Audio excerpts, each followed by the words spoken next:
chiameremmo di sincretismo, cioè la capacità di mettere insieme tutti i particolari, tutti i vari elementi religiosi, fondendo in un unico minestrone tanti ingredienti diversi. Questo atteggiamento sincretistico portava gli efesini a essere accoglienti, proprio perché avevano un grande interesse ad avere turisti religiosi, si è sviluppata l'attenzione accogliente, perché quelli che vengono da fuori portano guadagno.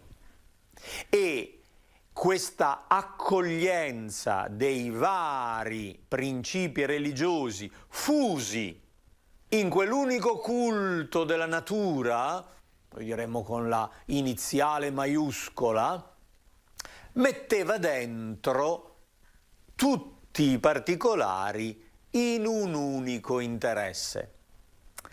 Paolo capì in un secondo tempo questo pericolo e rimase invece all'inizio meravigliato dell'accoglienza efesina, perché la sua predicazione veniva facilmente accettata e pensatori di posizioni molto diverse, dai filosofi della natura ai maghi, agli studiosi di sortilegi e incantesimi, erano disponibili ad accettare la predicazione di Gesù.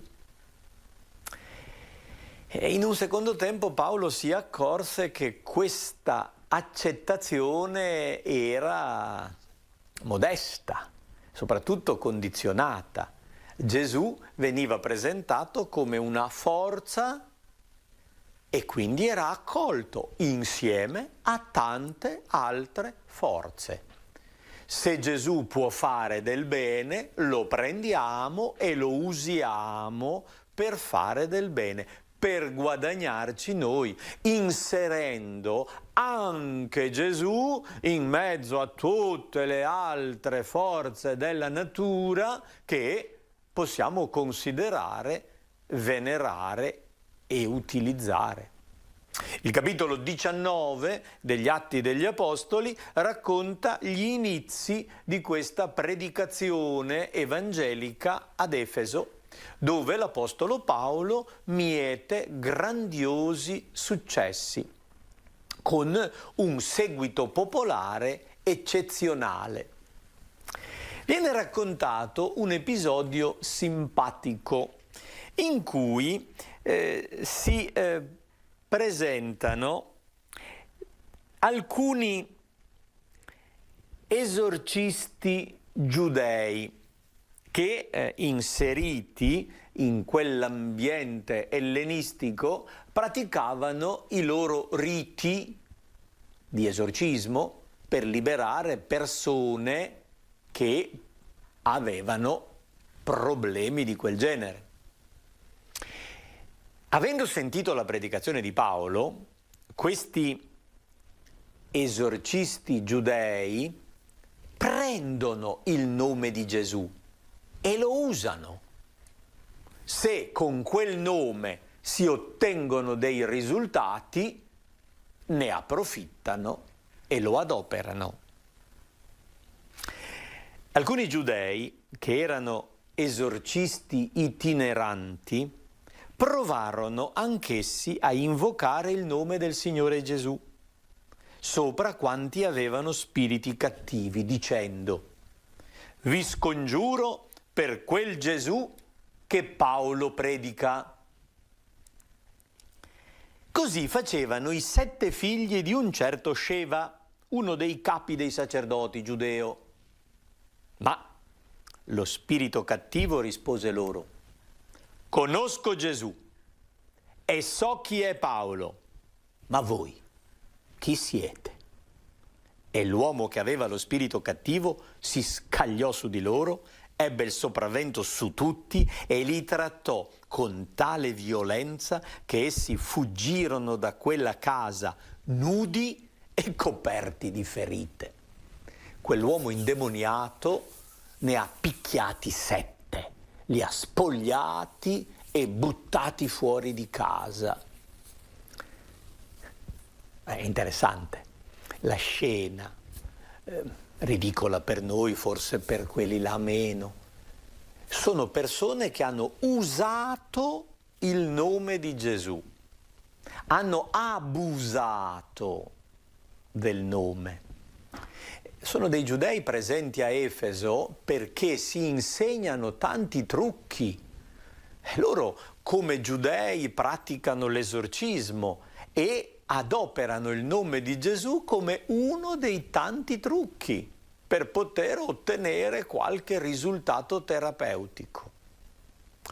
Lo spirito diabolico riconosce Gesù e riconosce Paolo, ma non conosce loro.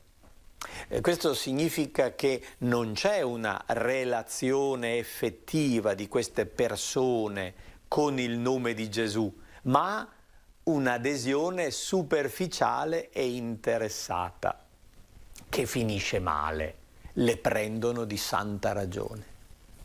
La predicazione di Paolo produce degli effetti sociali, al punto che giudei e greci, abitanti a Efeso, furono presi da timore e molti di quelli che avevano abbracciato la fede venivano a confessare in pubblico le loro pratiche di magia, e un numero considerevole di persone che avevano esercitato arti magiche portavano i propri libri e li bruciavano davanti a tutti. È l'inizio di una operazione che in altre epoche fu negativa, ma in questo caso erano persone che rifiutavano quella precedente cultura. Ognuno bruciava i propri libri di magia ritenendo che fossero sbagliati. È un segno di cambiamento. Non erano i libri degli altri che venivano bruciati, ma i propri considerati ormai negativi. C'è un cambiamento di mentalità che segna la cultura di Efeso.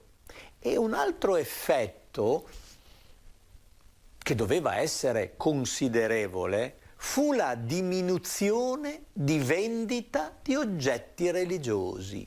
La statuetta dell'Artemide Efesina, fabbricata in tutte le taglie, in tutti i metalli o materiali vari, era venduta come uno degli oggetti di maggiore attrazione commerciale, oltre che religiosa. La predicazione di Paolo, che allontana dagli idoli, fa diminuire le vendite delle statuette di Artemide. Gli argentieri, la Confesercenti di Efeso, il sindacato dei produttori di oggetti in argento, si sente danneggiata da questo predicatore che si comporta in un modo politicamente scorretto. Il capo del sindacato degli argentieri crea una sommossa in città, provoca i suoi colleghi, i quali in massa affollano il teatro e urlano contro questo straniero orientale, un extracomunitario, un ebreo che viene a Efeso a rovinare il mercato e quindi è sicuramente un delinquente. E muovendo l'interesse del popolo, predicando alla pancia della gente, muovendo gli istinti più bassi, soprattutto toccandoli sulla questione economica, riescono ad avere un grande uditorio di folla che impreca contro Paolo. Luca, il narratore degli Atti, con molti particolari, riproduce il discorso dell'argentiere, il discorso del tribuno del popolo che interviene a calmare le acque per evitare che ci sia una sommossa. Dice, se è una questione politica o è ancora peggio una questione penale, faremo un processo contro questa persona e vedremo di punirlo come è dovuto. Ma al momento scioglie l'assemblea per evitare una sommossa di popolo. Paolo viene arrestato, finisce in prigione, lo sappiamo dai suoi stessi scritti, riceve addirittura la condanna a morte in questo ambiente, rischia seriamente di essere eliminato. In questi anni, 3 anni di soggiorno a Efeso, Paolo ha scritto le lettere ai Corinti, la lettera ai Galati, la lettera ai Filippesi, scrive il biglietto a Filemone sulla liberazione di quello schiavo che ha conosciuto in prigione proprio durante questa detenzione. Poi non sappiamo che cosa sia successo, ma l'intervento di qualche persona autorevole ha ottenuto il cambiamento della pena. Anziché la pena capitale, gli viene comminato l'esilio e mandato via di forza dalla città. Forse è stato Aquila, quel giudeo importante, imprenditore tessile, che aveva già ospitato Paolo a Corinto, che adesso aveva aperto una nuova impresa a Efeso e probabilmente, conoscendo le autorità romane, è riuscito a cambiare la pena inflitta all'Apostolo Paolo. Ma questa è solo una ipotesi perché gli atti non ne parlano e Paolo stesso nelle lettere dice di avere ricevuto su di sé la condanna a morte, ma poi Dio gli ha usato misericordia ed è stato liberato. Quando alla fine della lettera ai Romani saluta Aquila e Priscilla, dice che hanno rischiato la loro testa per salvare la vita dell'Apostolo a Efeso. Potrebbe essere un indizio per ricostruire le cose come vi ho accennato. Comunque Paolo deve lasciare Efeso, si trasferisce in Macedonia, ancora a Filippi, ritorna dove era stato qualche anno prima, scende quindi a Corinto e vi trascorre l'inverno fra il 57 e il 58. Durante questo soggiorno nella città di Corinto, Paolo scrive la lettera ai Romani. Sono alcuni mesi di quiete, il tempo sull'istmo di Corinto è mite, ospite in casa di Gaio, Paolo detta ad uno scrivano di nome Terzo il suo capolavoro, la lettera ai Romani, un trattato teologico sulla salvezza basata sulla fede. Cristo ci rende giusti attraverso la fede. In primavera riparte, torna in Macedonia, celebra Pasqua a Filippi e passati i giorni degli azimi, insieme con Luca riparte. Come faccio a sapere che c'era anche Luca? Perché di nuovo a questo punto il racconto torna alla prima persona plurale. Partendo da Filippi, il narratore dice: passati i giorni degli azimi, noi partimmo. La sezione noi precedente si era fermata a Filippi.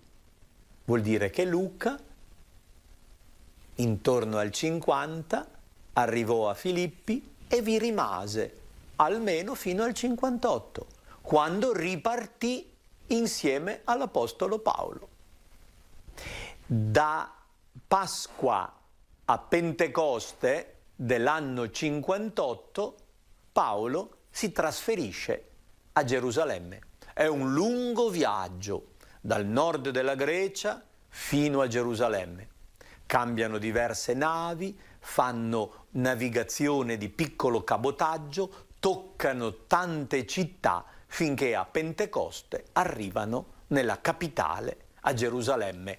La prima tappa di questo viaggio verso Gerusalemme è Troade, dove Luca racconta un episodio singolare, è una delle rare occasioni in cui viene narrata la celebrazione di una messa. Paolo partecipa alla riunione un sabato sera, insieme alla comunità cristiana che abita a Troade. Si riuniscono in una casa, sono al terzo piano, c'è parecchia gente che ascolta l'Apostolo e la celebrazione eucaristica è guidata dall'Apostolo che tiene un lungo discorso.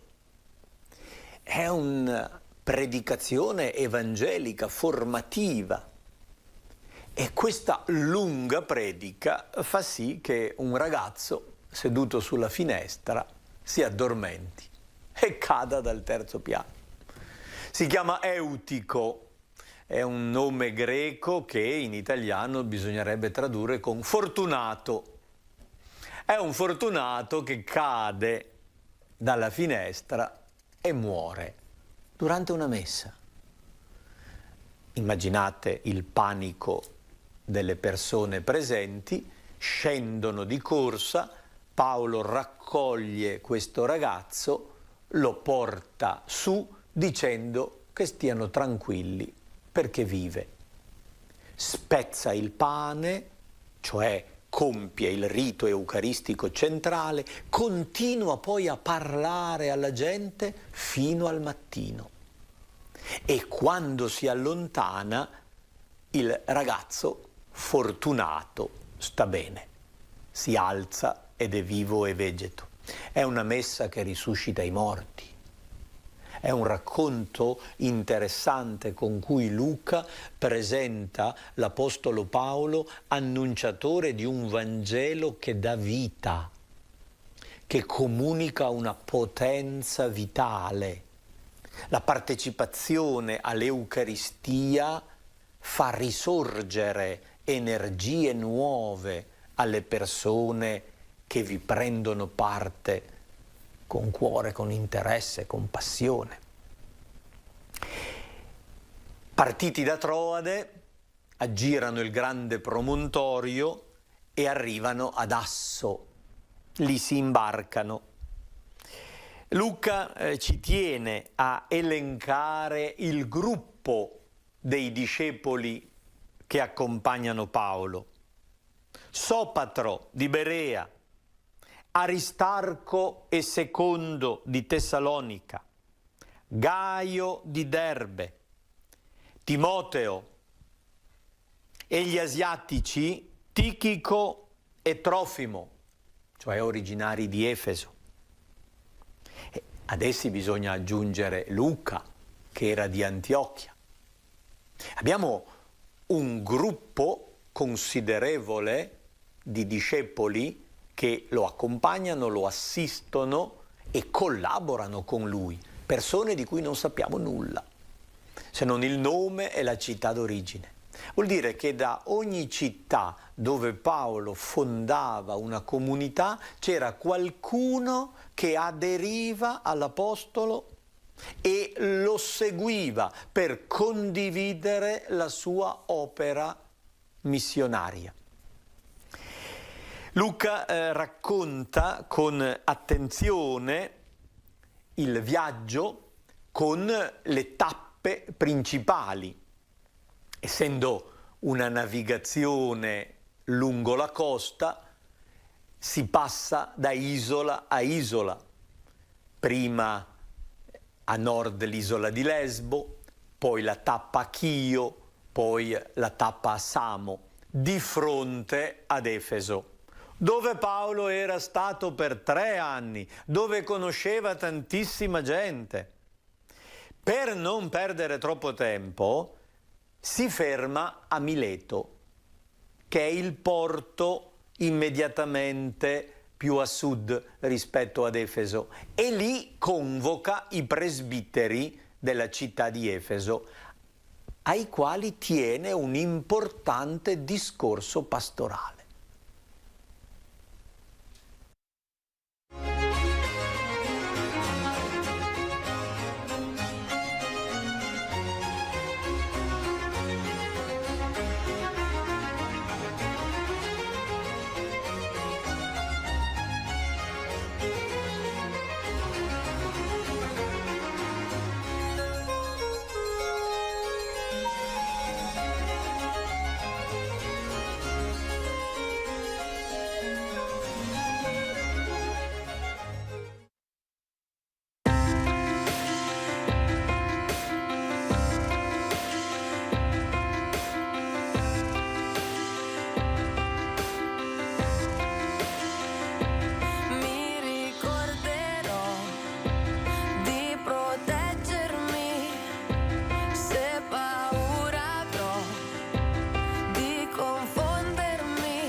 Lunedì 11 agosto alle 9 festeggiamo insieme nella chiesa del Centro di Pastorale Giovanile di San Massimo a Verona con una solenne Santa Messa Santa Chiara d'Assisi, patrona della televisione e delle comunicazioni.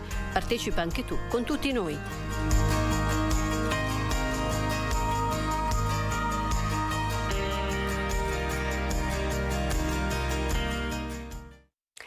Bentrovati amici di Radio Pace, di Telepace. Le radici della nostra emittente, i nostri benefattori, prosegue il nostro racconto insieme a colui che ha fondato questa avventura che sta ancora vivendo insieme a voi e per merito vostro anche, appunto, le nostre emittenti Radio Pace e Telepace. Queste radici oggi si soffermano a raccontare una persona che ha fatto molto e che forse è all'inizio della nostra storia, un vescovo, Sua Eccellenza Monsignor Giuseppe Carraro. Andiamo ad ascoltare i ricordi di questi inizi insieme a Don Guido Todeschini.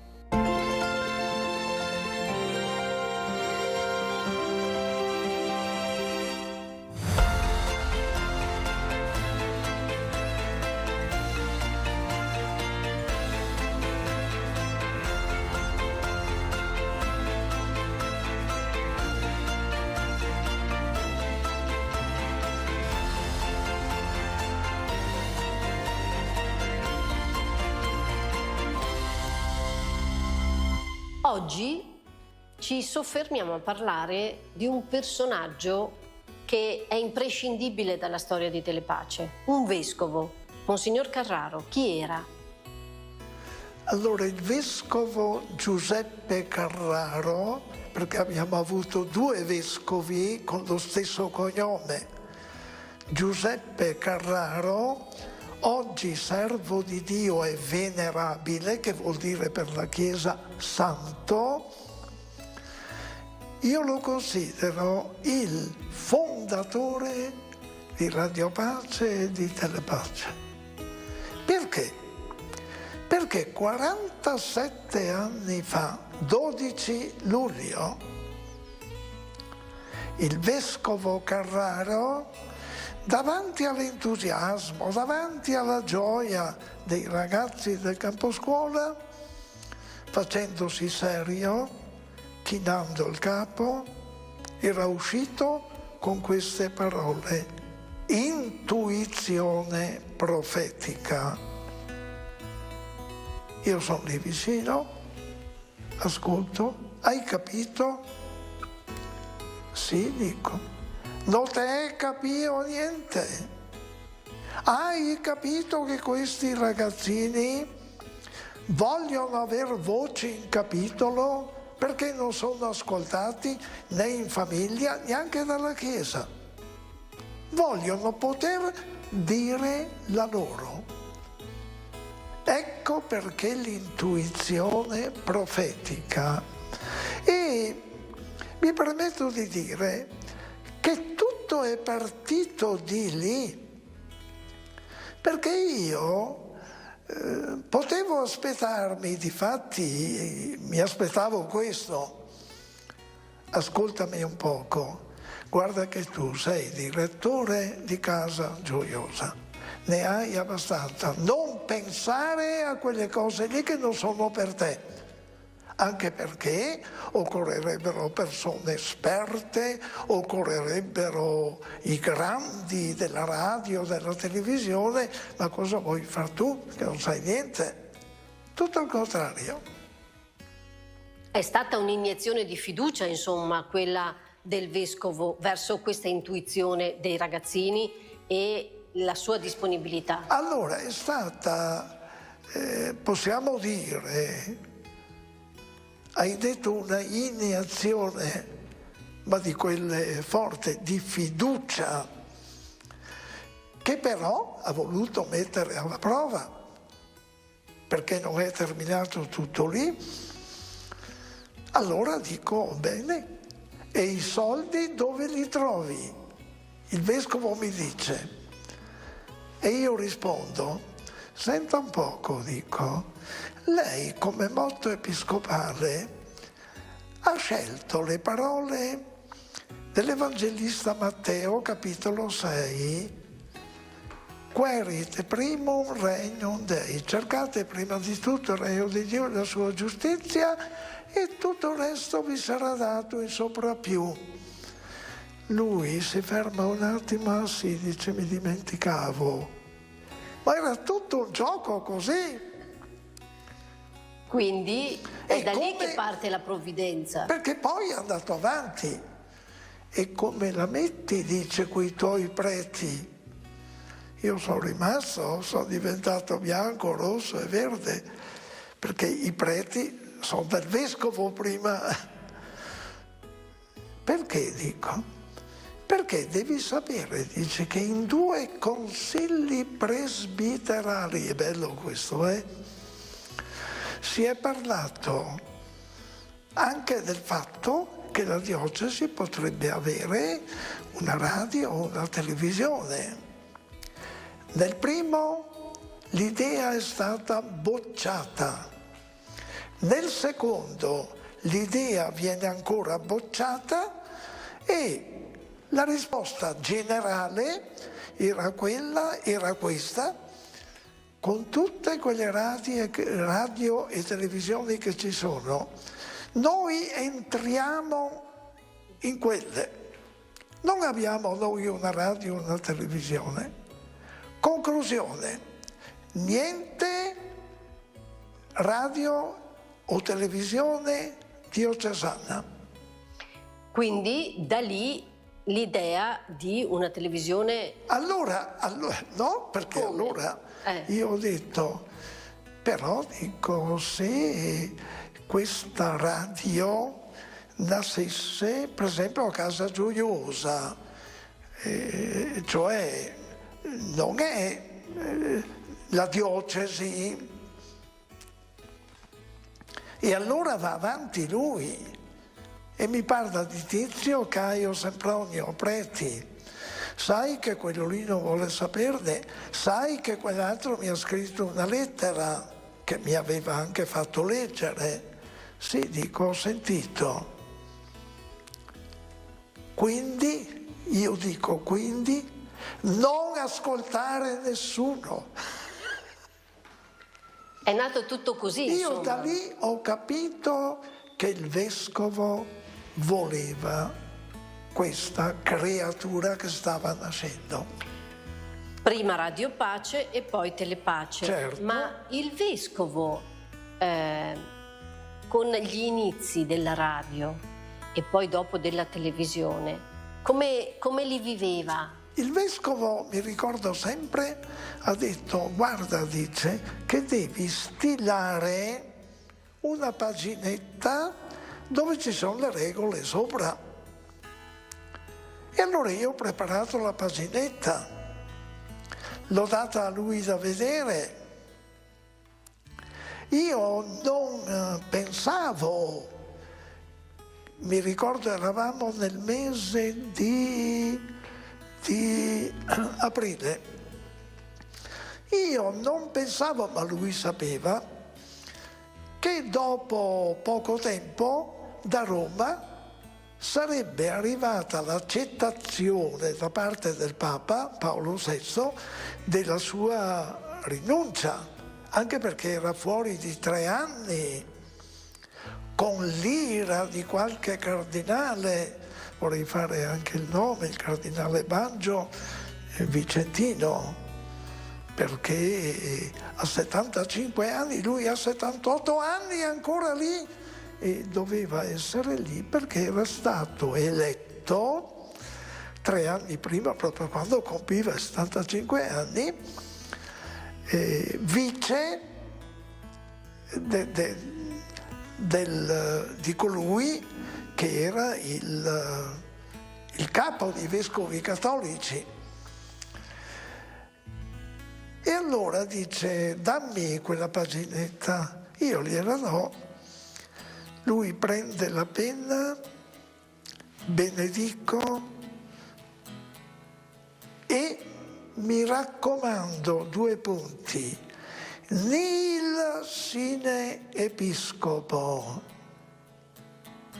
tra virgolette, ricordati bene, niente senza il vescovo.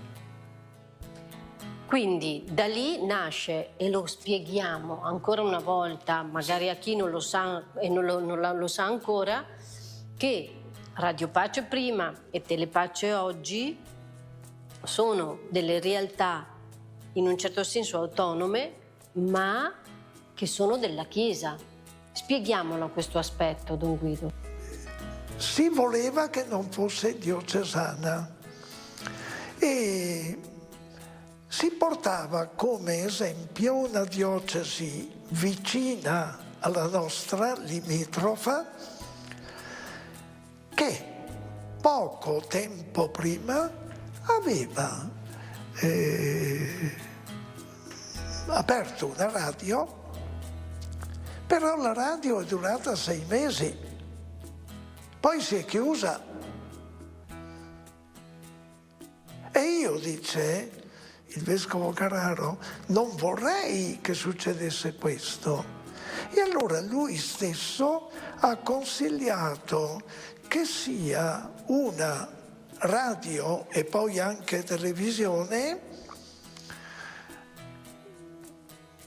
indipendente, però a servizio della diocesi, a servizio del bene, così che era nata quella espressione, un servizio a Dio e all'uomo, notiamo bene, all'uomo, non ai buoni, non a quelli che vanno in chiesa, nella chiesa.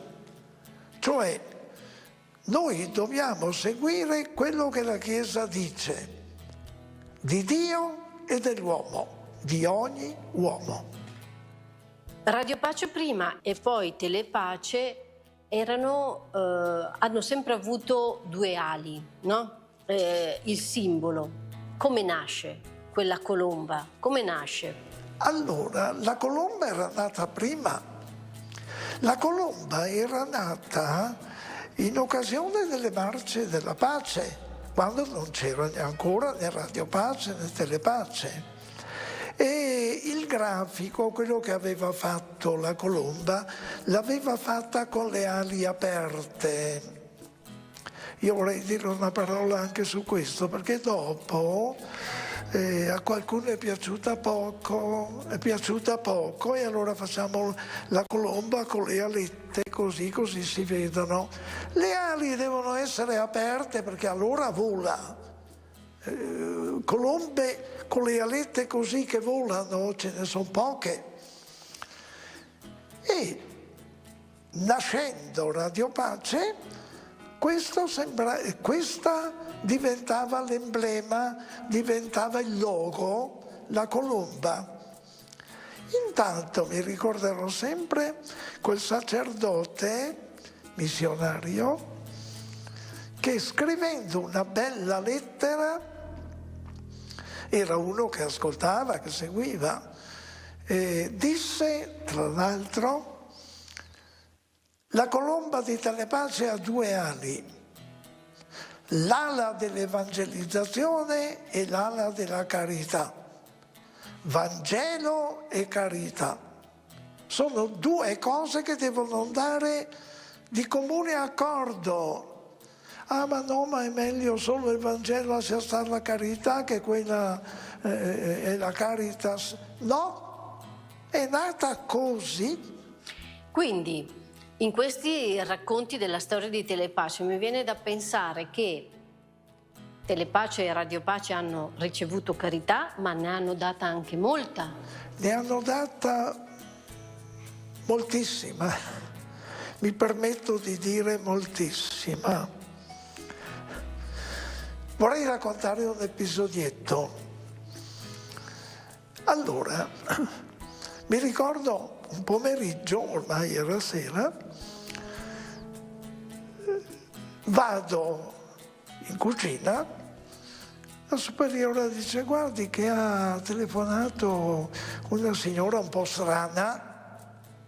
Ma dico, non ha detto il nome? Sì, dice, mi ha detto si chiama Genoveffa. E dico il nome è già particolare. Sì. E cosa voleva? Voleva parlare con lei, mi ha detto che richiama. Dopo un poco suona il telefono, perché non c'era il telefonino. Pronto. Don Guido, Genoveffa. io mi metto a ridere, guardi che c'è poco da ridere, mi dice. No, perché veramente è una macchietta. Io dice, vorrei fare un'offerta al Papa, lei è disponibile a portargliela? Beh, dico appena che vado, però dico mi dica presso poco, curioso, risposta curioso. No, dico se so, 500 dice, sì, dico 500.000, c'erano le lire, 500 milioni, mi dice.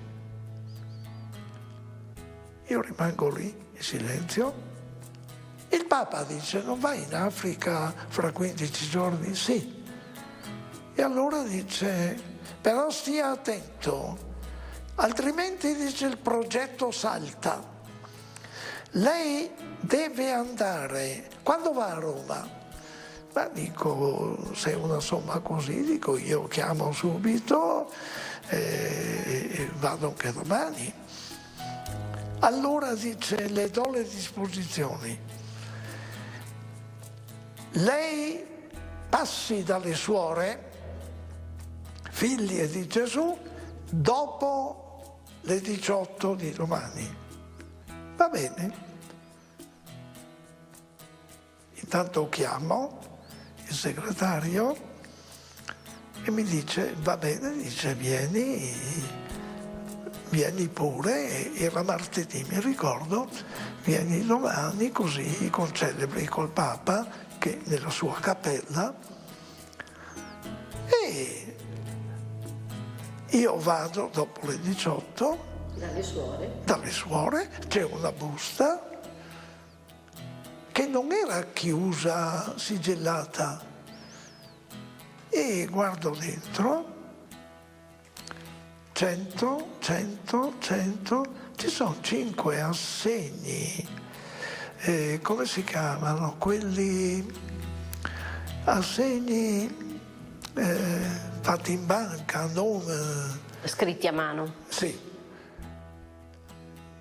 E guardo la denominazione Giovanni Paolo II. Ho i 5 assegni. $500 milioni.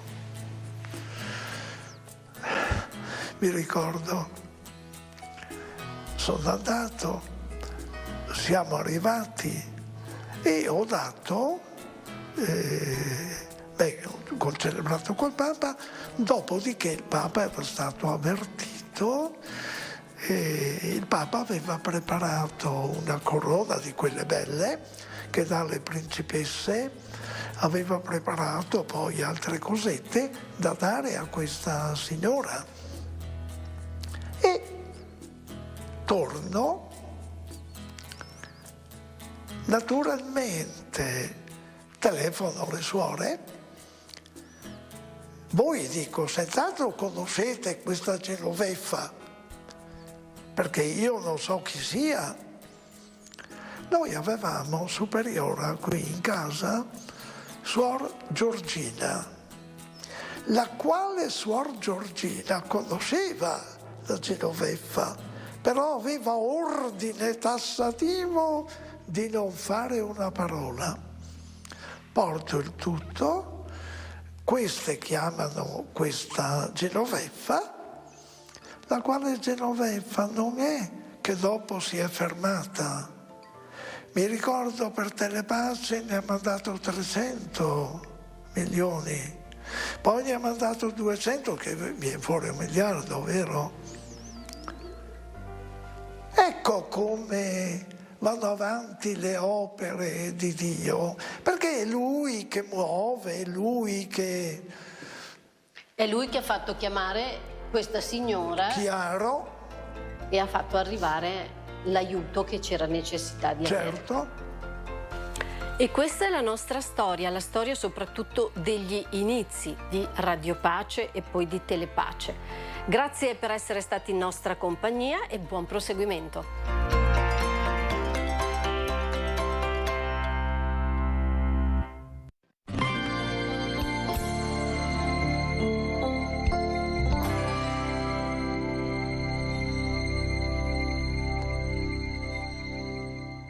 In questo periodo cade il 16 marzo, il giorno della strage di Via Fani. Era il 1978 e sono passati 45 anni da quell'attentato mattutino a Roma nel quale vennero uccisi Oreste Leonardi, Domenico Ricci, Raffaele Iozzino, Giulio Rivera e Francesco Zizzi, 3 carabinieri e 2 poliziotti, la scorta dell'onorevole Aldo Moro, rapito dalle Brigate Rosse. Dopo 55 giorni Aldo Moro verrà ucciso. Le Brigate Rosse diranno nel loro amorale delirio ideologico: abbiamo giustiziato l'onorevole Aldo Moro, e il suo corpo sarà trovato chiuso nel bagagliaio di una Renault 4 rossa posteggiata in via Caetani, sempre a Roma, come da precise indicazioni telefoniche di una notissima e intercettata telefonata. Su questa vicenda, emblematica come nessun'altra per il nostro paese, si sono scritte pagine memorabili,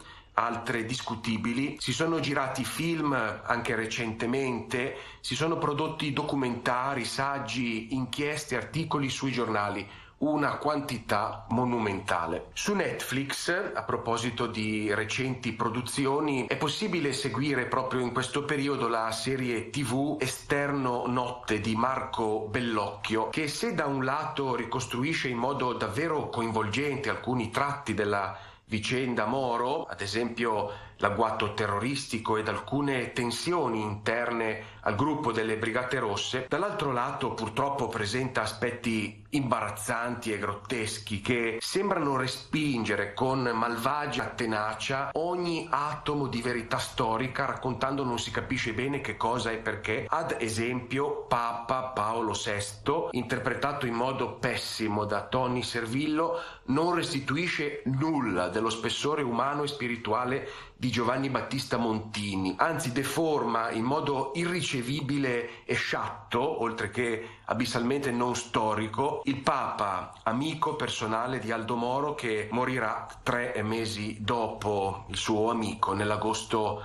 dello stesso 1978. Di altro livello, ben più alto e capace di visioni acutissime, ma ci vuol poco a raggiungere qualche qualità rispetto al Montini deturpato di Marco Bellocchio, l'affaire Moro di Leonardo Sciascia, libro del 78, dove il tragico sempre contemporaneo di questa vicenda di potere e del suo lato laido, come ogni vicenda di potere, ci lambisce con inquietante efficacia e vicinanza, raggiungendoci in prima persona, toccandoci nel vivo del nostro rapporto personale con il potere. Il 1978, anno cruciale, vero e proprio punto di svolta della nostra storia italiana, l'anno dei 3 papi, di un'infinità di accadimenti, e l'anno nel quale tra l'altro si segnalano moltissime segnalazioni di UFO nei nostri cieli, come racconta lo straordinario e recentissimo UFO 78, un'opera geniale del collettivo di scrittori Wu-Ming, un libro straordinario del quale parleremo. Ma a proposito di lotta armata, di vittime, di omicidi, di anni di piombo, c'è un libro che offre pagine inattese, gravide di luce, di umanità, pagine come poche altre profumate della più pura utopia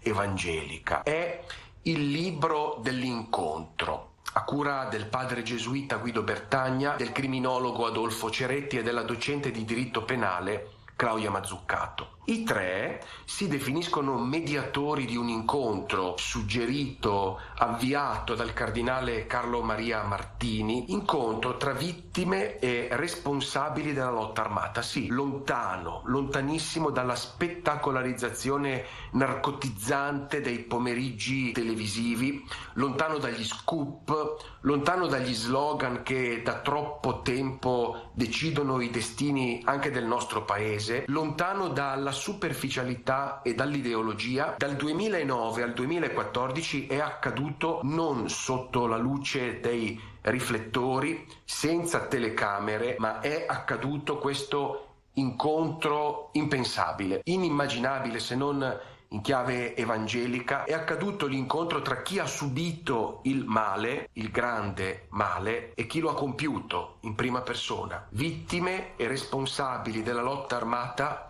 si incontrano, si confrontano. Nessuna vetta viene conquistata, ma il cammino c'è, è reale, è davvero, non sembri esagerato, è davvero per una volta la realizzazione storica e concreta qui e ora di quel frammento del regno del quale invochiamo l'accadere nella preghiera del Padre nostro: venga il tuo regno. Un pezzettino è arrivato ed è raccontato nel libro dell'incontro. Leggere il libro dell'incontro, che parla di un incontro difficile, quasi impossibile, ma invece accaduto, leggere il libro dell'incontro cambia le cose profondamente, proprio dove non pensavi, dove c'era odio. Leggere per credere è storia, non racconto fantasy, si accende qualche luce.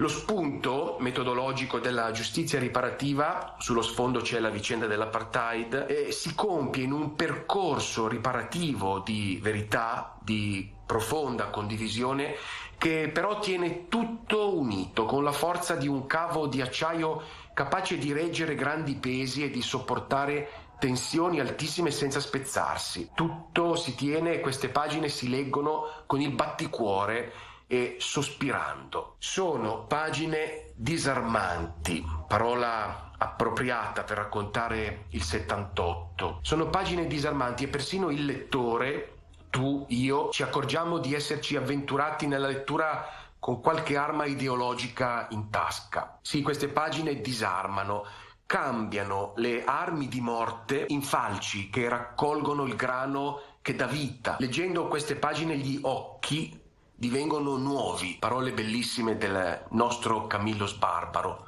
occhi nuovi, dalla morte alla vita. In questo libro ci sono le voci di tutti i protagonisti di quegli anni. Si rivive l'aria che tirava, oscura, plumbea, gli anni di piombo, ma si intravede la filigrana fragile, ma concreta, della speranza, virtù fragile per eccellenza, ma sempre necessaria e sempre luminosa. I racconti e i vissuti narrati in questi incontri sempre accadono alla presenza della controparte. Tu, a 16 anni con una pistola in mano, che cosa ci vuoi dire? Da dove viene quella pistola?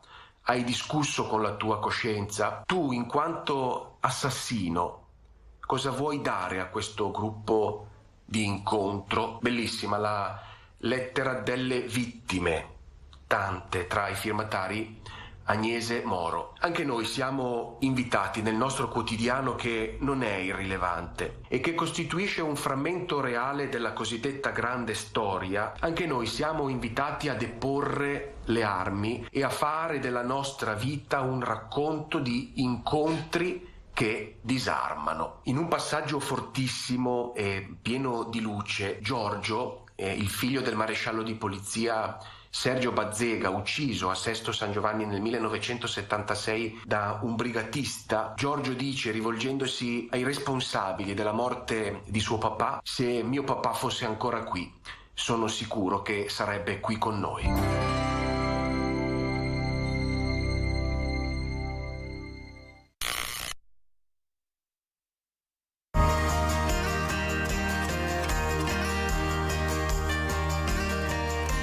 Lunedì 11 agosto alle 9 festeggiamo insieme nella chiesa del Centro di Pastorale Giovanile di San Massimo a Verona, con una solenne Santa Messa, Santa Chiara d'Assisi, patrona della televisione e delle comunicazioni.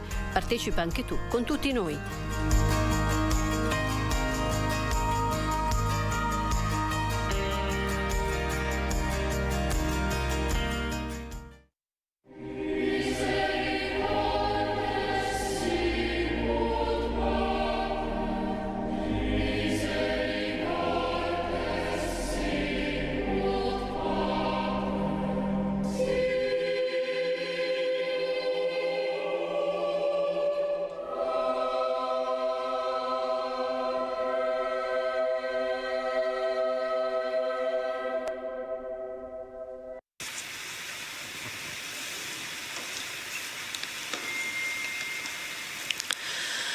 O sangue ed acqua che scaturisti dal cuore di Gesù.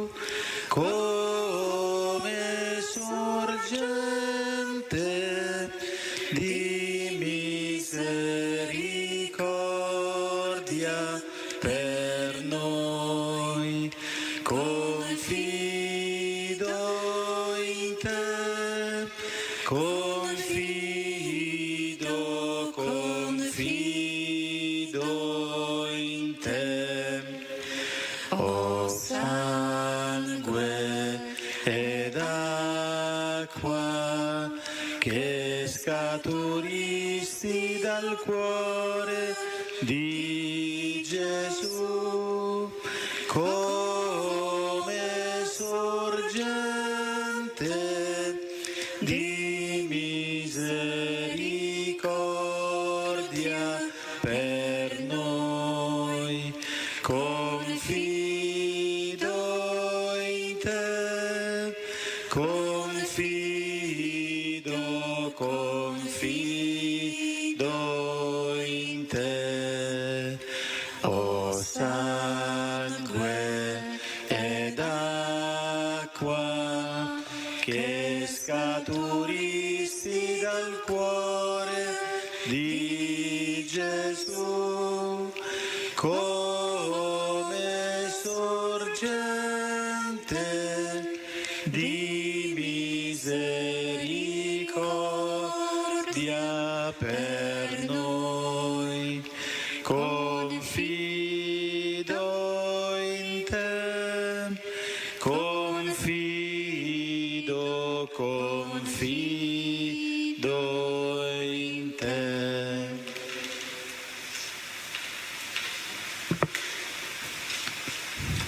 Gesù, sia adorato nell'ora della grande misericordia. Tu, il più bello dei figli dell'uomo, nonostante sfigurato e insanguinato, costantemente attrai migliaia di persone sotto la tua croce. Qual è la tua bellezza quando le parole del profeta Isaia sono spaventosamente reali in quest'ora. Non aveva né grazia né splendore per guardarlo, né aspetto per piacere, eppure sei bello Gesù. Vogliamo andare più a fondo e toccare col cuore ciò che si trova sotto l'immagine tragica degli eventi del Calvario. In tali sofferenze crudeli stai agonizzando Gesù, amato Figlio di Dio, che nonostante il dolore lacerante fai un dialogo d'amore con tuo Padre. Non ci sono molte parole in esso, nessuna spiegazione, ma un enorme spazio di fiducia. Nel dolore che porta via la tua vita, Gesù, nella sofferenza, non c'è il tempo per chiedere perché Padre, ma nell'ombra della croce dici di sì per quello che costa di più, sapendo che solo i più vicini si fidano così tanto.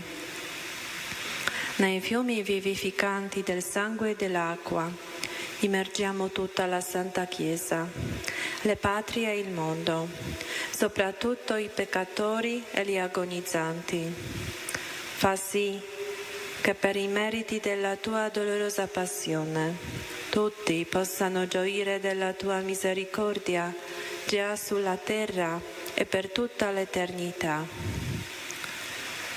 Per tutte le intenzioni che ci sono affidate e per quelle che portiamo nei nostri cuori, offriamo la coroncina alla Divina Misericordia, chiedendo la pace per il mondo intero.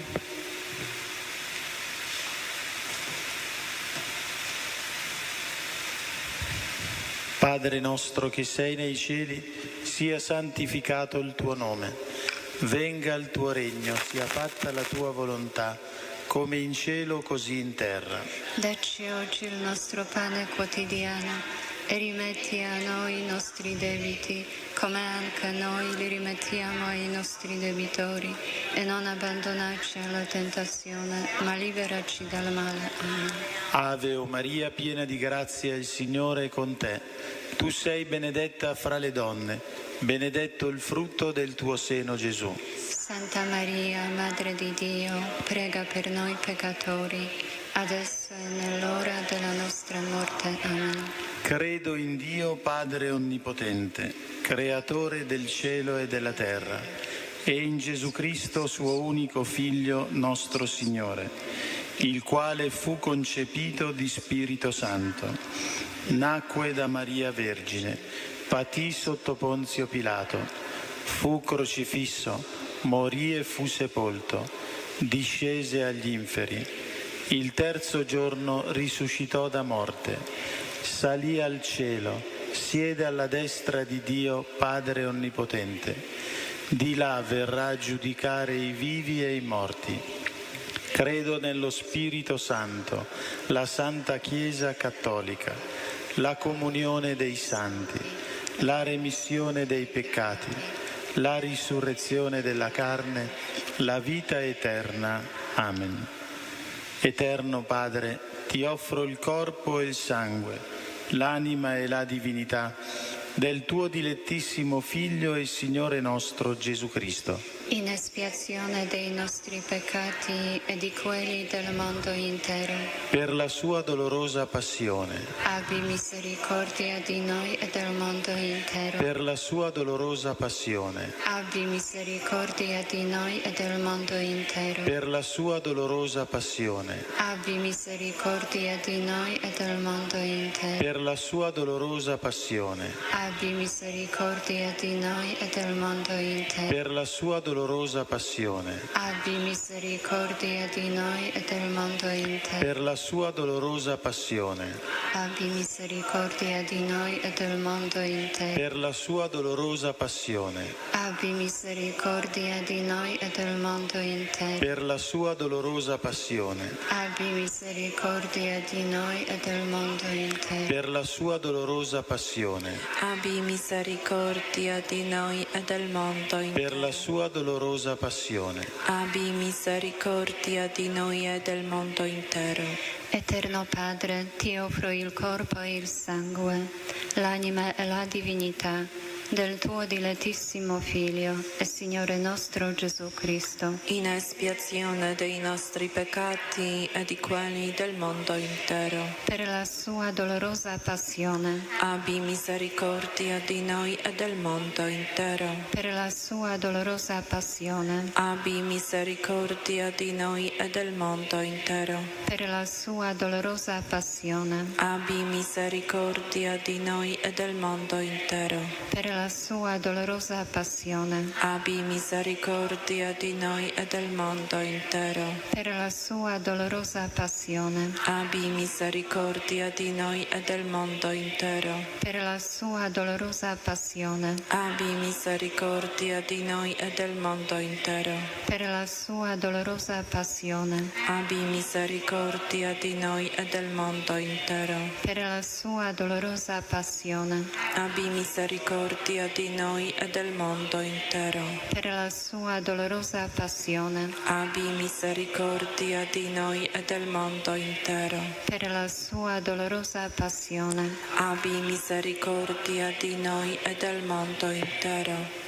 Eterno Padre, ti offro il corpo e il sangue, l'anima e la divinità del tuo dilettissimo Figlio e Signore nostro Gesù Cristo, in espiazione dei nostri peccati e di quelli del mondo intero. per la sua dolorosa passione, Abbi misericordia di noi e del mondo intero. per la sua dolorosa passione, Abbi misericordia di noi e del mondo intero. per la sua dolorosa passione, Abbi misericordia di noi e del mondo intero. per la sua dolorosa passione, Abbi misericordia di noi e del mondo intero. per la sua dolorosa passione, Abbi misericordia di noi e del mondo intero. per la sua dolorosa passione, Abbi misericordia di noi e del mondo intero. per la sua dolorosa passione, Abbi misericordia di noi e del mondo intero. per la sua dolorosa passione, Abbi misericordia di noi e del mondo intero. per la sua dolorosa passione, abbi misericordia di noi e del mondo intero. per la sua dolorosa passione, Abbi misericordia di noi e del mondo intero. Eterno Padre, ti offro il corpo e il sangue, l'anima e la divinità del tuo dilettissimo Figlio e Signore nostro Gesù Cristo, In espiazione dei nostri peccati e di quelli del mondo intero. per la sua dolorosa passione, Abbi misericordia di noi e del mondo intero. per la sua dolorosa passione, Abbi misericordia di noi e del mondo intero. per la sua dolorosa passione, Abbi misericordia di noi e del mondo intero. per la sua dolorosa passione, Abbi misericordia di noi e del mondo intero. per la sua dolorosa passione, Abbi misericordia di noi e del mondo intero. per la sua dolorosa passione, Abbi misericordia di noi e del mondo intero. per la sua dolorosa passione, Abbi misericordia di noi e del mondo intero. per la sua dolorosa passione, Abbi misericordia di noi e del mondo intero. per la sua dolorosa passione, Abbi misericordia di noi e del mondo intero. per la sua dolorosa passione, Abbi misericordia di noi e del mondo intero. Eterno Padre, ti offro il corpo, il sangue, l'anima e la divinità del tuo dilettissimo Figlio e Signore nostro Gesù Cristo, in espiazione dei nostri peccati e di quelli del mondo intero. per la sua dolorosa passione, Abbi misericordia di noi e del mondo intero. per la sua dolorosa passione, Abbi misericordia di noi e del mondo intero. per la sua dolorosa passione, Abbi misericordia di noi e del mondo intero. per la sua dolorosa passione, Abbi misericordia di noi e del mondo intero. per la sua dolorosa passione, Abbi misericordia di noi e del mondo intero. per la sua dolorosa passione, Abbi misericordia di noi e del mondo intero. per la sua dolorosa passione, Abbi misericordia di noi e del mondo intero. per la sua dolorosa passione, Abbi misericordia di noi e del mondo intero. per la sua dolorosa passione, Abbi misericordia di noi e del mondo intero. per la sua dolorosa passione, Abbi misericordia di noi e del mondo intero. Santo Dio, Santo forte, Santo immortale, abbi pietà di noi e del mondo intero. Santo Dio, Santo forte, Santo immortale, abbi pietà di noi e del mondo intero. Santo Dio, Santo forte, Santo immortale, abbi pietà di noi e del mondo intero. Il Signore sia con voi E con il tuo spirito. e per intercessione di Santa Faustina e di San Giovanni Paolo II scenda su ciascuno di voi la benedizione di Dio Onnipotente, del Padre, del Figlio, dello Spirito Santo. Amen. Gesù, femme Tobie, Gesù, fam Tobie, io confido in nella tua misericordia. Gesù fam tobie, Gesù fam tobie, io confido in te, Gesù, nella tua misericordia. Gesù fam tobie, Gesù fam tobie, io confido in te, Gesù, nella tua misericordia.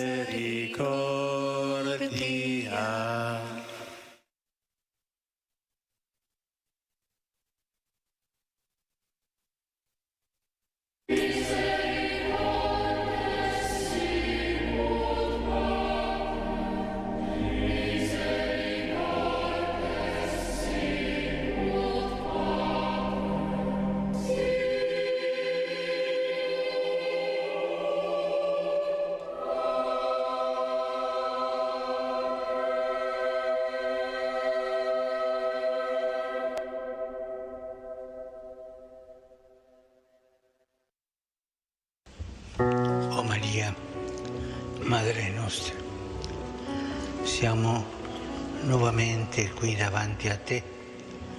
Tu conosci i dolori e le fatiche che in quest'ora appesantiscono il nostro cuore.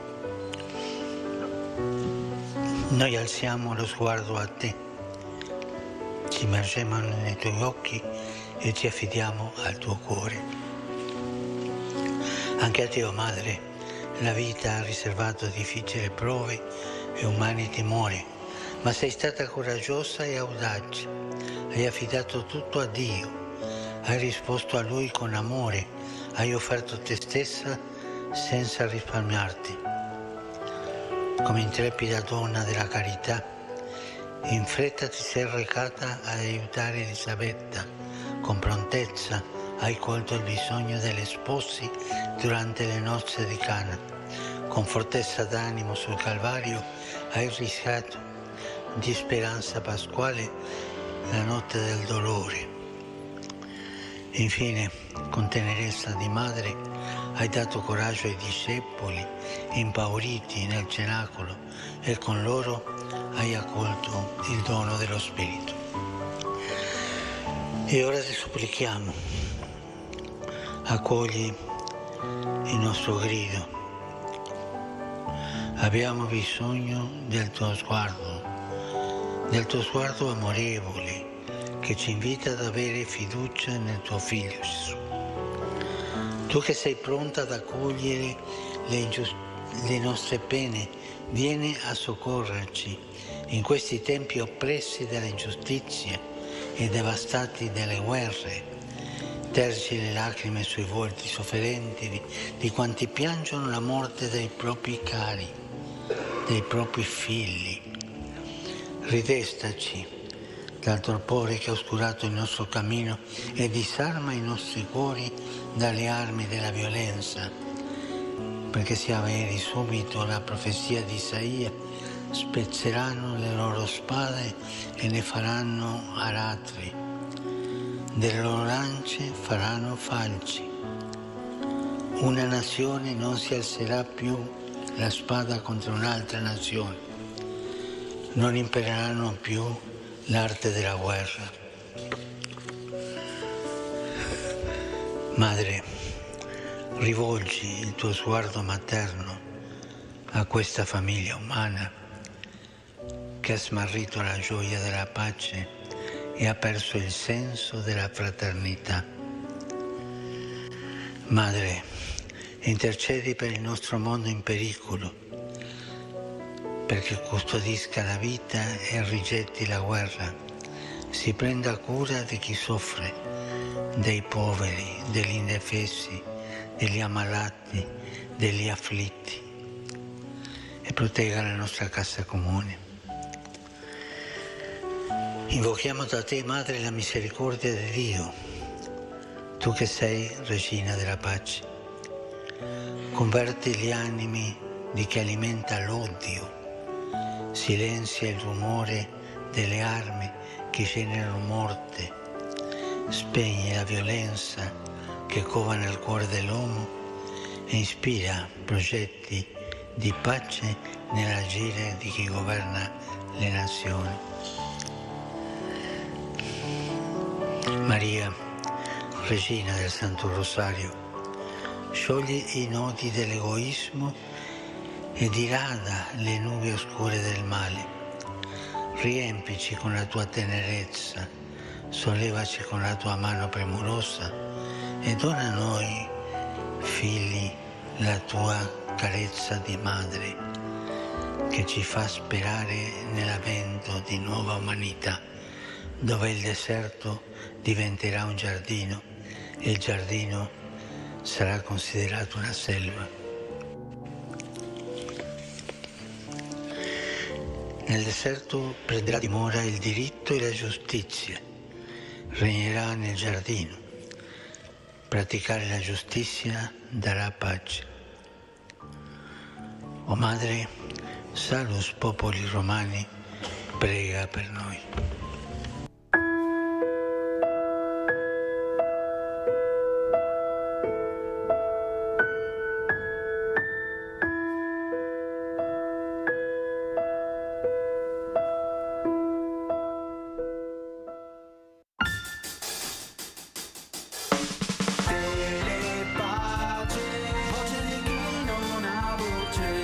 Voce di chi non ha voce.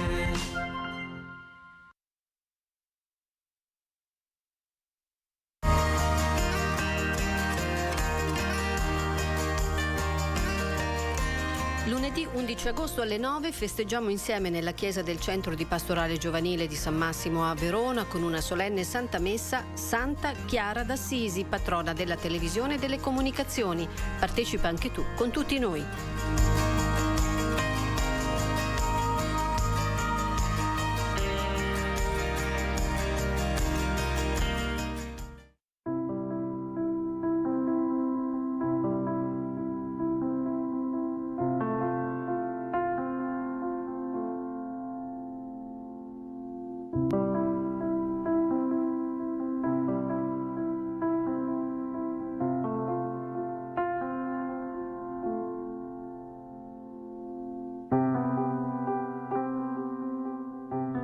Oggi Simone, il discepolo prescelto da Gesù rispetto ai 12, ha due nomi, sia Pietro che Satana. Da una parte è colui che riconosce Gesù come il figlio di Dio e quindi il Signore Gesù stesso gli darà questo nuovo nome, Pietro, la roccia, colui sulla quale si fonderà la pietra per edificare la Chiesa. E poi però nello stesso tempo gli viene dato un altro nome, perché poco più avanti, quando Pietro si opporrà alle indicazioni di Gesù sulla sua morte e croce e risurrezione, sarà detto: va dietro a me Satana. Ma quindi chi è Simone? Pietro o Satana? Quando ci viene dato un mandato come quello di Pietro è importantissimo cercare di perseverarlo, perché non cambia dall'oggi al domani tutto. Non basta che qualcuno ti dia un mandato e tu possa portarlo avanti sicuramente con la tua integrità, con la tua condotta. No, le tentazioni ci sono e ci saranno sempre. Anche il primo Papa viene tentato subito dopo. E quindi questa è una cosa importantissima per noi, cercare di perseverare nella chiamata che ci è stata donata. Perché anche se Pietro può diventare Satana, può comunque ritornare Pietro. E allora è questa proprio l'indicazione, cercare di mantenere con la perseveranza, con la preghiera, con tutto ciò che ci aiuta, un esercizio per portare avanti la missione che ci è stata affidata, a partire dal nostro nome vero.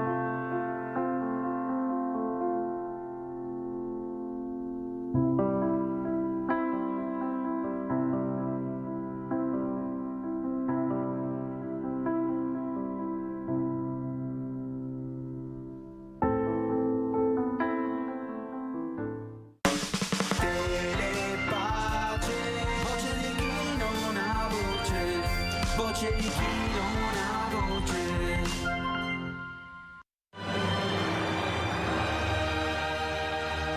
Al termine del giorno, preghiamo insieme e ringraziamo il Signore con la recita della compieta.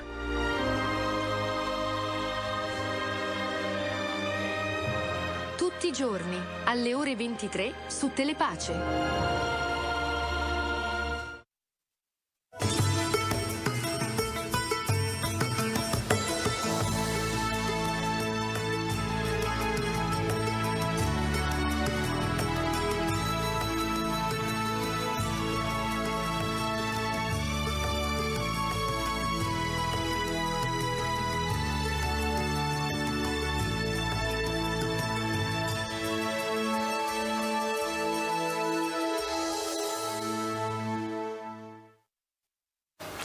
Amiche e amici di Telepace, un caro saluto, un ben ritrovato a tutti voi e un benvenuto anche a questo nuovo ciclo di Missione Mondo che comincia questa sera con degli ospiti particolari che ci parleranno di un'esperienza che insieme abbiamo vissuto. Siamo insieme a Don Claudio Arata, a Flavia Momi e ad Attilio Momi.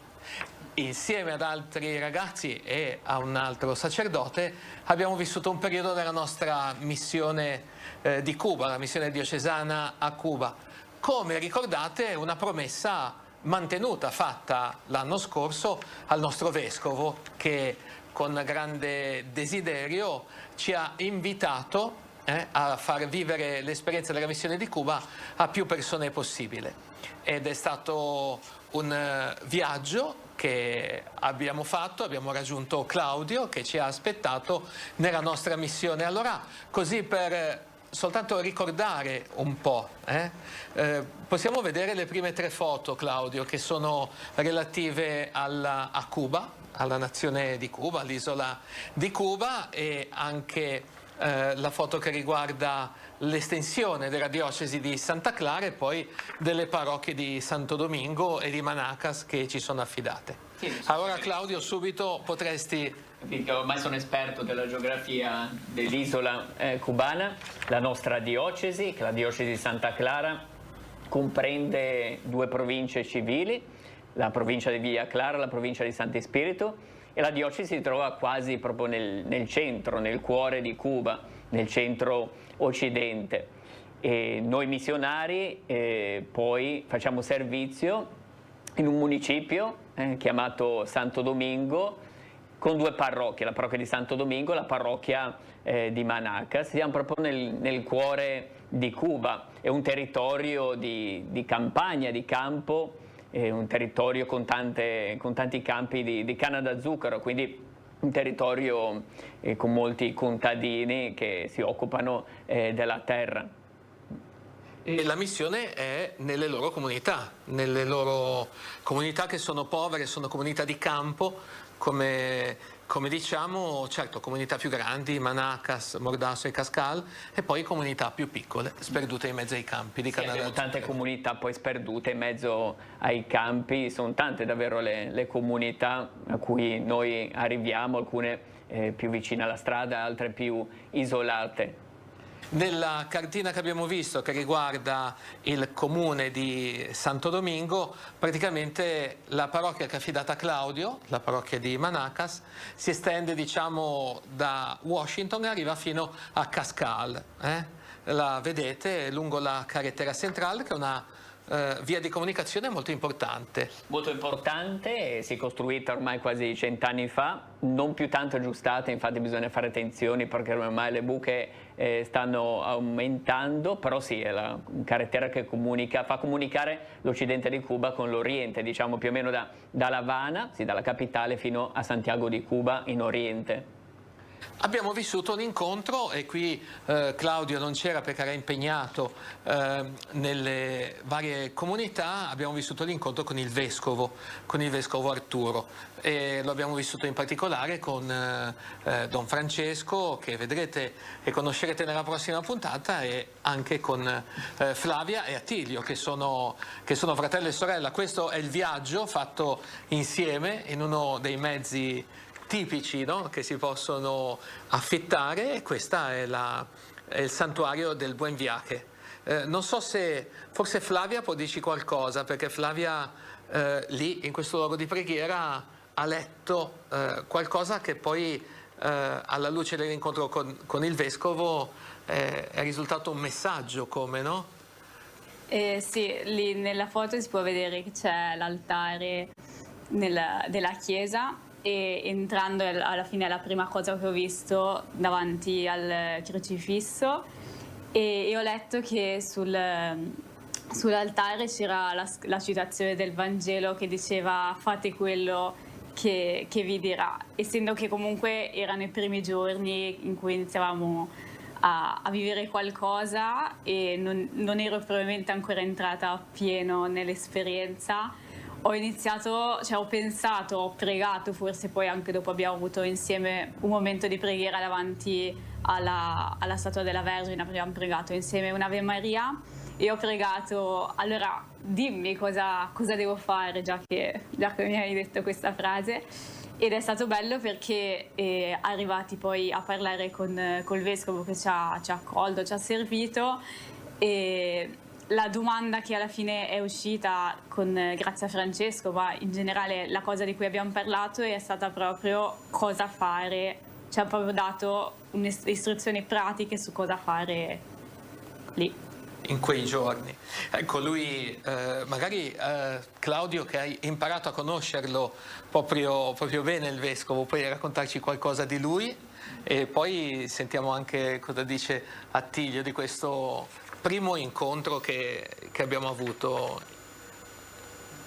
Sì, dell'Ovespo Arturo, intanto si può dire che conosce benissimo la realtà, le persone, le parrocchie, le comunità della diocesi, perché è proprio della diocesi di Santa Clara. Lui è nato a Placeta, un municipio grande, a 30 km da Santa Clara, quindi conosce la storia, il cammino della fede dei cubani e proprio della chiesa di Santa Clara. È una persona subito molto accogliente, infatti ha preparato le bibite, il caffè, passa a lui, quindi una persona che si mette a servizio, una persona molto vicina alla realtà della Chiesa, alle persone, ai malati, e poi anche con tutti i sacerdoti, le religiose. Può capitare, soprattutto nel passato, magari adesso un po' meno tempo, che lui chiamava in parrocchia e voleva parlare con i sacerdoti, soprattutto la domenica sera, notte, per capire come era andata la settimana, come era andata la domenica. Proprio questo dire la prossimità, la vicinanza di lui con i sacerdoti, i religiosi e religiose della sua diocesi. E poi è una persona vicina a Dio, con il cuore vicino a Dio e con il cuore vicino proprio alla realtà, alle persone, al popolo di Dio, ed è molto bravo anche poi nella catechesi, nella predicazione, tocca sempre gli argomenti giusti, quindi molto bravo anche nel parlare, nel proporre, nel riflettere sulla parola di Dio. Quindi lì si vede benissimo dalle foto la sua accoglienza e anche la sua felicità per vedere questo gruppo di preti, di giovani della nostra diocesi, dall'Italia, che sono andati in visita alla missione e alla diocesi di Santa Clara. C'è qualcosa, Attilio, che ti ha colpito in particolare di Arturo, del Vescovo? Sicuramente è una persona appassionata di quella che è la sua missione, la sua vita, è una persona al servizio, e questo sicuramente è una cosa che penso ci abbia colpito subito. Un vescovo che ti ospita, ti serve da bere, ti passa in mano il bicchiere, è una cosa che neanche nei bar succede, e quindi questo molto, la passione, la capacità di mettersi a fianco delle persone, di saper stare vicino e di sapersi allineare con quella che può essere una persona. Noi arrivavamo comunque, erano ancora i primi giorni, magari eravamo un po' sballottati dal viaggio, dalle tantissime esperienze nuove che stavamo facendo in poco tempo, ed è stato bravo a entrare in sintonia e a mettersi a fianco nostro, e questa grossa disponibilità che ha dimostrato quando siamo andati in visita ha continuato poi a dimostrarla anche nei giorni seguenti, e tante volte si è fatto sentire magari con Mauri quando ci sono stati magari alcune difficoltà, alcune situazioni magari meno piacevoli, comunque era sempre curioso, interessato, disponibile, ed è qualcosa che personalmente mi ha molto colpito, perché immagino comunque una diocesi così grande che non fossimo le uniche persone.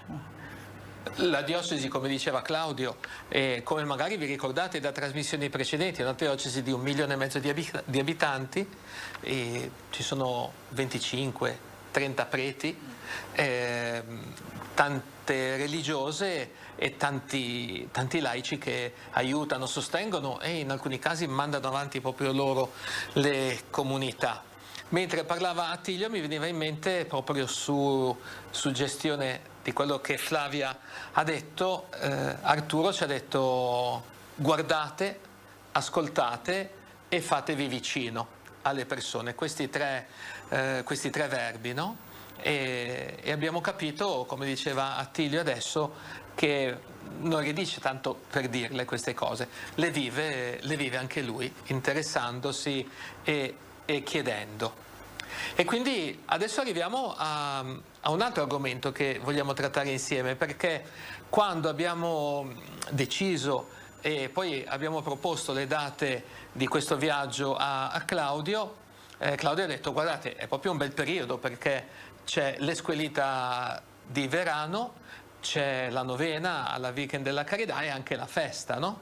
E allora il prossimo, tra virgolette, argomento è l'Esquelita di Verano, questo grande appuntamento che io personalmente alle volte, quando faccio catechismo, faccio un campo, devo avere chissà quali mezzi a disposizione, cose, e lì invece nella povertà, nella semplicità si dedica una settimana ai bambini. E allora come avete preparato, Claudio, con le persone che ti aiutano, l'Esquelita di Verano, e che cos'è l'Esquelita di Verano? Sì, un po' come qua in diocesi, nelle varie realtà parrocchiali, come quando si prepara e si propone ai bambini e ai ragazzi l'esperienza di quello che è il campo estivo. Sì, l'Esquelita di Verano è un piccolo oratorio campo estivo che si inizia a preparare magari 1 mese e mezzo, 2 mesi prima, con gli animatori, i catechisti più giovani. Si ci riunisce con loro, si parla del tema, il tema generale, il tema dei 5 giorni, perché l'Esquelita dura 5 giorni, si ci divide il lavoro, i servizi, si parla proprio anche del lavoro da fare con i bambini, con i ragazzi, nei lavori di gruppo. Quindi è una preparazione che viene da lontano, che inizia 1 mese, 2 mesi prima. È un piccolo campo estivo, dura 5 giorni, inizia dal lunedì, termina il venerdì. È un momento molto sentito dai bambini e dai ragazzi, non solo di Manacas, della parrocchia del pueblo di Manacas, ma poi di tutte le comunità, almeno quelle che rimangono sulla carretera centrale.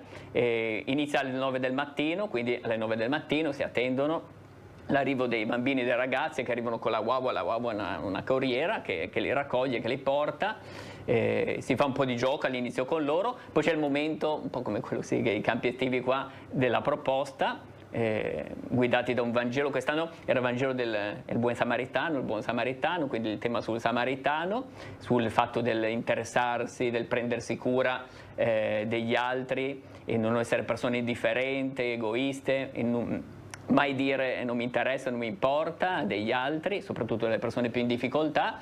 E poi quindi il momento della proposta, il Vangelo, dopo si prosegue con il lavoro nei gruppi divisi per fasce d'età, i più piccolini fino ai più grandi, quasi adolescenti. Poi c'è il momento sempre importante, certo, soprattutto a Cuba, perché è vero che poi tanti di loro molte volte non fanno la merenda al mattino perché non c'è la possibilità, le famiglie non possono, quindi il momento della merenda, che dura anche una mezz'oretta, poi si riprende, i vari gruppi spiegano in un'assemblea tutti insieme, condividono quello che hanno fatto, nel gruppo, riprendendo il tema, no? Il tema della giornata, quest'anno lo ripeto, il buon samaritano, e poi dopo si gioca ancora, si fanno tanti giochi insieme a loro contentissimi di ballare, saltare, poi sapete che i cubani su questo sono esperti, soprattutto nel ballo, e poi si fa ogni giorno si propone un canto diverso, e si termina quasi sempre ovviamente con la preghiera,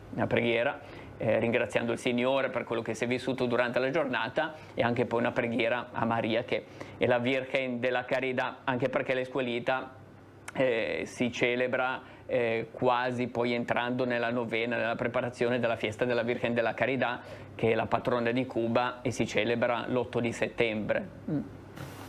È stata anche, mi ricordo Attilio, forse il tuo primo contatto col mondo della missione, e forse anche per Flavia questa mattina, però il primo giorno forse sei venuto soltanto te, Atti, e non avevamo ancora ben chiara la situazione, no, di tutti questi bambini, perché tanti di questi bimbi, come diceva Claudio, non soltanto non possono fare la colazione al mattino perché non ne hanno, ma addirittura vengono da distante, dovrebbero venire da così distante, penso alla comunità di Cascal, che Claudio anche organizza il trasporto, no, per questi bambini, quindi con grande desiderio loro si spostano proprio perché non hanno questa possibilità. Questo tuo primo impatto, Attilio, con la missione e l'esquelita, perché Attilio ha questa passione per il lavoro con i bimbi, ci era dimostrato tante volte, no? Ed era rimasto molto, molto incuriosito, mi pare. Sì, sicuramente sono stato colpito dalla cura, dei dettagli, dalla passione, dalla voglia di fare le cose, di farle bene e di stare insieme. Questa è una cosa che proprio si percepisce, e diciamo che il primo giorno soprattutto è stato un po' complicato entrare nei ritmi, soprattutto per la lingua, poi pian piano ci abbiamo preso un po' dimestichezza, e davvero sono stato colpito dalla cura che gli animatori mettono nella realizzazione delle attività, che sia la merenda, che sia la riflessione, che sia il gioco, ma anche comunque dalla passione che ci mettono i ragazzi, che anche se sono piccoli, qualche bambino magari davvero delle scuole elementari, mi sono sembrati tutti con l'obiettivo di rendere questa settimana un bel momento, una bella esperienza. I bambini erano tanti. Prima, mentre Mauri parlava di povertà, io pensavo che in realtà forse l'esquelita di verano è il momento di maggior ricchezza che ho visto in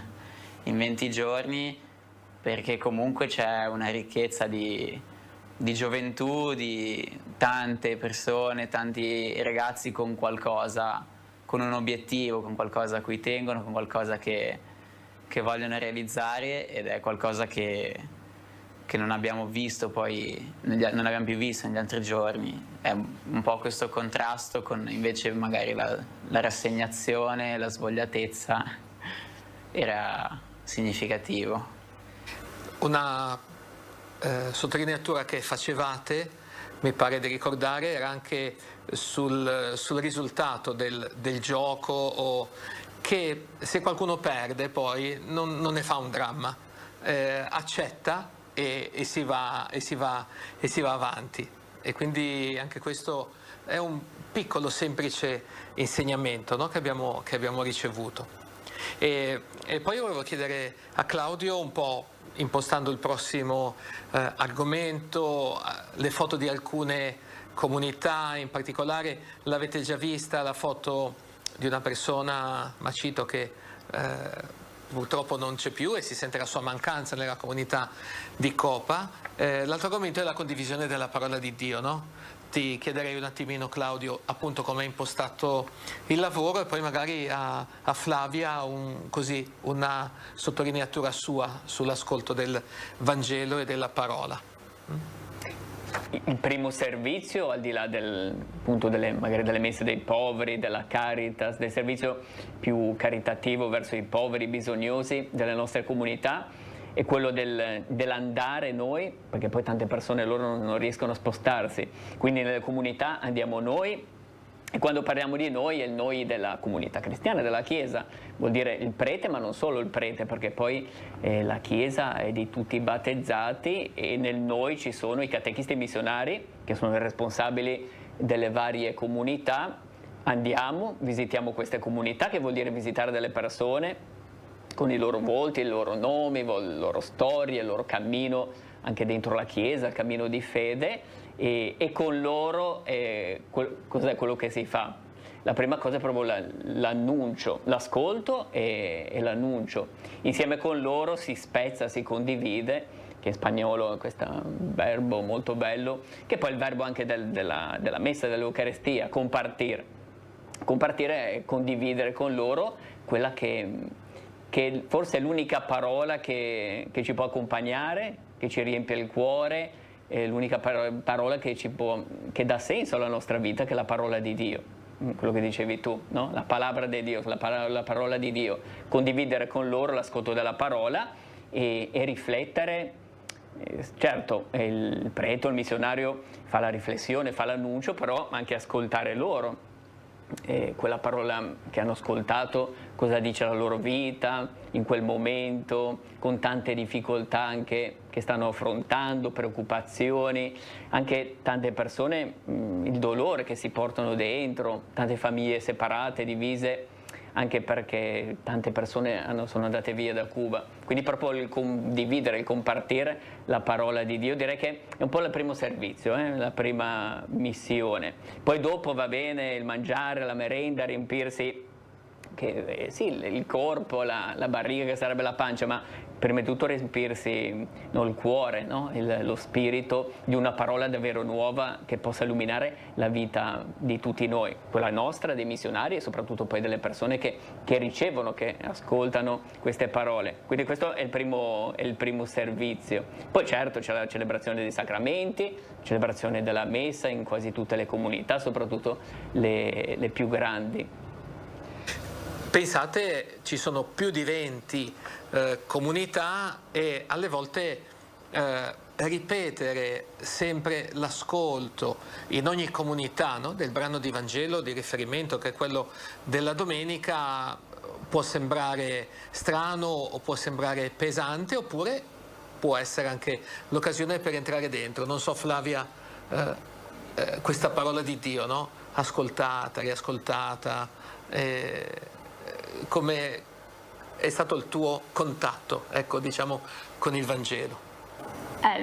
Sicuramente il fatto del pesante, forse specie le prime settimane, l'ascoltare, cioè rimaneva un po', è sempre la stessa. In realtà poi, anche se ci dicevamo sì vabbè è sempre la stessa, a me piaceva come il fatto di entrare nelle comunità, che alla fine poi il fatto che comunque tutti partecipassero, non fosse solo il sacerdote che parlava, bene o male poi non era sempre la stessa, perché poi le persone si focalizzavano su cose diverse. E dal mio canto mi sono resa conto, forse non subito, ma andando avanti nelle settimane, come forse questo ascolto e riascolto mi possa essere stato utile poi per entrare, cioè mi è rimasto alla fine quella parola e poi nelle settimane mi è entrata sempre più dentro, possiamo dire. Non so. Il Vangelo fa un po' così, lavora dentro, è la parola di Dio che lavora, poi magari emerge nel momento che meno ce lo aspettiamo. Arriviamo all'ultimo punto che trattiamo insieme in questa trasmissione, no? Che è un po' l'incontro, la condivisione con il gruppo dei giovani e anche con i missionari. I giovani, su di loro magari Claudio ci dice una parola, perché è un momento a Cuba dove i giovani faticano molto e cercano, se possibile, di emigrare, diciamo, no? Sì, tante persone mi chiedono qua in Italia com'è la situazione a Cuba.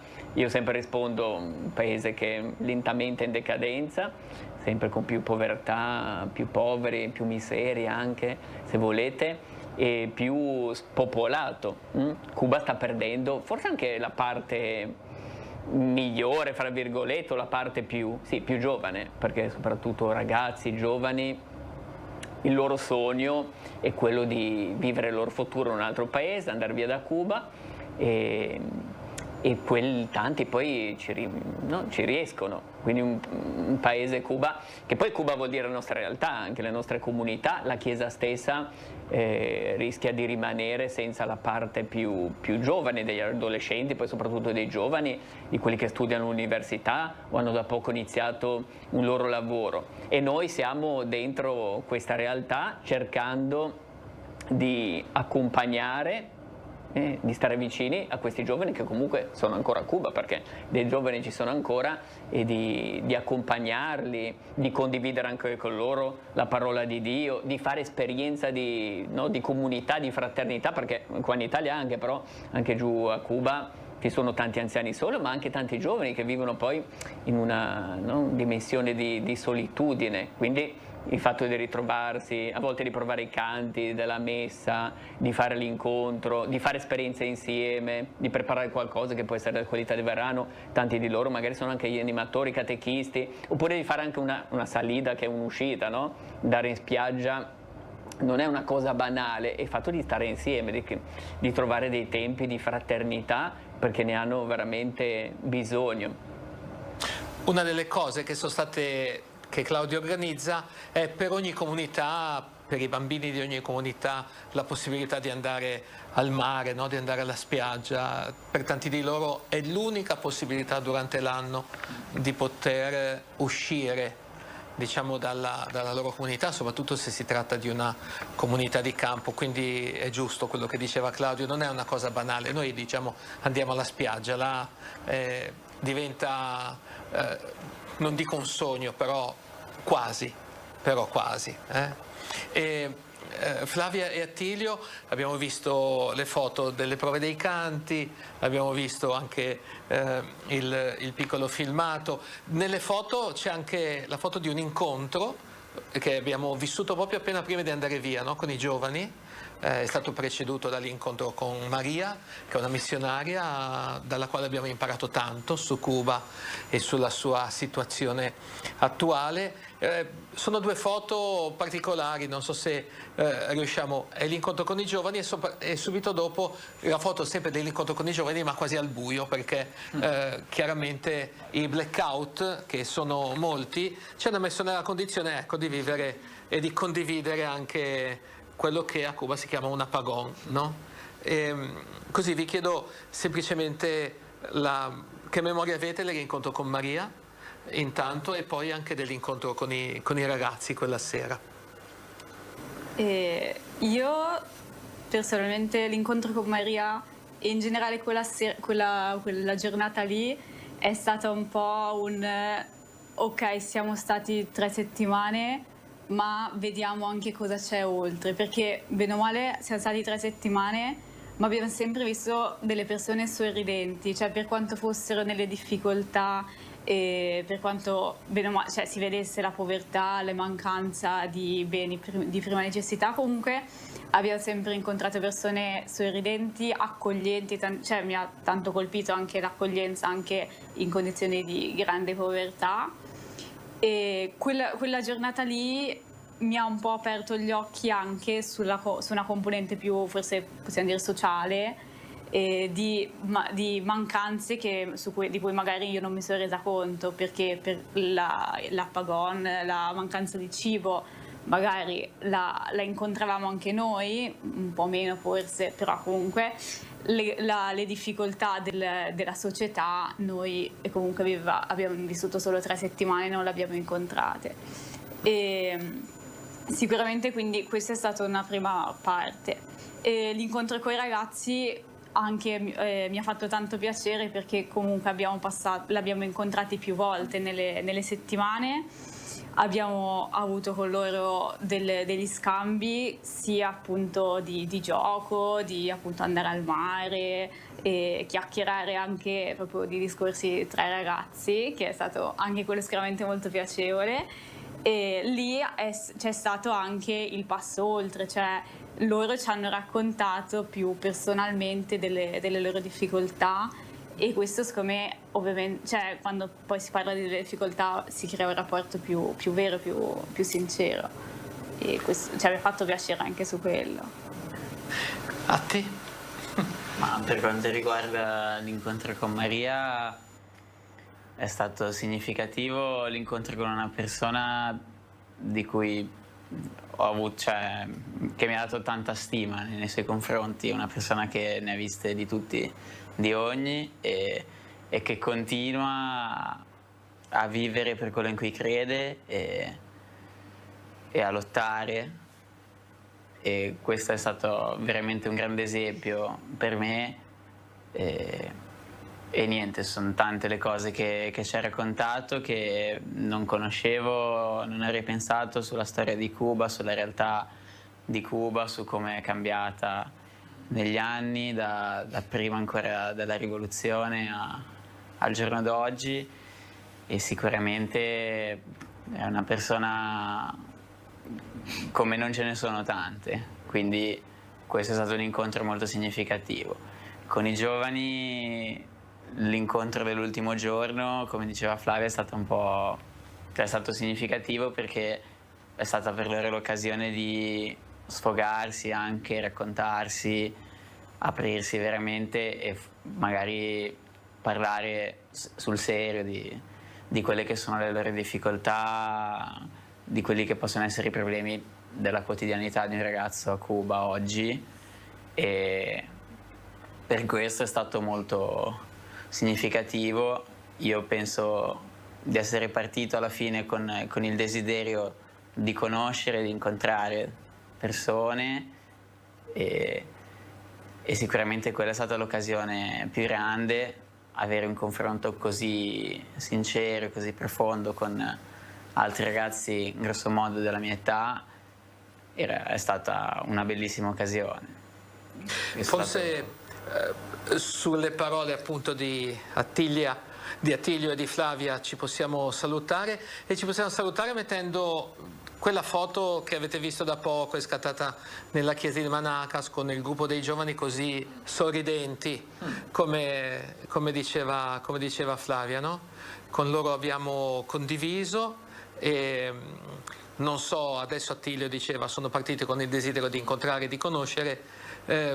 Credo che siamo ripartiti per tornare in Italia col desiderio anche un po' di ritornare in qualche modo, e con il desiderio di restituire tutto quello che abbiamo ricevuto. Io concludo questa prima puntata sulla missione di Cuba e sul viaggio missionario ringraziando insieme a loro tutte le persone che ci hanno aiutato, le persone che hanno raccolto i fondi che poi sono stati consegnati a Claudio, ringraziando le comunità di Santo Stefano del Ponte e di San Bartolomeo, poi le comunità della zona pastorale di San Perdicane le ringraziamo nella prossima puntata, e niente, vi diamo appuntamento alla prossima trasmissione per scoprire ancora qualcosa in più di quello che è stato questo viaggio a Cuba nella missione della nostra diocesi. Un caro saluto, un arrivederci e a risentirci alla prossima settimana.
Lunedì 11 agosto alle 9 festeggiamo insieme nella chiesa del Centro di Pastorale Giovanile di San Massimo a Verona con una solenne Santa Messa Santa Chiara d'Assisi, patrona della televisione e delle comunicazioni. Partecipa anche tu con tutti noi.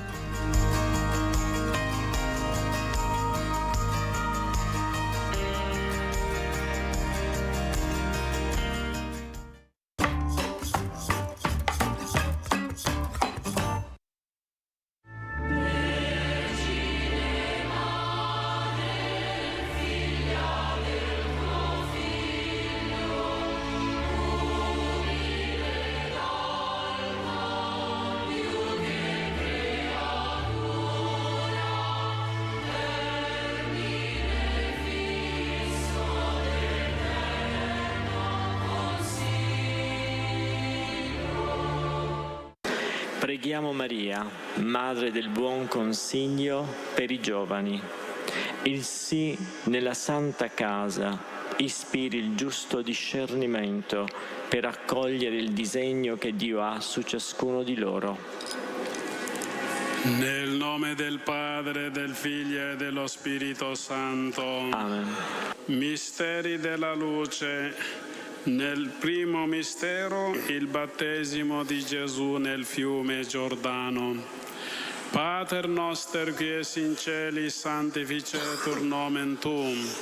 Adveniat regnum tuum, fiat voluntas tua, sicut in cielo et in terra. Pane nostrum quotidianum da nobis hodie, et dimitte nobis debita nostra, sicut et nos dimitibus debitoribus nostris, et te nos inducas in tentazione, se libera nos a malo. Amen.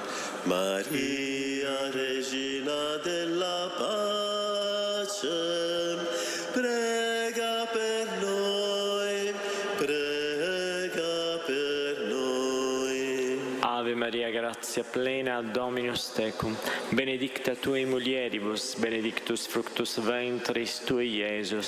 Santa Maria, Mater Dei, ora pro nobis peccatoribus, nunc et in hora mortis nostre. Amen. Ave Maria, grazia plena, Dominus tecum, benedicta tu in mulieribus, benedictus fructus ventris tui, Iesus. Santa Maria, Mater Dei, ora pro nobis peccatoribus, nunc et in hora mortis nostre. Amen. Ave Maria, grazia plena, Dominus tecum, benedicta tu in mulieribus, benedictus fructus ventris tui, Iesus. Santa Maria, Mater Dei, ora pro nobis peccatoribus, nunc et in hora mortis nostre. Amen. Ave Maria, grazia plena, Dominus tecum, benedicta tu in mulieribus, benedictus fructus ventris tui, Iesus. Santa Maria, Mater Dei, ora pro nobis peccatoribus, nunc et in hora mortis nostre. Amen. Ave Maria, grazia plena, Dominus tecum, benedicta tu in mulieribus, benedictus fructus ventris tui, Iesus. Santa Maria, Mater Dei, ora pro nobis peccatoribus, nunc et in hora mortis nostre. Amen. Ave Maria, grazia plena, Dominus tecum, benedicta tu in mulieribus, benedictus fructus ventris tui, Iesus. Santa Maria, Mater Dei, ora pro nobis peccatoribus, nunc et in hora mortis nostre. Amen. Ave Maria, grazia plena, Dominus tecum, benedicta tu in mulieribus, benedictus fructus ventris tui, Iesus. Santa Maria, Mater Dei, ora pro nobis peccatoribus, nunc et in hora mortis nostre. Amen. Ave Maria, grazia plena, Dominus tecum, benedicta tu in mulieribus, benedictus fructus ventris tui, Iesus. Santa Maria, Mater Dei, ora pro nobis peccatoribus, nunc et in hora mortis nostre. Amen. Ave Maria, grazia plena, Dominus tecum, benedicta tu in mulieribus, benedictus fructus ventris tui, Iesus. Santa Maria, Mater Dei, ora pro nobis peccatoribus, nunc et in hora mortis nostre. Amen. Ave Maria, grazia plena, Dominus tecum, benedicta tui mulieribus, benedictus fructus ventris tui, Iesus. Santa Maria, Mater Dei, ora pro nobis peccatoribus, nunc et in hora mortis nostre. Amen. Gloria al Padre, al Figlio e allo Spirito Santo, come era nel principio e ora e sempre, nei secoli dei secoli. Amen. Lodato sempre sia il santissimo nome di Gesù, Giuseppe Maria. Nel secondo mistero, le nozze in Cana di Galilea.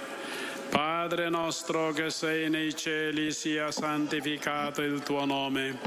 Venga il tuo regno, sia fatta la tua volontà come in cielo e così in terra. Dacci oggi il nostro pane quotidiano e rimetti a noi i nostri debiti, come anche noi li rimettiamo ai nostri debitori.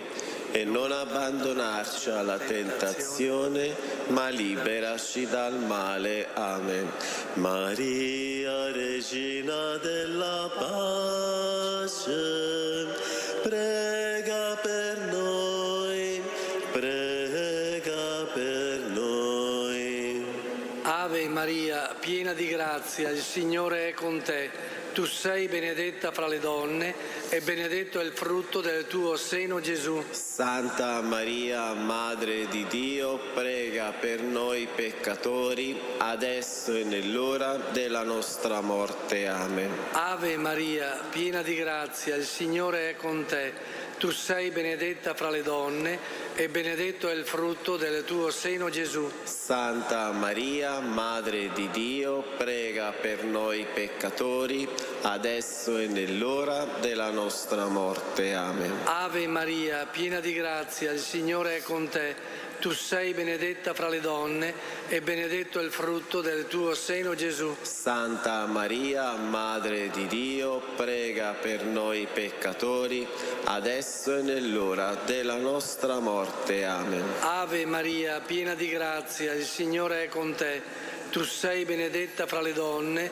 e benedetto è il frutto del tuo seno, Gesù. Santa Maria, Madre di Dio, prega per noi peccatori, adesso e nell'ora della nostra morte. Amen. Ave Maria, piena di grazia, il Signore è con te. Tu sei benedetta fra le donne e benedetto è il frutto del tuo seno, Gesù. Santa Maria, Madre di Dio, prega per noi peccatori, adesso e nell'ora della nostra morte. Amen. Ave Maria, piena di grazia, il Signore è con te. Tu sei benedetta fra le donne e benedetto è il frutto del tuo seno, Gesù. Santa Maria, Madre di Dio, prega per noi peccatori, adesso e nell'ora della nostra morte. Amen. Ave Maria, piena di grazia, il Signore è con te. Tu sei benedetta fra le donne e benedetto il frutto del tuo seno, Gesù. Santa Maria, Madre di Dio, prega per noi peccatori,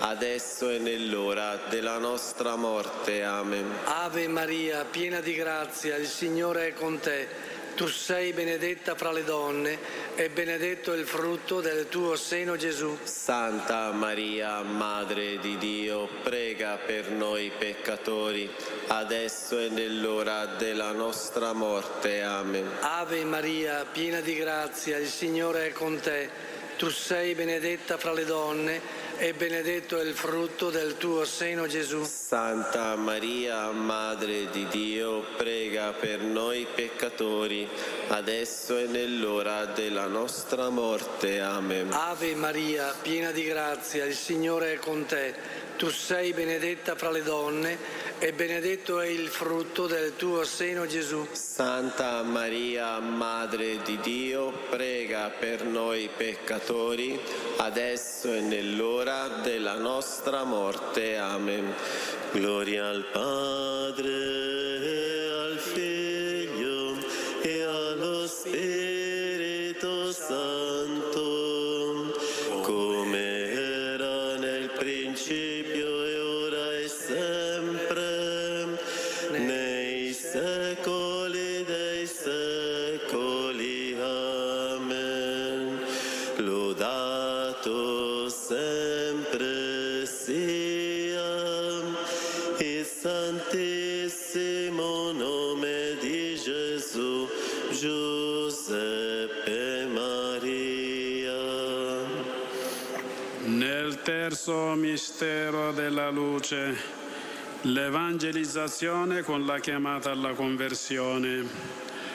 Padre nostro che sei nei cieli, sia santificato il tuo nome.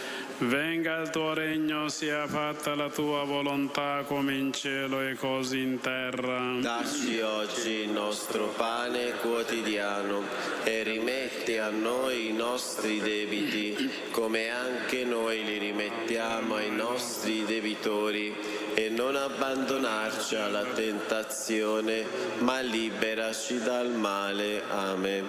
Maria, Regina della pace, prega per noi, prega per noi. Enamarico. ጸጋን የሞላሽ ማርያም ሆይ ሰላም ላንቺ ይሁን፣ እግዚአብሔር ካንቺ ጋር ነው። ከሴቶች ሁሉ የተባረክሽ ነሽ፣ የሆድሽም ፍሬ ኢየሱስ የተባረከ ነው። Santa Maria, Madre di Dio, prega per noi peccatori, adesso e nell'ora della nostra morte. Amen. ጸጋን የሞላሽ ማርያም ሆይ ሰላም ላንቺ ይሁን፣ እግዚአብሔር ካንቺ ጋር ነው። ከሴቶች ሁሉ የተባረክሽ ነሽ፣ የሆድሽም ፍሬ ኢየሱስ የተባረከ ነው። Santa Maria, Madre di Dio, prega per noi peccatori, adesso e nell'ora della nostra morte. Amen. ጸጋን የሞላሽ ማርያም ሆይ ሰላም ላንቺ ይሁን፣ እግዚአብሔር ካንቺ ጋር ነው። ከሴቶች ሁሉ የተባረክሽ ነሽ፣ የሆድሽም ፍሬ ኢየሱስ የተባረከ ነው። Santa Maria, Madre di Dio, prega per noi peccatori, adesso e nell'ora della nostra morte. Amen. ጸጋን የሞላሽ ማርያም ሆይ ሰላም ላንቺ ይሁን፣ እግዚአብሔር ካንቺ ጋር ነው። ከሴቶች ሁሉ የተባረክሽ ነሽ፣ የሆድሽም ፍሬ ኢየሱስ የተባረከ ነው። Santa Maria, Madre di Dio, prega per noi peccatori, adesso e nell'ora della nostra morte. Amen. ጸጋን የሞላሽ ማርያም ሆይ ሰላም ላንቺ ይሁን፣ እግዚአብሔር ካንቺ ጋር ነው። ከሴቶች ሁሉ የተባረክሽ ነሽ፣ የሆድሽም ፍሬ ኢየሱስ የተባረከ ነው። Santa Maria, Madre di Dio, prega per noi peccatori, adesso e nell'ora della nostra morte. Amen. ጸጋን የሞላሽ ማርያም ሆይ ሰላም ላንቺ ይሁን፣ እግዚአብሔር ካንቺ ጋር ነው። ከሴቶች ሁሉ የተባረክሽ ነሽ፣ የሆድሽም ፍሬ ኢየሱስ የተባረከ ነው። Santa Maria, Madre di Dio, prega per noi peccatori, adesso e nell'ora della nostra morte. Amen.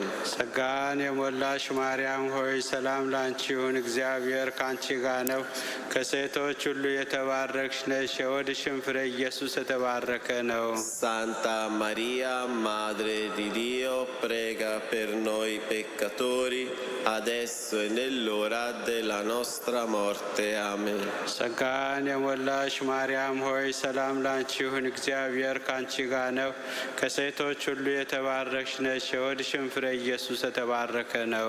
Santa Maria, Madre di Dio, prega per noi peccatori, adesso e nell'ora della nostra morte. Amen. ጸጋን የሞላሽ ማርያም ሆይ ሰላም ላንቺ ይሁን፣ እግዚአብሔር ካንቺ ጋር ነው። ከሴቶች ሁሉ የተባረክሽ ነሽ፣ የሆድሽም ፍሬ ኢየሱስ የተባረከ ነው። Santa Maria, Madre di Dio, prega per noi peccatori, adesso e nell'ora della nostra morte. Amen. ጸጋን የሞላሽ ማርያም ሆይ ሰላም ላንቺ ይሁን፣ እግዚአብሔር ካንቺ ጋር ነው። ከሴቶች ሁሉ የተባረክሽ ነሽ፣ የሆድሽም ፍሬ ኢየሱስ የተባረከ ነው። Santa Maria, Madre di Dio, prega per noi peccatori, adesso e nell'ora della nostra morte. Amen. Gloria al Padre, al Figlio e allo Spirito Santo, come era nel principio e ora e sempre, nei secoli dei secoli. Amen. Lodato sempre sia il santissimo nome di Gesù, Giuseppe Maria. Nel quarto mistero, la trasfigurazione sul monte Tabor. Padre nostro che sei nei cieli, sia santificato il tuo nome. Venga il tuo regno, sia fatta la tua volontà come in cielo e così in terra. Dacci oggi il nostro pane quotidiano e rimetti a noi i nostri debiti, come anche noi li rimettiamo ai nostri debitori. E non abbandonarci alla tentazione, ma liberaci dal male. Amen. Maria, Regina della pace, prega per noi, prega per noi. Zdrowaś Maryjo, łaski pełna, Pan z Tobą, błogosławionaś Ty między niewiastami i błogosławiony owoc żywota Twojego, Jezus. Santa Maria, Madre di Dio, prega per noi peccatori, adesso e nell'ora della nostra morte. Amen. Zdrowaś Maryjo, łaski pełna, Pan z Tobą, błogosławionaś Ty między niewiastami i błogosławiony owoc żywota Twojego, Jezus. Santa Maria, Madre di Dio, prega per noi peccatori, adesso e nell'ora della nostra morte. Amen. Zdrowaś Maryjo, łaski pełna, Pan z Tobą, błogosławionaś Ty między niewiastami i błogosławiony owoc żywota Twojego, Jezus. Santa Maria, Madre di Dio, prega per noi peccatori, adesso e nell'ora della nostra morte. Amen. Zdrowaś Maryjo, łaski pełna, Pan z Tobą, błogosławionaś Ty między niewiastami i błogosławiony owoc żywota Twojego, Jezus. Santa Maria, Madre di Dio, prega per noi peccatori, adesso e nell'ora della nostra morte. Amen. Zdrowaś Maryjo, łaski pełna, Pan z Tobą, błogosławionaś Ty między niewiastami i błogosławiony owoc żywota Twojego, Jezus. Santa Maria, Madre di Dio, prega per noi peccatori, adesso e nell'ora della nostra morte. Amen. Zdrowaś Maryjo, łaski pełna, Pan z Tobą, błogosławionaś Ty między niewiastami i błogosławiony owoc żywota Twojego, Jezus. Santa Maria, Madre di Dio, prega per noi peccatori, adesso e nell'ora della nostra morte. Amen. Zdrowaś Maryjo, łaski pełna, Pan z Tobą, błogosławionaś Ty między niewiastami i błogosławiony owoc żywota Twojego, Jezus. Santa Maria, Madre di Dio, prega per noi peccatori, adesso e nell'ora della nostra morte. Amen. Zdrowaś Maryjo, łaski pełna, Pan z Tobą, błogosławionaś Ty między niewiastami i błogosławiony owoc żywota Twojego, Jezus. Santa Maria, Madre di Dio, prega per noi peccatori, adesso e nell'ora della nostra morte. Amen. Zdrowaś Maryjo, łaski pełna, Pan z Tobą, błogosławionaś Ty między niewiastami i błogosławiony owoc żywota Twojego, Jezus. Santa Maria, Madre di Dio, prega per noi peccatori, adesso e nell'ora della nostra morte. Amen. Zdrowaś Maryjo, łaski pełna, Pan z Tobą, błogosławionaś Ty między niewiastami i błogosławiony owoc żywota Twojego, Jezus. Santa Maria, Madre di Dio, prega per noi peccatori, adesso e nell'ora della nostra morte. Amen. Gloria al Padre, e al Figlio, e allo Spirito Santo, come era nel principio e ora e sempre, nei secoli dei secoli. Amen. Lodato sempre sia il santissimo nome di Gesù, Giuseppe Maria. Nel quinto mistero, l'istituzione dell'Eucarestia. Padre nostro che sei nei cieli, sia santificato il tuo nome. Venga il tuo regno, sia fatta la tua volontà come in cielo e così in terra. Dacci oggi il nostro pane quotidiano e rimetti a noi i nostri debiti, come anche noi li rimettiamo ai nostri debitori, e non abbandonarci alla tentazione, ma liberaci dal male. Amen. Maria, Regina della pace, prega per noi, prega per noi. Hail Mary, full of grace, the Lord is with you. Blessed are you among women, and blessed is the fruit of your womb, Jesus. Santa Maria, Madre di Dio, prega per noi peccatori, adesso e nell'ora della nostra morte. Amen. Hail Mary, full of grace, the Lord is with you. Blessed are you among women, and blessed is the fruit of your womb, Jesus. Santa Maria, Madre di Dio, prega per noi peccatori, adesso e nell'ora della nostra morte. Amen.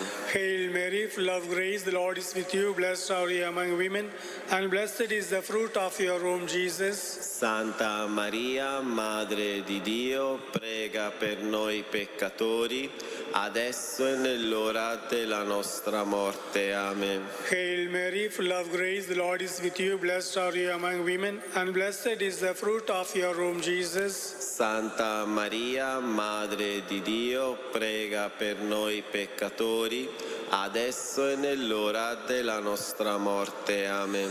Hail Mary, full of grace, the Lord is with you. Blessed are you among women, and blessed is the fruit of your womb, Jesus. Santa Maria, Madre di Dio, prega per noi peccatori, adesso e nell'ora della nostra morte. Amen.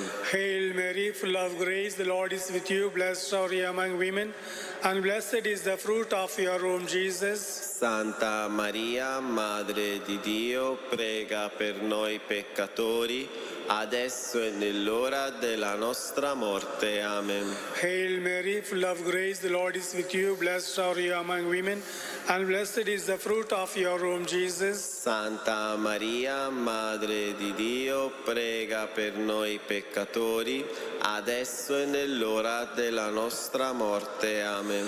Hail Mary, full of grace, the Lord is with you. Blessed are you among women, and blessed is the fruit of your womb, Jesus. Santa Maria, Madre di Dio, prega per noi peccatori, adesso e nell'ora della nostra morte. Amen. Hail Mary, full of grace, the Lord is with you. Blessed are you among women, and blessed is the fruit of your womb, Jesus. Santa Maria, Madre di Dio, prega per noi peccatori, adesso e nell'ora della nostra morte. Amen. Hail Mary, full of grace, the Lord is with you. Blessed are you among women, and blessed is the fruit of your womb, Jesus. Santa Maria, Madre di Dio, prega per noi peccatori, adesso e nell'ora della nostra morte. Amen. Gloria al Padre, e al Figlio, e allo Spirito Santo, come era nel principio e ora e sempre, nei secoli dei secoli. secoli. Amen. Lodato sempre sia il santissimo nome di Gesù, Giuseppe Maria. Salve Regina, Madre di misericordia, vita, dolcezza e speranza nostra, salve. A te ricorriamo, esuli figli di Eva. Te sospiriamo, gementi e piangenti in questa valle di lacrime. Orsù dunque, avvocata nostra, rivolgi a noi quegli occhi tuoi misericordiosi e mostraci dopo questo esilio, Gesù, il frutto benedetto del tuo seno. Clemente, o pia, o dolce Vergine Maria. Signore pietà. Signore pietà. Cristo pietà. Cristo pietà. Signore pietà. Signore pietà. Santa Maria. Prega per noi. Santa Madre di Dio. Prega per noi. Santa Vergine delle Vergini. Prega per noi. Madre di Cristo. Prega per noi. Madre della Chiesa. Prega per noi. Madre di misericordia. Prega per noi. Madre della Divina Grazia. Prega per noi. Madre della Speranza. Prega per noi. Madre purissima. Prega per noi. Madre castissima. Prega per noi. Madre sempre vergine. Prega per noi. Madre immacolata. Prega per noi. Madre degna d'amore. Prega per noi. Madre ammirabile. Prega per noi. Madre del buon consiglio. Prega per noi. Madre del Creatore. Prega per noi. Madre del Salvatore.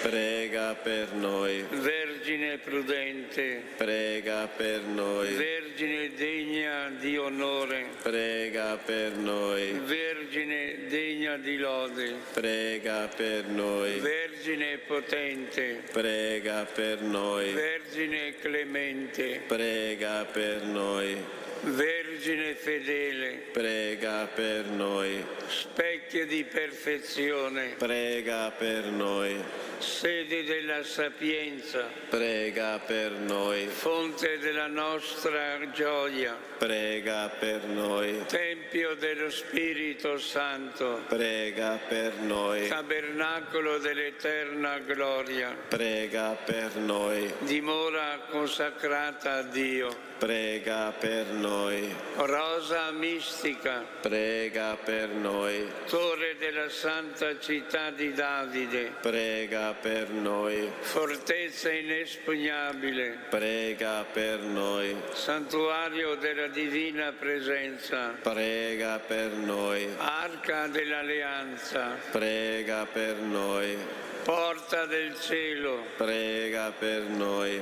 Stella del mattino. Prega per noi. Salute degli infermi. Prega per noi.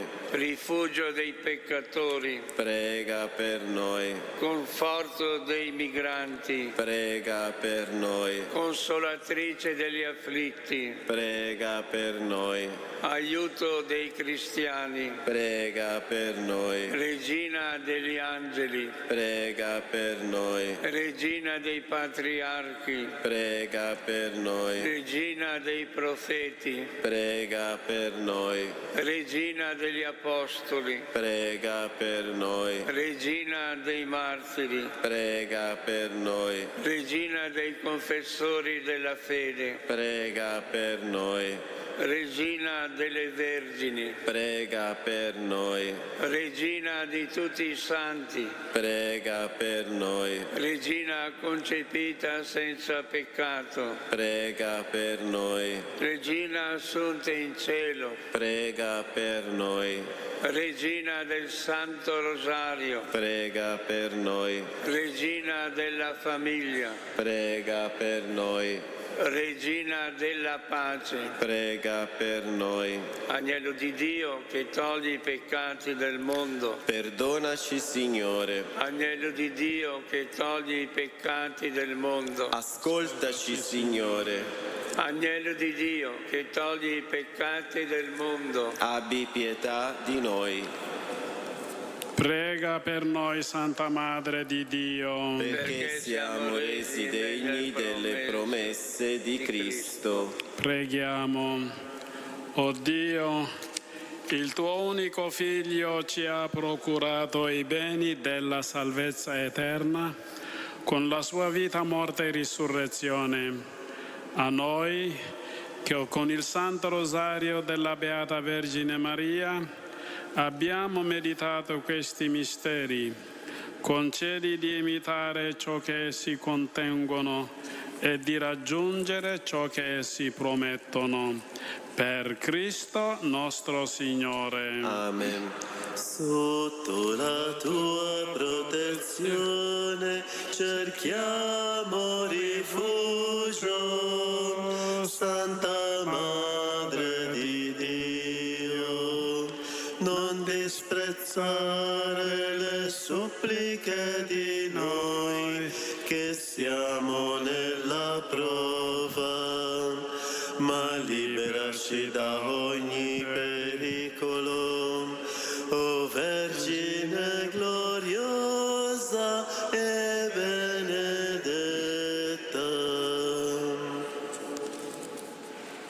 Preghiamo insieme la preghiera che sul libretto si trova a pagina 25.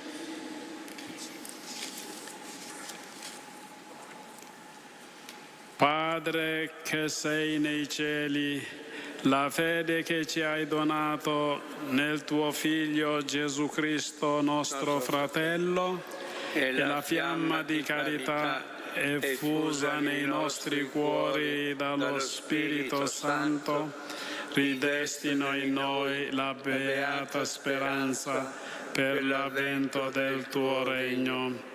La tua grazia ci trasformi in coltivatori operosi dei semi evangelici che lievitino l'umanità e il cosmo nell'attesa fiduciosa dei cieli nuovi e della terra nuova, quando, vinte le potenze del male, si manifesterà per sempre la tua gloria. La grazia del Giubileo ravvivi in noi pellegrini di speranza l'anelito verso i beni celesti e riversi sul mondo intero la gioia e la pace del nostro Redentore. A te, Dio benedetto in eterno, sia lode e gloria nei secoli. Amen. Angelo di Dio, che sei mio custode, illumina, custodisci, regge e governa me, che ti fui affidato dalla pietà celeste. Amen. L'eterno riposo dona loro, Signore, e splenda ad essi la luce perpetua, riposino in pace. Amen. Il Signore sia con voi e con il tuo spirito. Vi benedica Dio Onnipotente, Padre, Figlio e Spirito Santo. Amen. Benediciamo il Signore. Rendiamo grazie a Dio. Ave, o Vergine degli angeli, Ave, o Madre dei credenti,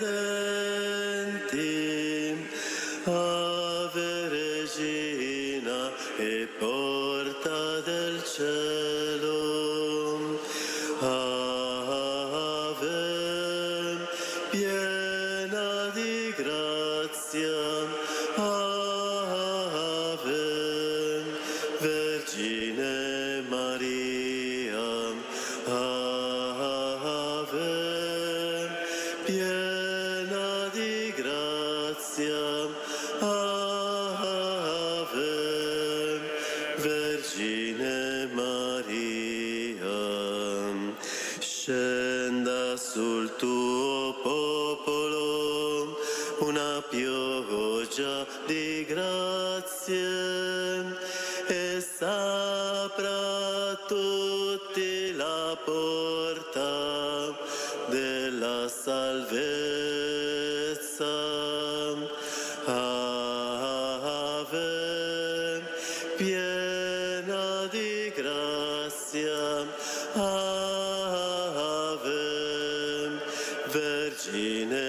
Maria, Ave, piena di grazia, Ave, Vergine Maria.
Oggi Simone, il discepolo prescelto da Gesù rispetto ai 12, ha due nomi, sia Pietro che Satana. Da una parte è colui che riconosce Gesù come il figlio di Dio e quindi il Signore Gesù stesso gli darà questo nuovo nome, Pietro, la roccia, colui sulla quale si fonderà la pietra per edificare la Chiesa. E poi però nello stesso tempo gli viene dato un altro nome, perché poco più avanti, quando Pietro si opporrà alle indicazioni di Gesù sulla sua morte e croce e risurrezione, sarà detto: va dietro a me Satana. Ma quindi chi è Simone? Pietro o Satana? Quando ci viene dato un mandato come quello di Pietro è importantissimo cercare di perseverarlo, perché non cambia dall'oggi al domani tutto, non basta che qualcuno ti dia un mandato e tu possa portarlo avanti sicuramente con la tua integrità, con la tua condotta. No, le tentazioni ci sono e ci saranno sempre. Anche il primo Papa viene tentato subito dopo. E quindi questa è una cosa importantissima per noi, cercare di perseverare nella chiamata che ci è stata donata, perché anche se Pietro può diventare Satana, può comunque ritornare Pietro. E allora è questa proprio l'indicazione, cercare di mantenere con la perseveranza, con la preghiera, con tutto ciò che ci aiuta, un esercizio per portare avanti la missione che ci è stata affidata, a partire dal nostro nome vero.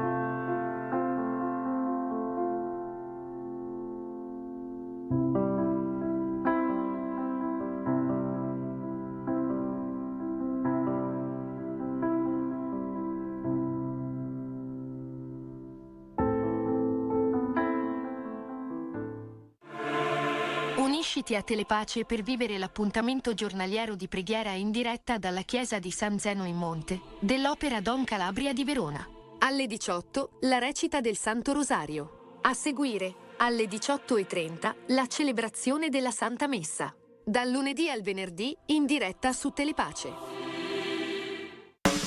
Telepace, voce di chi non ha voce, voce di chi non ha voce. Bentrovati amici di Radio Pace di Telepace, le radici della nostra emittente, i nostri benefattori, prosegue il nostro racconto insieme a colui che ha fondato questa avventura che sta ancora vivendo insieme a voi e per merito vostro anche, appunto, le nostre emittenti Radio Pace e Telepace. Queste radici oggi si soffermano a raccontare una persona che ha fatto molto e che forse è all'inizio della nostra storia, un vescovo, Sua Eccellenza Monsignor Giuseppe Carraro. Andiamo ad ascoltare i ricordi di questi inizi insieme a Don Guido Todeschini.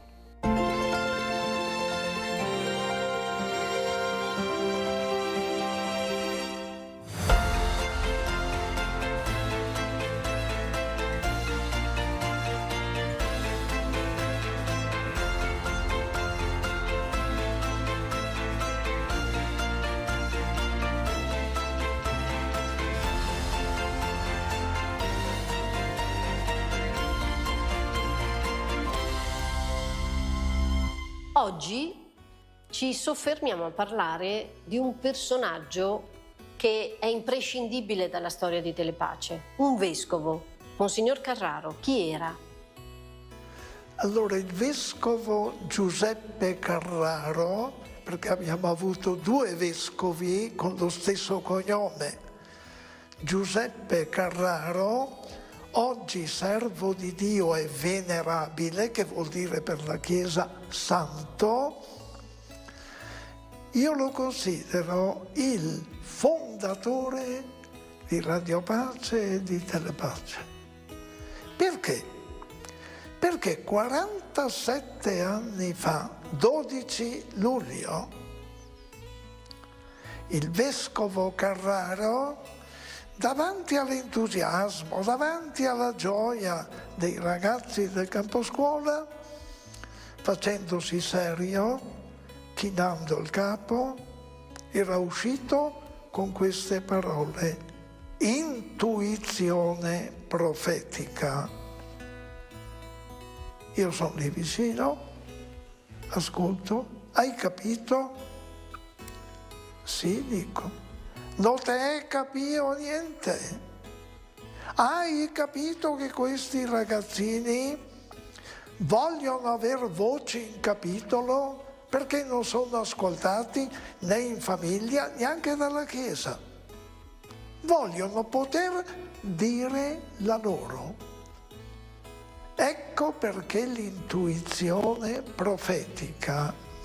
E mi permetto di dire che tutto è partito di lì, perché io potevo aspettarmi, difatti mi aspettavo questo: ascoltami un poco, guarda che tu sei direttore di Casa Gioiosa, ne hai abbastanza, non pensare a quelle cose lì che non sono per te.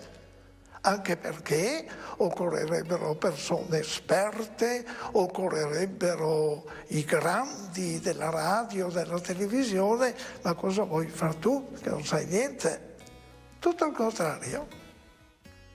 È stata un'iniezione di fiducia, insomma, quella del vescovo verso questa intuizione dei ragazzini e la sua disponibilità. Allora è stata, possiamo dire, hai detto una iniezione, ma di quelle forte, di fiducia, che però ha voluto mettere alla prova, perché non è terminato tutto lì. Allora dico, bene, e i soldi dove li trovi? Il vescovo mi dice, e io rispondo, senta un poco, dico, lei come motto episcopale ha scelto le parole dell'Evangelista Matteo, capitolo 6, Querit primum regnum Dei, cercate prima di tutto il regno di Dio e la sua giustizia e tutto il resto vi sarà dato in soprappiù. Lui si ferma un attimo, si dice, mi dimenticavo, ma era tutto un gioco così. Quindi è da lì che parte la provvidenza. Perché poi è andato avanti. E come la metti, dice, quei tuoi preti?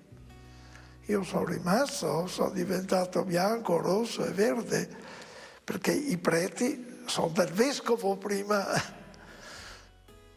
Perché dico? Perché devi sapere, dice, che in 2 consigli presbiterali, è bello questo, si è parlato anche del fatto che la diocesi potrebbe avere una radio o una televisione. Nel primo l'idea è stata bocciata, nel secondo l'idea viene ancora bocciata e la risposta generale era questa, con tutte quelle radio e televisioni che ci sono, noi entriamo in quelle. Non abbiamo noi una radio o una televisione. Conclusione, niente radio o televisione diocesana. Quindi da lì l'idea di una televisione... Allora no, perché come? Allora io ho detto, però dico, se questa radio nascesse per esempio a Casa Gioiosa, cioè non è la diocesi. E allora va avanti lui e mi parla di Tizio, Caio, Sempronio, preti. Sai che quello lì non vuole saperne, sai che quell'altro mi ha scritto una lettera che mi aveva anche fatto leggere. Sì, dico, ho sentito. Quindi, io dico quindi, non ascoltare nessuno. È nato tutto così, Io insomma. da lì ho capito che il vescovo voleva questa creatura che stava nascendo.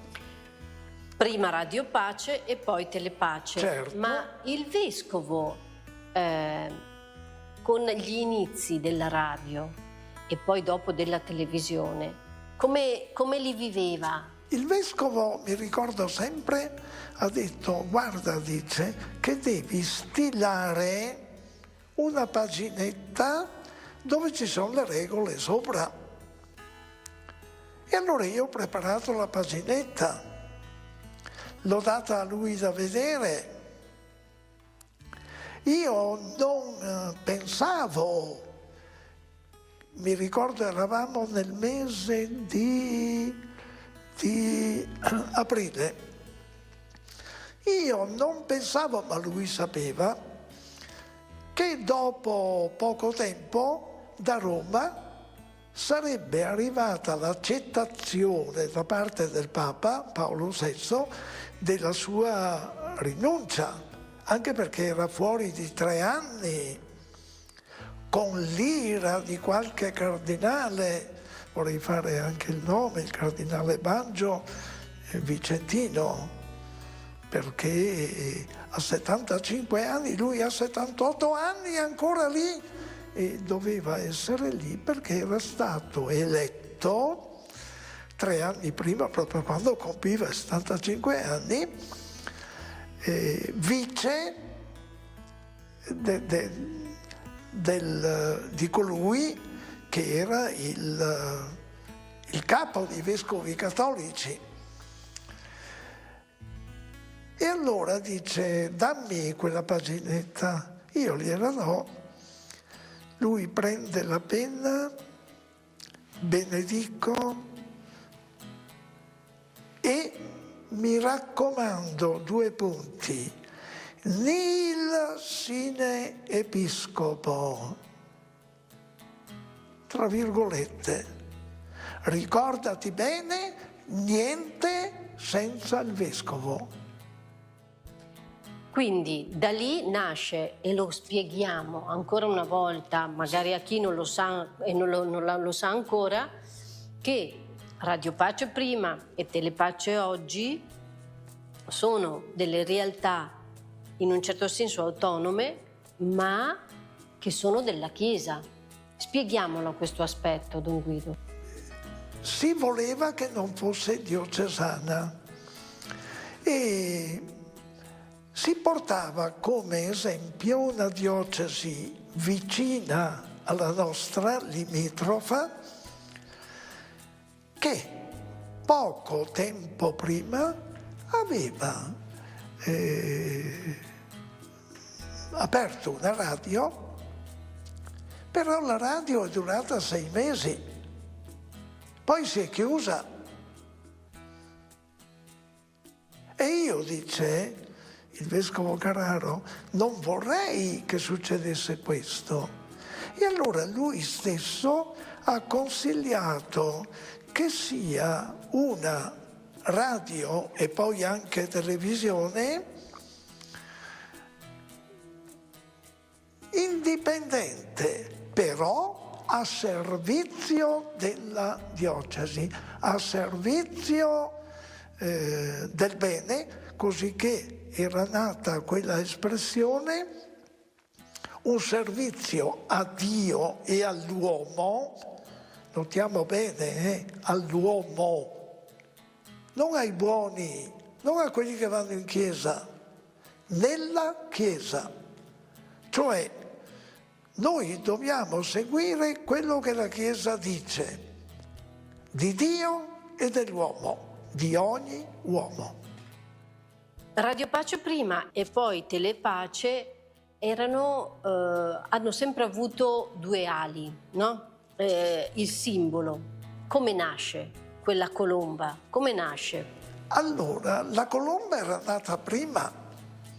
La colomba era nata in occasione delle marce della pace, quando non c'era ancora né Radio Pace né Telepace. E il grafico, quello che aveva fatto la colomba, l'aveva fatta con le ali aperte.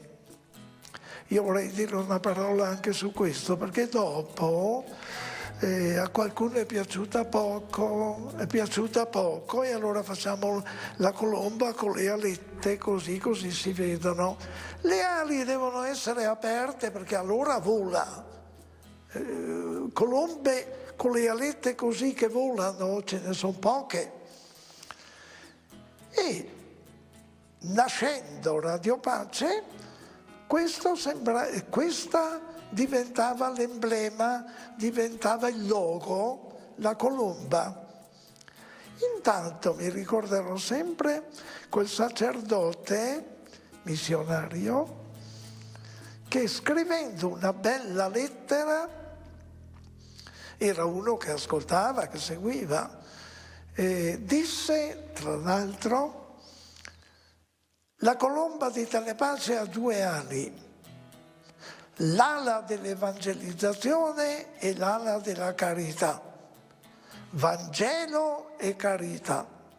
Sono due cose che devono andare di comune accordo. Ah, ma no, ma è meglio solo il Vangelo lascia stare la carità che quella è la Caritas. No, è nata così. Quindi, in questi racconti della storia di Telepace mi viene da pensare che Telepace e Radio Pace hanno ricevuto carità, ma ne hanno data anche molta. Ne hanno data moltissima, mi permetto di dire moltissima. Vorrei raccontare un episodietto. Allora, mi ricordo un pomeriggio, ormai era sera, vado in cucina, la superiora dice: guardi che ha telefonato una signora un po' strana. Ma dico, non ha detto il nome? Sì, dice, mi ha detto si chiama Genoveffa. E dico il nome è già particolare. Sì. E cosa voleva? Voleva parlare con lei, mi ha detto che richiama. Dopo un poco suona il telefono, perché non c'era il telefonino. Pronto. Don Guido, Genoveffa. Io mi metto a ridere. Guardi che c'è poco da ridere, mi dice. No, perché veramente è una macchietta. Io dice, vorrei fare un'offerta al Papa. Lei è disponibile a portargliela? Beh, dico appena che vado. Però dico, mi dica presso poco. Curioso. Risposta, curioso. No, dico, se so. 500, dice. Sì, dico, 500.000, c'erano le lire. 500 milioni, mi dice. Io rimango lì, in silenzio.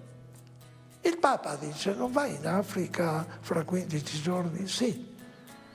E allora dice, però stia attento, altrimenti dice il progetto salta. Lei deve andare, quando va a Roma? Ma dico, se è una somma così, dico io chiamo subito e vado anche domani. Allora dice, le do le disposizioni. Lei passi dalle suore, figlie di Gesù, dopo le 18 di domani. Va bene? Intanto chiamo il segretario e mi dice, va bene, dice vieni pure, era martedì, mi ricordo, vieni domani così concelebri col Papa che nella sua cappella. E io vado dopo le 18 dalle suore, c'è una busta che non era chiusa, sigillata, e guardo dentro, 100, ci sono 5 assegni, come si chiamano? Quelli assegni fatti in banca, non... Scritti a mano. Sì. E guardo la denominazione Giovanni Paolo II. Ho i 5 assegni. $500 milioni. Mi ricordo, sono andato, siamo arrivati e ho dato, ho celebrato col Papa, dopodiché il Papa era stato avvertito, il Papa aveva preparato una corona di quelle belle che dalle principesse, aveva preparato poi altre cosette da dare a questa signora. E torno, naturalmente telefono alle suore, voi dico, senz'altro conoscete questa Genoveffa, perché io non so chi sia. Noi avevamo superiora qui in casa Suor Giorgina, la quale Suor Giorgina conosceva la Genoveffa, però aveva ordine tassativo di non fare una parola. Porto il tutto, queste chiamano questa Genoveffa, la quale Genoveffa non è che dopo si è fermata. Mi ricordo per Telepace ne ha mandato 300 milioni, poi ne ha mandato 200 che viene fuori $1 miliardo, vero? Ecco come vanno avanti le opere di Dio, perché è Lui che muove, è Lui che ha fatto chiamare questa signora. Chiaro. E ha fatto arrivare l'aiuto che c'era necessità di avere. Certo. E questa è la nostra storia, la storia soprattutto degli inizi di Radio Pace e poi di Telepace. Grazie per essere stati in nostra compagnia e buon proseguimento.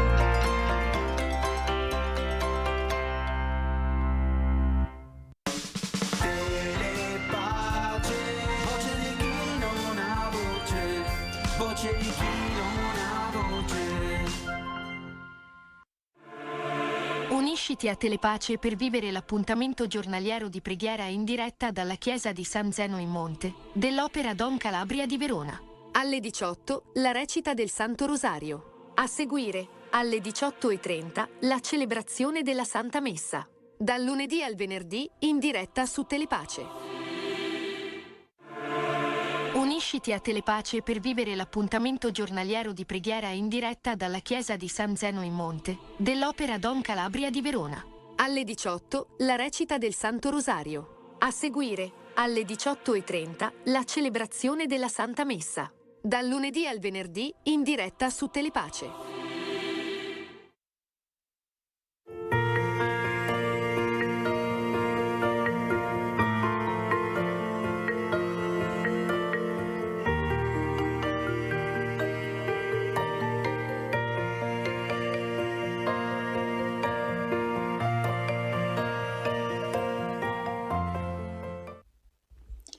Nel nome del Padre, del Figlio e dello Spirito Santo.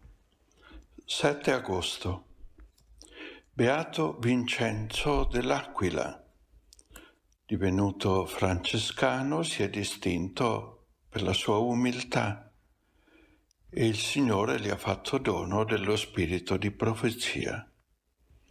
San Miguel de la Mora, un sacerdote in Messico, martire durante la persecuzione del 1927.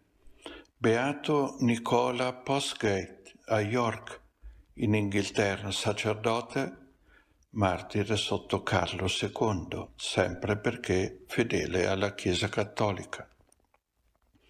Sant'Afra, convertita da una vita di peccato, viene bruciata sul rogo, ancora prima di essere battezzata, ancora catecumena. Beato Edmund Bojanowski, in Polonia. Si è dedicato a fare catechismo ai poveri e ai contadini e ha fondato le ancelle dell'Immacolata Concezione. San Gaetano Tiene di Vicenza, dedito alla preghiera e al servizio ai poveri. Poi insieme con Gian Pietro Carafa, che poi è diventato Papa Paolo IV, insieme con lui ha fondato i chierici teatini. È stato chiamato il Santo della Provvidenza perché si affidava sempre alla provvidenza del Padre, che non delude mai. È morto nel 1547. San Sisto II, con alcuni compagni diaconi, era il Papa di San Lorenzo, martire anche lui nel 258. La gloria del Signore apparve loro. Stiamo leggendo nella prima lettura della Messa ancora dal libro dei Numeri. Manca l'acqua al popolo che cammina nel deserto. E allora cosa fa il popolo? Invece che mettersi a pregare, invece che aver fiducia in Dio, nonostante i grandi prodigi cui aveva già assistito, dai quali era stato beneficato, si mette a mormorare, a lamentarsi, non solo, anche ad adirarsi, a manifestar rabbia contro Mosè.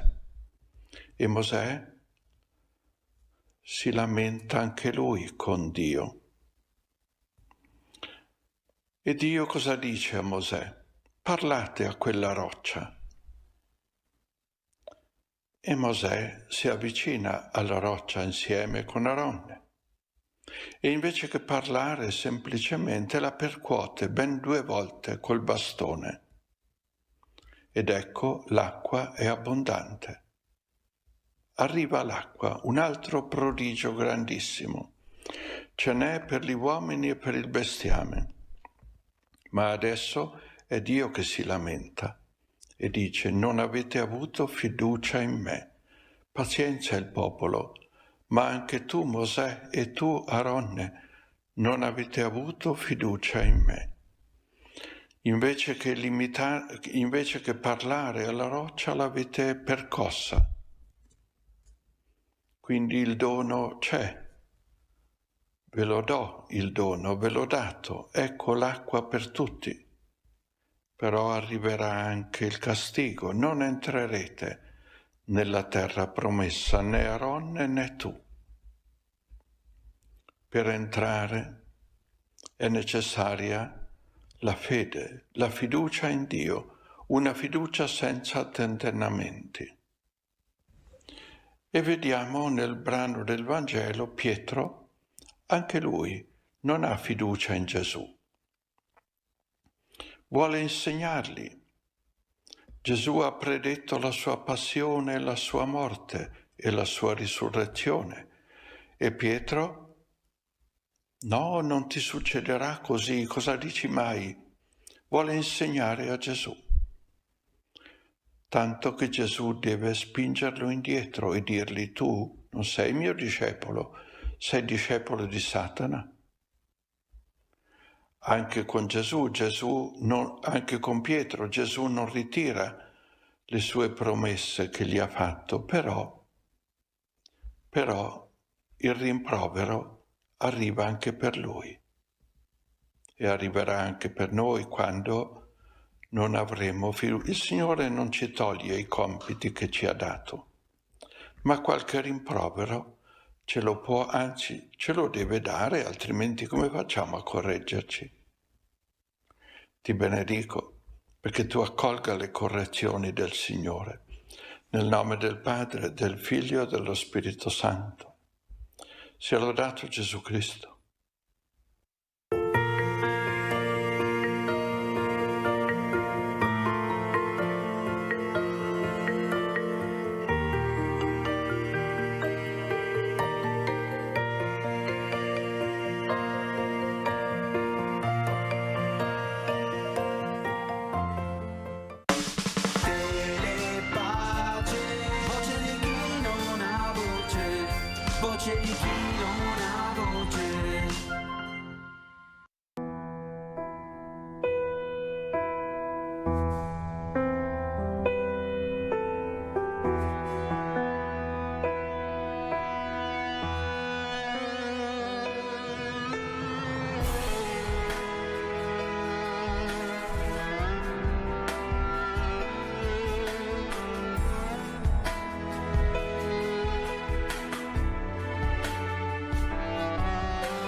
Cari fratelli e sorelle, proseguiamo il nostro cammino giubilare alla scoperta del volto di Cristo, in cui la nostra speranza prende forma e consistenza.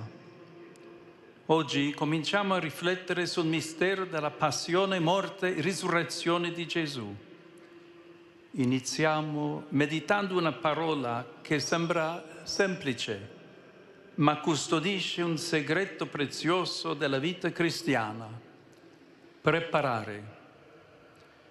Nel Vangelo di Marco si racconta che il primo giorno degli Azimi, quando si immolava la Pasqua, i discepoli dissero a Gesù: dove vuoi che andiamo a preparare perché tu possa mangiare la Pasqua?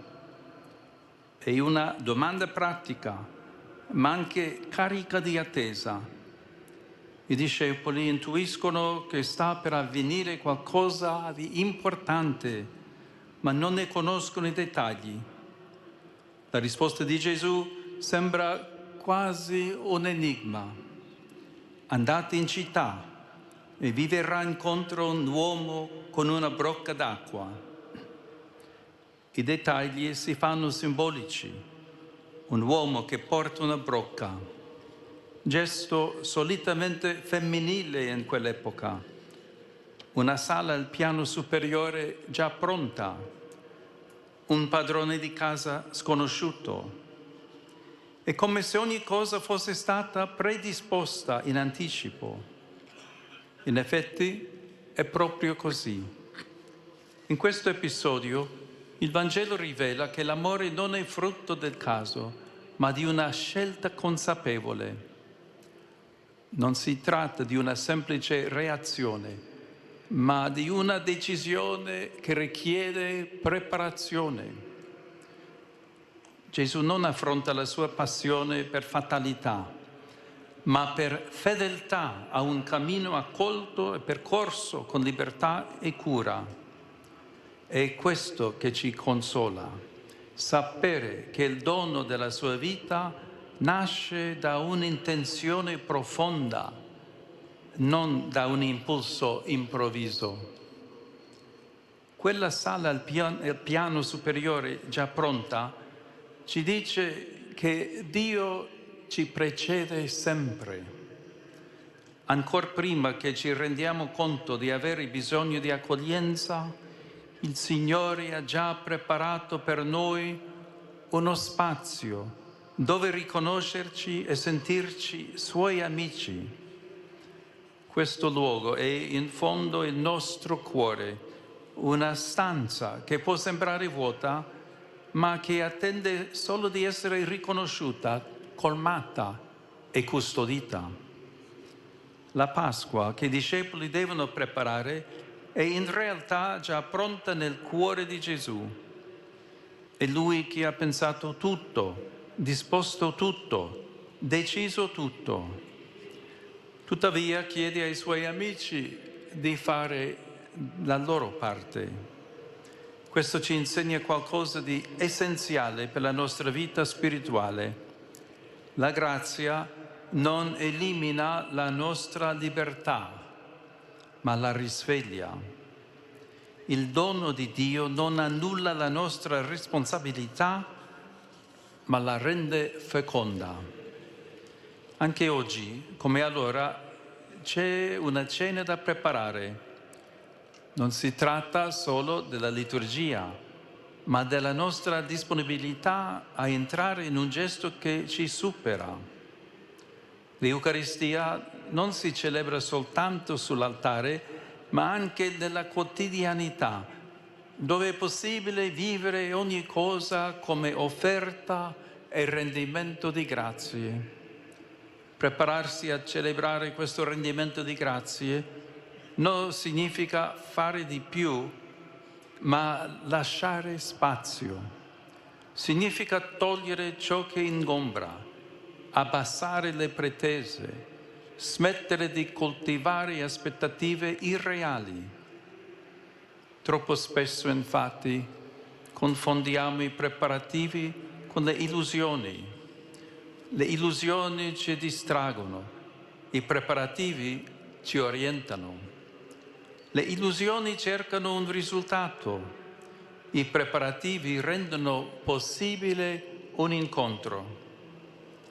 L'amore vero, ci ricorda il Vangelo, si dà prima ancora che venga ricambiato.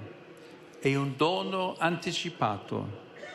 Non si fonda su ciò che riceve, ma su ciò che desidera offrire. È ciò che Gesù ha vissuto con i Suoi, mentre loro ancora non capivano, mentre uno stava per tradirlo e un altro per rinnegarlo. Lui preparava per tutti una cena di comunione. Cari fratelli e sorelle, anche noi siamo invitati a preparare la Pasqua del Signore, non solo quella liturgica, anche quella della nostra vita.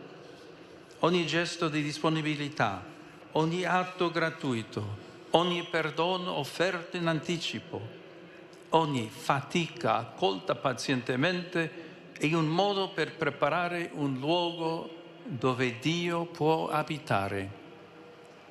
Possiamo allora chiederci: quali spazi nella mia vita ho bisogno di riordinare perché siano pronti ad accogliere il Signore? Cosa significa per me oggi preparare? Forse rinunciare a una pretesa, smettere di aspettare che l'altro cambi, fare il primo passo, forse ascoltare di più, agire di meno o imparare a fidarmi di ciò che già è stato predisposto.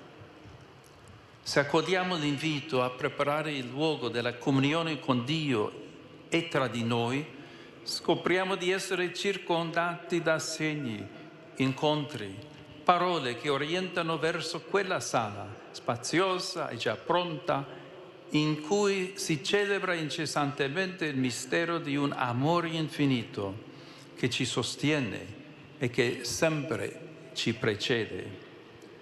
Che il Signore ci conceda di essere umili preparatori della Sua presenza. E in questa disponibilità quotidiana cresca anche in noi quella fiducia serena che ci permette di affrontare ogni cosa con il cuore libero. Perché dove l'amore è stato preparato, la vita può davvero fiorire.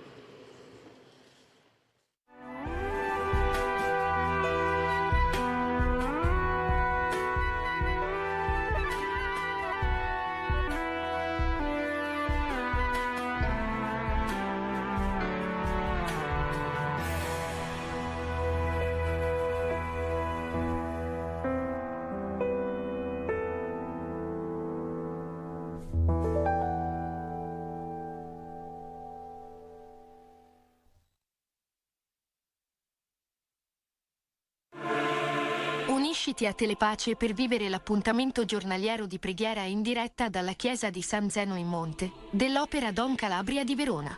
Alle 18 la recita del Santo Rosario. A seguire, alle 18:30, la celebrazione della Santa Messa. Dal lunedì al venerdì in diretta su Telepace.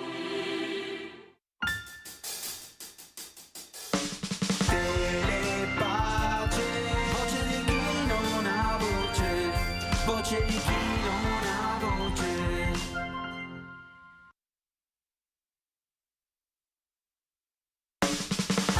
Telepace. Voce di chi non ha voce. Voce di chi non ha voce.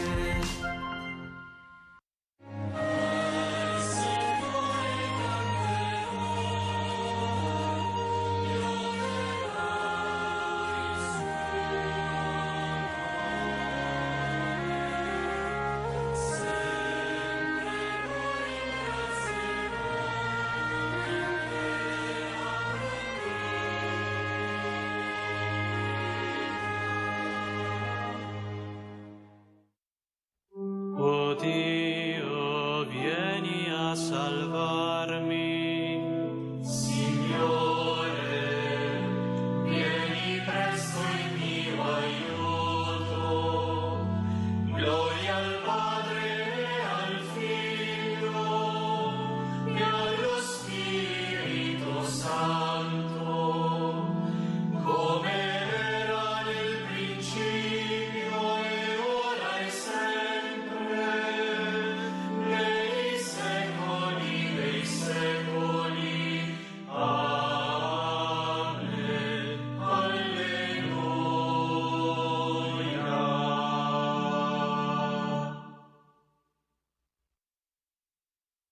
Dio che dichiara luce, tessi la trama al giorno, accogli il nostro canto nella quiete del vespro. Ecco il sole scompare all'estremo orizzonte, scende l'ombra e il silenzio sulle fatiche umane. Non si offuschi la mente nella notte del mare, ma rispecchi serena la luce del tuo volto. E la voce proclami, o Dio trino ed unico, e canti il nostro cuore, e adori il nostro spirito. Amen.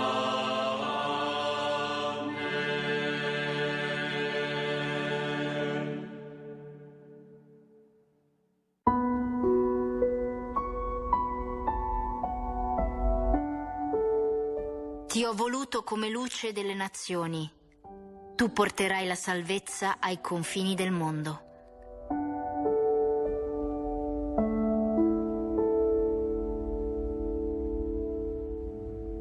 Dio dà al re il tuo giudizio, al figlio del re la tua giustizia. Regga con giustizia il tuo popolo e i tuoi poveri con rettitudine. Le montagne portino pace al popolo e le colline giustizia.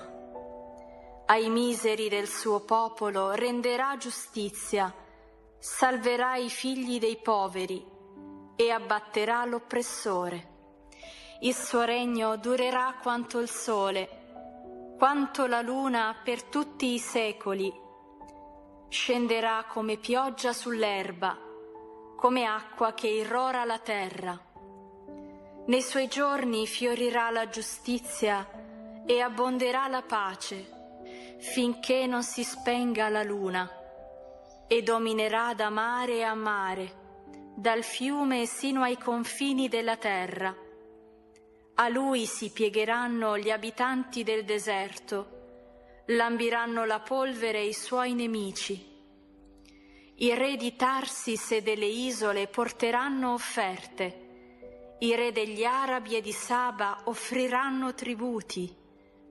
A lui tutti i re si prostreranno, lo serviranno tutte le nazioni. Gloria al Padre, e al Figlio e allo Spirito Santo, come era nel principio e ora e sempre, nei secoli dei secoli. Amen. Ti ho voluto come luce delle nazioni, tu porterai la salvezza ai confini del mondo.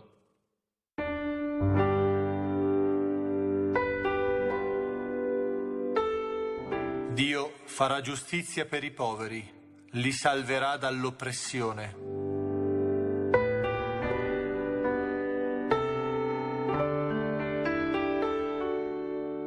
Egli libererà il povero che invoca e il misero che non trova aiuto. Avrà pietà del debole e del povero e salverà la vita dei suoi miseri. Li riscatterà dalla violenza e dal sopruso. Sarà prezioso ai suoi occhi il loro sangue. Vivrà e gli sarà dato oro di Arabia. Si pregherà per lui ogni giorno. Sarà benedetto per sempre. Abbonderà il frumento nel paese. Ondeggerà sulle cime dei monti. Il suo frutto fiorirà come il Libano. La sua messe come l'erba della terra. Il suo nome duri in eterno. Davanti al sole persista il suo nome. In lui saranno benedette tutte le stirpi della terra e tutti i popoli lo diranno beato. Benedetto il Signore, Dio di Israele. Egli solo compie prodigi. E benedetto il suo nome glorioso per sempre. Della sua gloria sia piena tutta la terra. Amen. Amen. Gloria al Padre, e al Figlio e allo Spirito Santo, come era nel principio e ora e sempre, nei secoli dei secoli. Amen. Dio farà giustizia per i poveri, li salverà dall'oppressione.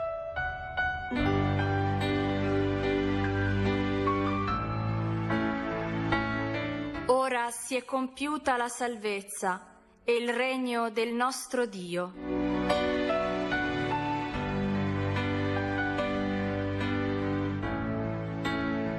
Noi ti rendiamo grazie, Signore Dio Onnipotente, che sei e che sei, Perché hai messo mano alla tua grande potenza e hai instaurato il tuo regno.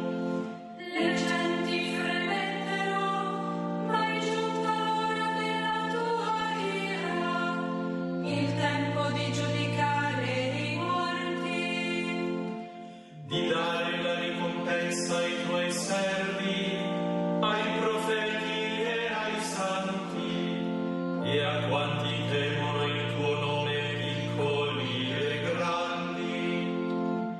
ora si è compiuta la salvezza, la forza e il regno del nostro Dio e la potenza del suo Cristo.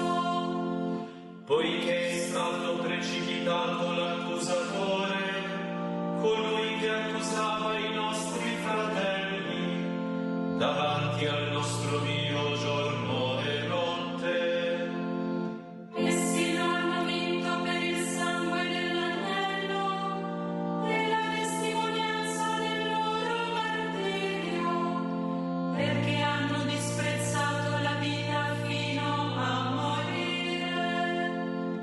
Esultate dunque, o cieli, rallegratevi e gioite, voi che abitate in essi.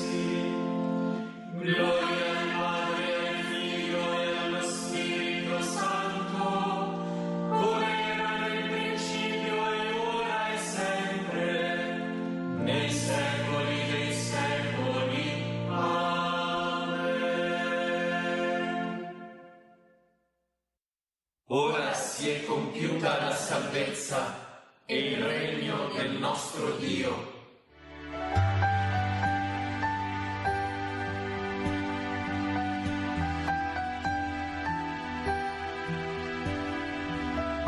Dopo aver santificato le vostre anime con l'obbedienza alla verità, per amarvi sinceramente come fratelli, amatevi intensamente, di vero cuore, gli uni gli altri, essendo stati rigenerati non da un seme corruttibile, ma immortale, cioè dalla parola di Dio viva ed eterna. Il Signore è il mio pastore, non manco di nulla. Il Signore è il mio pastore, non manco di nulla. In pascoli erbosi mi fa riposare, non manco di nulla. Gloria al Padre e al Figlio e allo Spirito Santo. Il Signore è il mio pastore, non manco di nulla. Chi ha fame di giustizia, il Signore lo colma di beni. L'anima mia magnifica il Signore, il mio spirito esulta in Dio mio Salvatore. Perché ha guardato l'umiltà della sua serva, d'ora in poi tutte le generazioni mi chiameranno beata. Grandi cose ha fatto il mio onnipotente,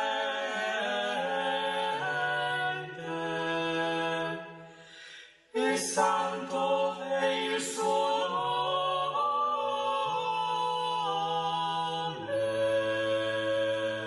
Di generazione in generazione la sua misericordia si stende su quelli che lo temono.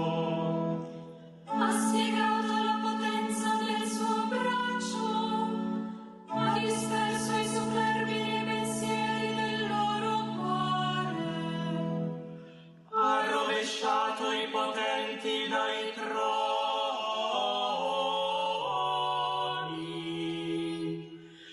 ha innalzato gli umili,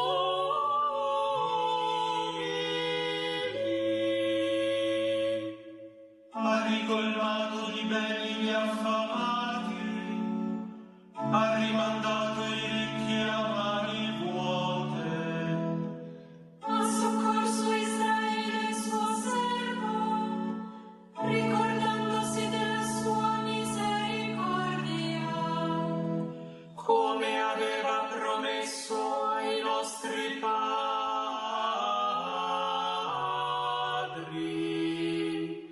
ad Abramo e alla sua discendenza per sempre.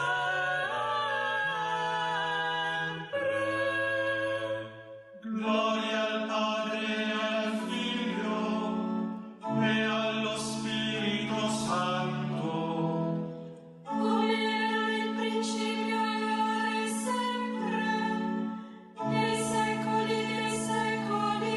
Amen. Chi ha fame di giustizia, il Signore lo colma di beni.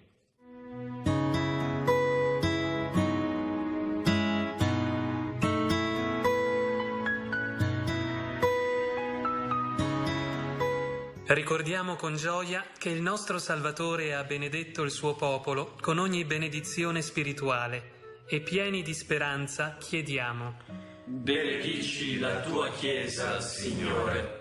Custodisci, Dio misericordioso, il nostro Papa e il nostro Vescovo. Dona loro serenità e salute. Benedici la tua Chiesa, Signore. Proteggi il nostro Paese. Fa che progredisca nella giustizia e nella pace. Benedici la tua Chiesa, Signore. Convoca i figli di Dio intorno alla tua mensa. Fa che anime buone e generose ti seguano nella via della castità, povertà e obbedienza. Benedici la tua Chiesa, Signore. Conferma nel santo proposito le vergini a te consacrate, perché ti servano con animo ardente e fedele. Benedici la tua Chiesa, Signore. Dona il riposo eterno ai nostri defunti. Fa che li sentiamo vicini a noi nella comunione dei santi. Benedici la tua Chiesa, Signore. E ora diciamo insieme la preghiera che ci ha insegnato nostro Signore Gesù Cristo. Padre nostro, che sei nei cieli, sia santificato il tuo nome, venga il tuo regno, sia fatta la tua volontà, come in cielo, così in terra. Dacci oggi il nostro pane quotidiano e rimetti a noi i nostri debiti, come anche noi li rimettiamo ai nostri debitori, e non abbandonarci alla tentazione, ma liberaci dal male.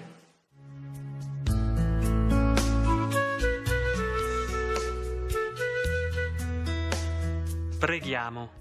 Accogli, Signore misericordioso, la nostra lode della sera. Fa che il nostro cuore non si stanchi mai di meditare la tua legge, perché otteniamo il premio promesso ai tuoi fedeli nella vita eterna. Per il nostro Signore Gesù Cristo, tuo Figlio che è Dio, e vive e regna con te nell'unità dello Spirito Santo, per tutti i secoli dei secoli. Amen.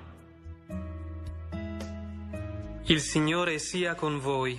E con il tuo spirito. Vi benedica Dio Onnipotente, Padre e Figlio e Spirito Santo. Amen. Andate in pace. Rendiamo grazie a Dio.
Meditando oggi i misteri luminosi ci rivolgiamo a Maria, aurora di luce.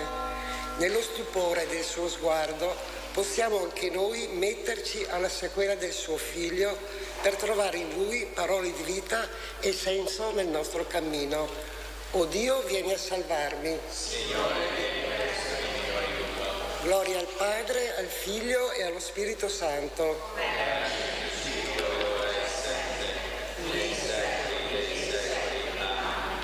Primo mistero luminoso.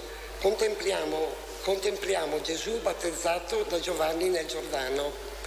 Appena battezzato, Gesù uscì dall'acqua ed ecco si aprirono i cieli ed egli vide lo Spirito di Dio scendere come una colomba e venire sopra di lui. Ed ecco una voce dal cielo che diceva: «Questi è il Figlio mio l'amato».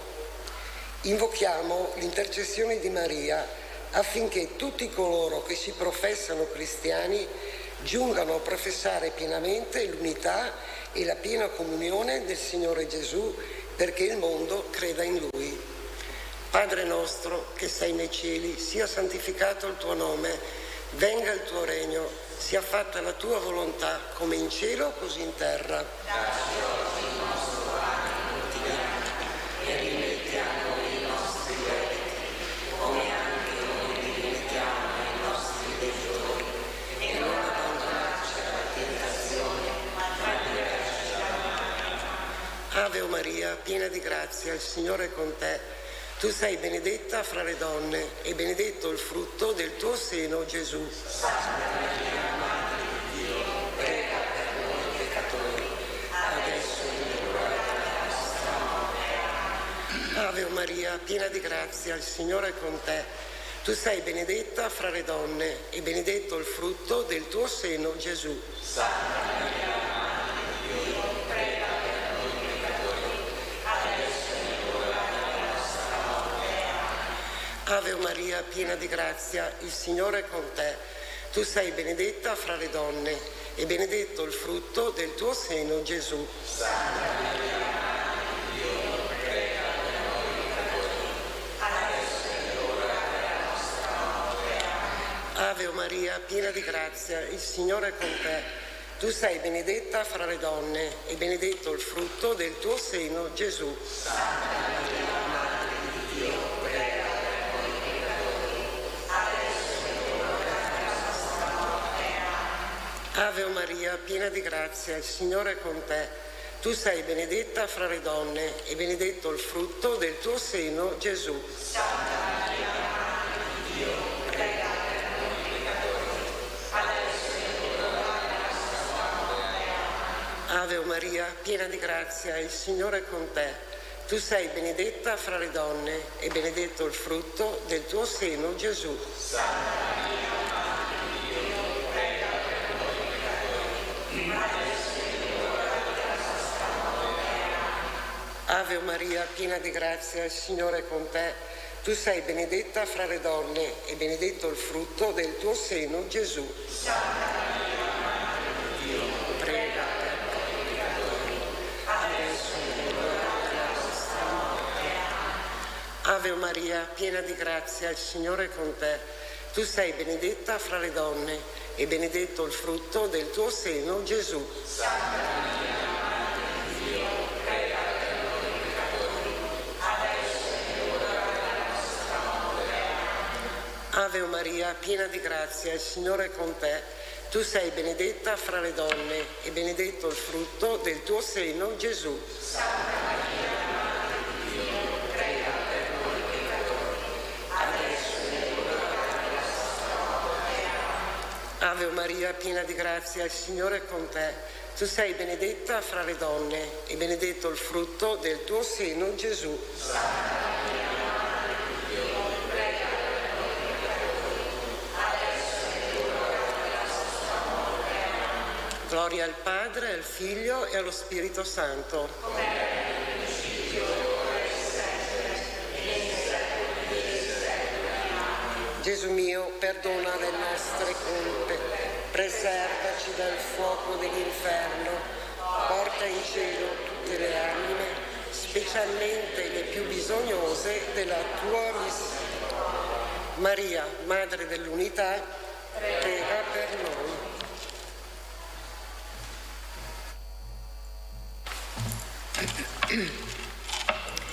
Secondo mistero luminoso, contempliamo la manifestazione di Gesù alle nozze di Canna.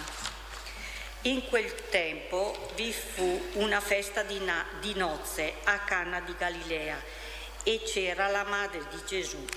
Fu invitato anche Gesù coi suoi discepoli. Egli diede inizio ai suoi miracoli, manifestò la sua gloria e i suoi discepoli credettero in lui. Preghiamo per l'intercessione di Maria per le persone che vivono ai margini della convivenza sociale, in condizioni di degrado, perché non siano dimenticate dalla società e siano riconosciute nella loro dignità di persona. Padre nostro che sei nei cieli, sia santificato il tuo nome, venga il tuo regno, sia fatta la tua volontà, come in cielo così in terra. Dacci oggi il nostro pane quotidiano e rimetti i nostri debiti, come anche noi rimettiamo i nostri debitori, e non abbandonarci alla tentazione, ma liberaci dal male. Ave Maria, piena di grazia, il Signore è con te. Tu sei benedetta fra le donne, e benedetto è il frutto del tuo seno, Gesù. Santa Maria, Madre di Dio, prega per noi peccatori, adesso è l'ora della nostra morte. Ave Maria, piena di grazia, il Signore è con te. Tu sei benedetta fra le donne, e benedetto è il frutto del tuo seno, Gesù. Santa Maria, Madre di Dio, prega per noi peccatori, adesso. Ave Maria, piena di grazia, il Signore è con te. Tu sei benedetta fra le donne e benedetto il frutto del tuo seno, Gesù. Santa Maria, Madre di Dio, prega per noi peccatori, adesso è l'ora della nostra morte. Ave Maria, piena di grazia, il Signore è con te. Tu sei benedetta fra le donne e benedetto il frutto del tuo seno, Gesù. Santa Maria,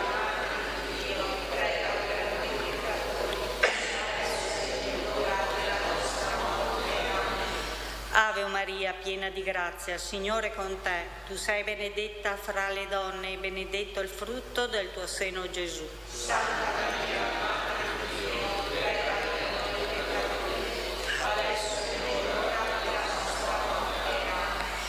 Ave Maria, piena di grazia, il Signore è con te. Tu sei benedetta fra le donne e benedetto il frutto del tuo seno, Gesù. Santa Maria,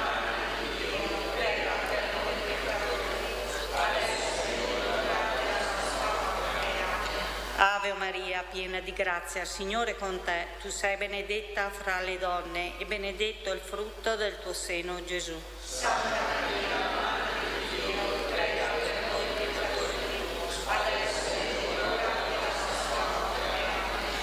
Ave Maria, piena di grazia, il Signore è con te. Tu sei benedetta fra le donne e benedetto il frutto del tuo seno, Gesù. Santa Maria, Madre di Dio, prega per noi peccatori, adesso è l'ora della nostra morte. Ave Maria, piena di grazia, il Signore è con te. Tu sei benedetta fra le donne e benedetto il frutto del tuo seno, Gesù. Santa Maria, Madre di Dio, prega per noi peccatori, adesso è l'ora della nostra morte. Ave Maria, piena di grazia, il Signore è con te.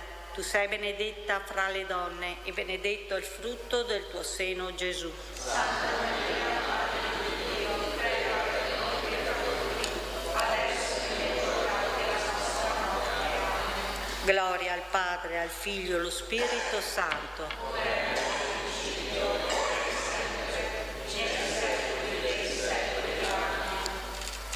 Ave Maria, piena di grazia.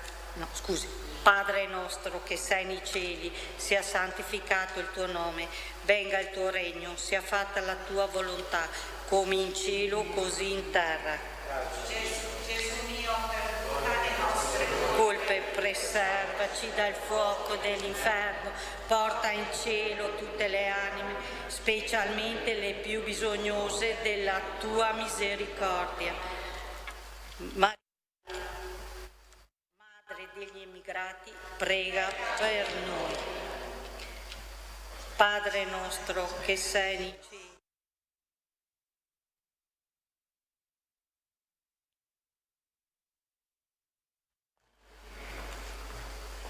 Terzo mistero luminoso, contempliamo Gesù che annuncia il regno di Dio e invita alla conversione. Gesù andò nella Galilea proclamando il Vangelo di Dio e diceva: il tempo è compiuto e il regno di Dio è vicino, convertitevi e credete nel Vangelo. Preghiamo per l'intercessione della Madonna, per la conversione di quanti non conoscono e non credono in Dio, non credono al suo amore e lo escludono dalla loro vita.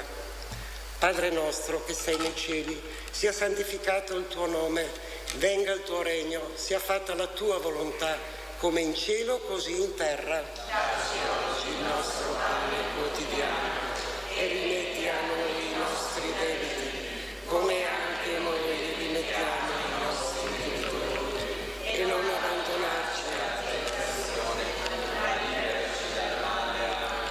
Ave Maria, piena di grazia, il Signore è con te. Tu sei benedetta fra le donne e benedetto il frutto del tuo seno, Gesù. Santa Maria, Madre di Dio, prega per noi peccatori, adesso è l'ora della nostra morte. Amen. Ave Maria, piena di grazia, il Signore è con te. Tu sei benedetta fra le donne e benedetto il frutto del tuo seno, Gesù. Santa Maria,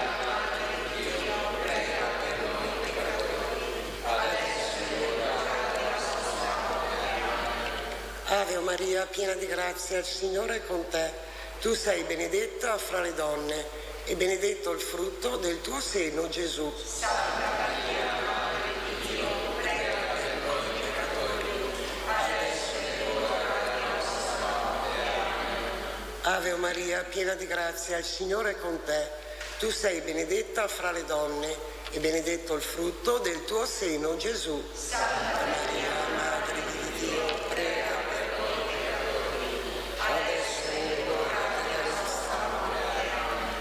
Ave Maria, piena di grazia, il Signore è con te. Tu sei benedetta fra le donne e benedetto il frutto del tuo seno, Gesù. Santa Maria, Madre di Dio, prega per noi peccatori, adesso è l'ora della nostra morte. Ave Maria, piena di grazia, il Signore è con te. Tu sei benedetta fra le donne e benedetto il frutto del tuo seno, Gesù. Santa Maria,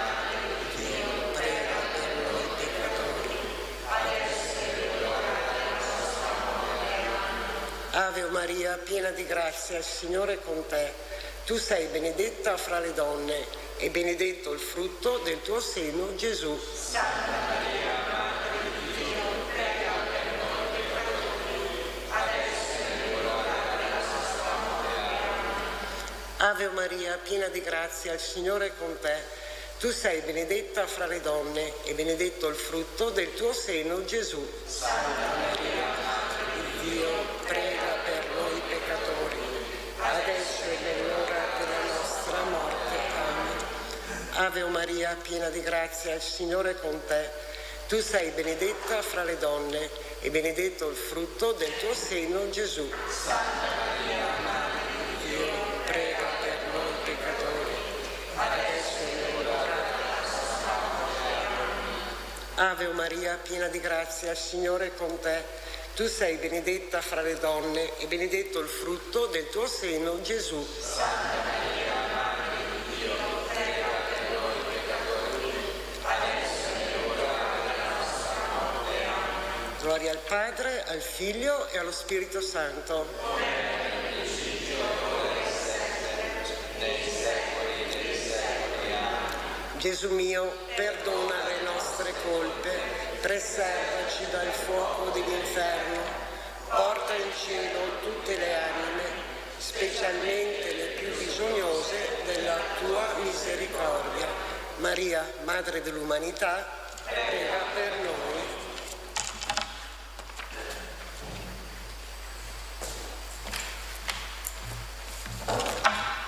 Quarto mistero luminoso. Contempliamo la trasfigurazione di Gesù sul monte Tabor. Gesù prese con sé Pietro, Giacomo e Giovanni, suo fratello, e li condusse su un alto monte e fu trasfigurato davanti a loro. Il suo volto brillò come il sole e le sue vesti divennero candide come la luce. Preghiamo per le religiose e i religiosi di vita contemplativa che con il silenzio orante e nel sacrificio nascosto offerto a Dio sostengono la vita della Chiesa e del mondo. Padre nostro che sei nei cieli, sia santificato il tuo nome, venga il tuo regno, sia fatta la tua volontà come in cielo così in terra. Dacci oggi il nostro pane quotidiano e rimetti a noi i nostri debiti, come anche noi rimettiamo ai nostri debitori, e non abbandonarci alla tentazione, ma liberaci dal male. Ave Maria, piena di grazia, Signore è con te. Tu sei benedetta fra le donne e benedetto il frutto del tuo seno, Gesù. Santa Maria, Madre di Dio, prega per noi peccatori, adesso è l'ora della nostra morte. Ave Maria, piena di grazia, Signore è con te. Tu sei benedetta fra le donne e benedetto il frutto del tuo seno, Gesù. Santa Maria, Madre di Dio, prega per noi peccatori, adesso è l'ora della nostra morte. Ave Maria, piena di grazia, Signore è con te. Tu sei benedetta fra le donne e benedetto il frutto del tuo seno, Gesù. Santa Maria, Madre di Dio, prega per noi peccatori, adesso è l'ora della nostra morte. Ave Maria, piena di grazia, Signore è con te. Tu sei benedetta fra le donne e benedetto il frutto del tuo seno, Gesù. Santa Maria, Madre di Dio, prega per noi peccatori, adesso è l'ora della nostra morte. Ave Maria, piena di grazia, Signore è con te. Tu sei benedetta fra le donne e benedetto il frutto del tuo seno, Gesù. Santa Maria, Madre di Dio, prega per noi peccatori, adesso è l'ora della nostra morte. Ave Maria, piena di grazia, Signore è con te. Tu sei benedetta fra le donne e benedetto il frutto del tuo seno, Gesù. Santa Maria, Madre di Dio, prega per noi peccatori, adesso è l'ora della nostra morte. Ave Maria, piena di grazia, Signore è con te. Tu sei benedetta fra le donne e benedetto il frutto del tuo seno, Gesù. Santa Maria, Madre di Dio, prega per noi peccatori, adesso è l'ora della nostra morte. Ave Maria, piena di grazia, Signore è con te. Tu sei benedetta fra le donne e benedetto il frutto del tuo seno, Gesù. Santa Maria, Madre di Dio, prega per noi peccatori, adesso è l'ora della nostra morte. Ave Maria, piena di grazia, Signore è con te. Tu sei benedetta fra le donne e benedetto il frutto del tuo seno, Gesù. Santa Maria, Madre di Dio, prega per noi peccatori, adesso è l'ora della nostra morte. Ave Maria, piena di grazia, Signore è con te. Tu sei benedetta fra le donne e benedetto il frutto del tuo seno, Gesù. Santa Maria, Madre di Dio, prega per noi peccatori, adesso è l'ora della nostra morte.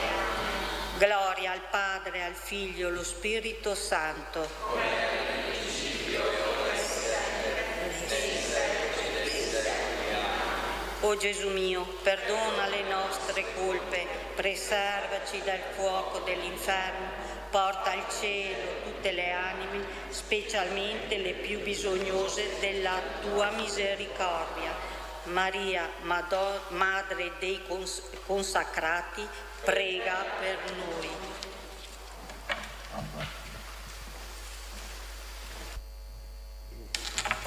Quinto mistero luminoso. Contempliamo Gesù che nell'ultima cena istituisce l'Eucaristia.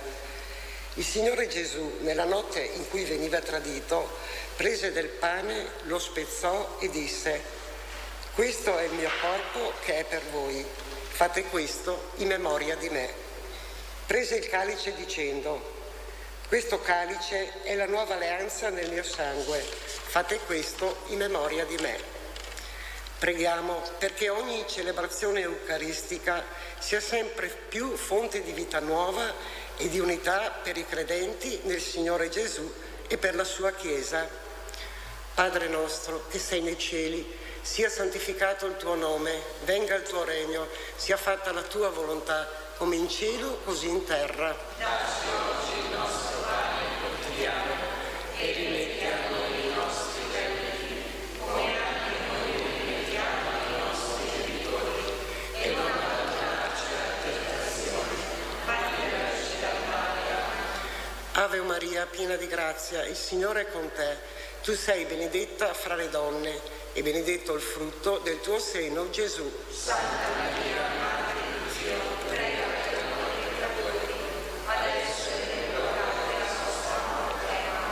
Amen. Ave Maria, piena di grazia, il Signore è con te.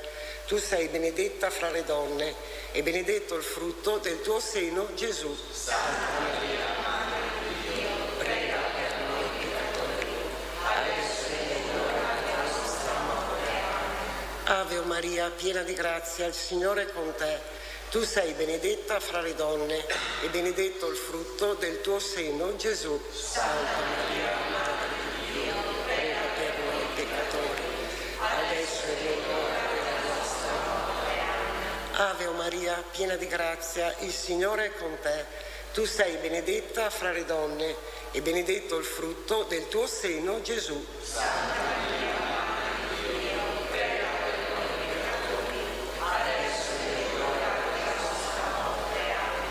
Ave Maria, piena di grazia, il Signore è con te.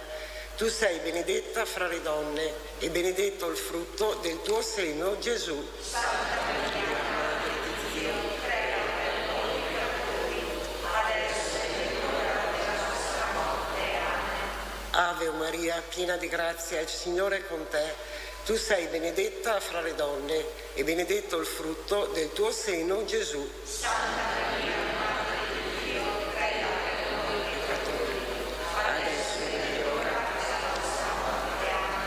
Ave Maria, piena di grazia, il Signore è con te. Tu sei benedetta fra le donne e benedetto il frutto del tuo seno, Gesù. Santa Maria, Madre di Dio, prega per noi peccatori, adesso è nell'ora della nostra morte. Amen. Ave Maria, piena di grazia, il Signore è con te. Tu sei benedetta fra le donne e benedetto il frutto del tuo seno, Gesù. Santa Maria, Madre di Dio, prega per noi peccatori, adesso è nell'ora della nostra morte. Amen. Ave Maria, piena di grazia, il Signore è con te. Tu sei benedetta fra le donne e benedetto il frutto del tuo seno, Gesù. Santa Maria, Madre di Dio, prega per noi peccatori, adesso è nell'ora della nostra morte. Amen. Ave Maria, piena di grazia, il Signore è con te. Tu sei benedetta fra le donne e benedetto il frutto del tuo seno, Gesù. Santa Maria, Madre di Dio, prega per noi peccatori, adesso è nell'ora della nostra morte. Amen. Gloria al Padre, al Figlio e allo Spirito Santo.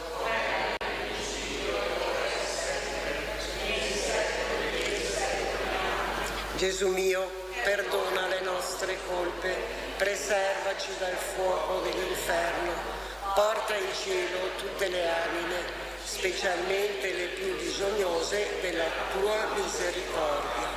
Maria, Madre della Chiesa, prega per noi. Salve, o Regina, Madre di misericordia, vita e dolcezza e speranza nostra, salve. A te ricorriamo, esuli figli di Eva, a te sospiriamo, gementi e piangenti in questa valle di lacrime. Orsu dunque, avvocata nostra, rivolgi a noi gli occhi tuoi misericordiosi e mostraci dopo questo esilio, Gesù, il frutto del tuo seno, o clemente, o pia, o dolce Vergine Maria. Preghiamo. O Dio, fonte e principio di ogni luce, che hai mandato il tuo Figlio, vera luce di tutte le genti, a salvare l'umanità, infondi nel nostro spirito lo splendore della tua santità, perché possiamo giungere felicemente alla pienezza della tua gloria, per Cristo nostro Signore. Amen. Nel nome del Padre, del Figlio e dello Spirito Santo. Amen.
nome del Padre, del Figlio e dello Spirito Santo. Amen. La grazia e la pace di Dio nostro Padre e del Signore nostro Gesù Cristo siano con tutti voi. Per celebrare degnamente questi santi misteri, riconosciamo i nostri peccati.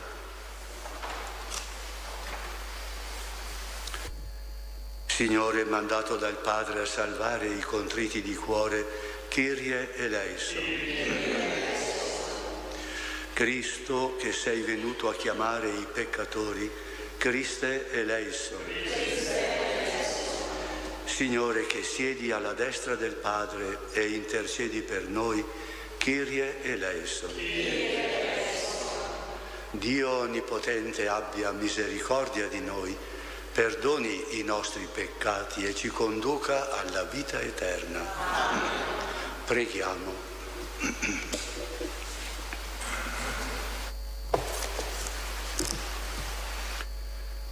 O Dio, che hai concesso al santo presbitero Gaetano da Tiene di imitare lo stile di vita degli Apostoli, per il suo esempio e per la sua intercessione, concedi a noi di confidare sempre in Te e di cercare con perseveranza il Tuo regno.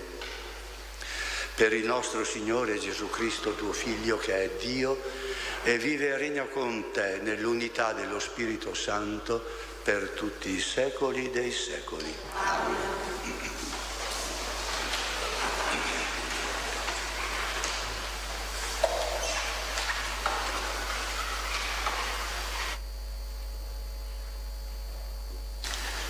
Dal Libro dei Numeri. In quei giorni tutta la comunità degli Israeliti arrivò al deserto di Sin il primo mese e il popolo si fermò a Cades. Qui morì e fu sepolta Maria. Mancava l'acqua per la comunità, ci fu un assembramento contro Mosè e contro Aronne. Il popolo ebbe una lite con Mosè dicendo: magari fossimo morti quando morirono i nostri fratelli davanti al Signore. Perché avete condotto l'assemblea del Signore in questo deserto per far morire noi e il nostro bestiame? E perché ci avete fatto uscire dall'Egitto per condurci in questo luogo inospitale? Non è un luogo dove si possa seminare, non ci sono fichi, non vigne, non melograni, e non c'è acqua da bere. Allora Mosè e Aronne si allontanarono dall'assemblea per recarsi all'ingresso della tenda del convegno. Si prostarono con la faccia a terra e la gloria del Signore apparve loro. Il Signore parlò a Mosè dicendo: prendi il bastone, tu e tuo fratello Aronne, convocate la comunità e parlate alla roccia sotto i loro occhi, ed essa darà la sua acqua. Tu farai uscire per loro l'acqua dalla roccia e darai da bere alla comunità e al loro bestiame. Mosè dunque prese il bastone che era davanti al Signore, come il Signore gli aveva ordinato. Mosè e Aronne radunarono l'assemblea davanti alla roccia e Mosè disse loro: ascoltate, o ribelli, vi faremo noi forse uscire acqua da questa roccia? Mosè alzò la mano, percosse la roccia con il bastone 2 volte e ne uscì acqua in abbondanza. Ne bevvero la comunità e il bestiame. Ma il Signore disse a Mosè e ad Aronne: poiché non avete creduto in me, in modo che manifestassi la mia santità agli occhi degli Israeliti, voi non introdurrete questa assemblea nella terra che io le do. Queste sono le acque di Meriba, dove gli Israeliti litigarono con il Signore e dove Egli si dimostrò santo in mezzo a loro. È parola di Dio.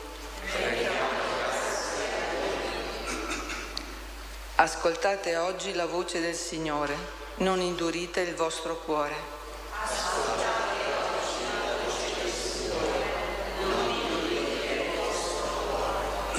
Venite, cantiamo al Signore, Acclamiamo la roccia della nostra salvezza, accostiamoci a Lui per rendergli grazie, a Lui acclamiamo con canti di gioia.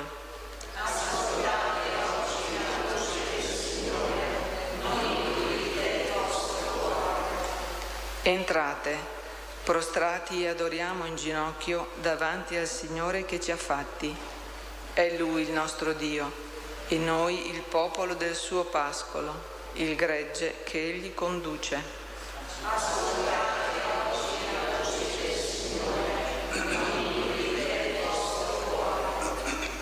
Se ascoltasse oggi la sua voce, non indurite il cuore come a Meriba, come nel giorno di Massa nel deserto, dove mi tentarono i vostri padri, mi misero alla prova pur avendo visto le mie opere.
Il Signore sia con voi e con il tuo spirito. Dal Vangelo secondo Matteo.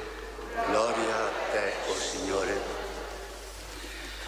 In quel tempo Gesù, giunto nella regione di Cesarea di Filippo, domandò ai suoi discepoli: la gente, chi dice che sia il figlio dell'uomo?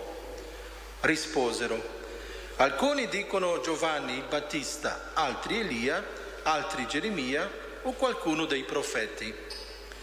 Disse loro: ma voi, chi dite che io sia? Rispose Simon Pietro: tu sei il Cristo, il figlio del Dio vivente. E Gesù gli disse: beato sei tu, Simone, figlio di Giona, perché né carne né sangue te lo hanno rivelato, ma il Padre mio che è nei cieli. E io a te dico: tu sei Pietro, e su questa pietra edificherò la mia chiesa, e le potenze degli inferi non prevarranno su di essa. A te darò le chiavi del regno dei cieli. Tutto ciò che legherai sulla terra sarà legato nei cieli, e tutto ciò che scioglierai sulla terra sarà sciolto nei cieli. Allora ordinò ai discepoli di non dire ad alcuno che egli era il Cristo. Da allora Gesù cominciò a spiegare ai suoi discepoli che doveva andare a Gerusalemme e soffrire molto da parte degli anziani, dei capi dei sacerdoti e degli scribi, e venire ucciso e risorgere il terzo giorno. Pietro lo prese in disparte e si mise a rimproverarlo dicendo: Dio non voglia, Signore, questo non ti accadrà mai. Ma egli, voltandosi, disse a Pietro: va dietro a me, Satana, tu mi sei di scandalo, perché non pensi secondo Dio, ma secondo gli uomini. Parola del Signore. Gloria a te, o Cristo.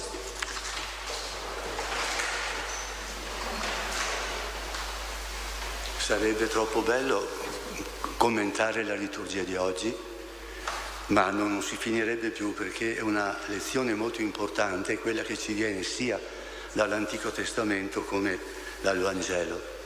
Poi queste letture le abbiamo sentite già per molto tempo, da tanto tempo, e le sentiremo ancora per molti anni. Preferivo oggi fare un riferimento al santo di cui stiamo facendo memoria, San Gaetano Atiene. Questo santo ha dato un'impronta grandissima a San Giovanni Calabria. Cioè, praticamente i due hanno fatto una stessa vita, pur con 500 anni di differenza di nascita. San Gaetano Atiene ha perso il papà molto giovane e la mamma l'ha educato cristianamente.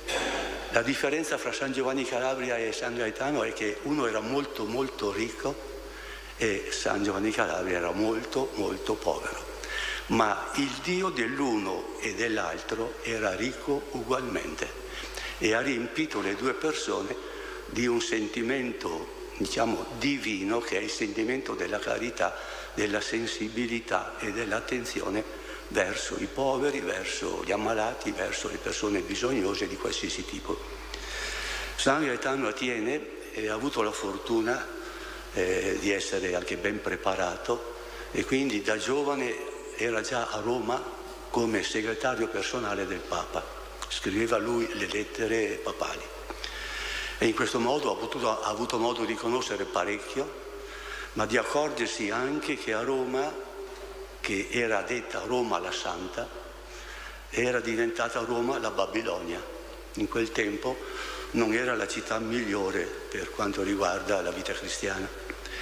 E invece di fare azioni di protesta o di contestazione, si è convinto che era necessario cominciare a trasformare se stessi e quindi a diventare sempre più attento alla vita cristiana, nella vita cristiana, alle ordini, ai consigli evangelici, più che alle modalità di vita del mondo. E quindi si è dato da fare per aiutare i poveri, è andato a servire gli ammalati, anche i più gravi, nell'ospedale di San Giacomo di Roma, e si è iscritto a una congregazione semplice detto l'oratorio a Roma, un oratorio, e con questa gente che frequentava l'oratorio andava a servire i poveri dovunque essi fossero e per qualsiasi cosa avessero bisogno. Sembra proprio la vita di Don Calabria. Per necessità ha dovuto poi tornare a Venezia, perché la mamma era malata. A Venezia ha fondato l'ospedale degli incurabili. A Venezia ha dato vita a una associazione di poche persone, però quasi una congregazione nuova, che permettessero a tutti i poveri di trovare un punto di riferimento per liberarsi dalle loro estreme necessità e ha servito personalmente negli ospedali le persone più difficilmente curabili, quelle veramente incurabili. Poi è stato chiamato a Roma dal Papa e mandato a Napoli per risollevare le sorti di quella città dal punto di vista cristiano. E con alcuni compagni è andato a Napoli e si è proprio fermato ad alloggiare nell'ospedale degli incurabili di Napoli, che esiste ancora, almeno come facciata all'esterno. E da lì ha potuto capire com'era importante la vita di povertà. Anche in questo senso era molto simile a Don Calabria, quando ha detto, anche qui in questa città dove le elemosine erano molto poche, perché è una città sotto il dominio degli spagnoli e la gente non aveva tante condizioni, e diceva però: guardate che il Dio che c'è a Roma e il Dio che c'è a Venezia è lo stesso Dio che c'è a Napoli e la provvidenza ti verrà. E la sua parola era questa: cercate prima di tutto il regno di Dio e la sua giustizia, e tutto il resto vi sarà dato in aggiunta. È la stessa frase di San Giovanni Calabria, che è il motto della congregazione dei poveri servi della Divina Provvidenza. E continuando, quindi, San Gaetano Atiene a Napoli non solo ha fatto questa attività a servizio dei poveri, degli ammalati e degli incurabili, ma ha visto anche quanto era difficile per la gente poter avere qualche soldino in tasca, e allora ha fondato una specie di banca, una banca dei pegni, dove lo scambio dei soldi coi pegni era onesto e favorevole a coloro che erano in povertà. È stata l'inizio di una associazione grande che poi è diventato addirittura una banca importante, la banca più grande del sud Italia, ma è nata proprio come servizio ai poveri.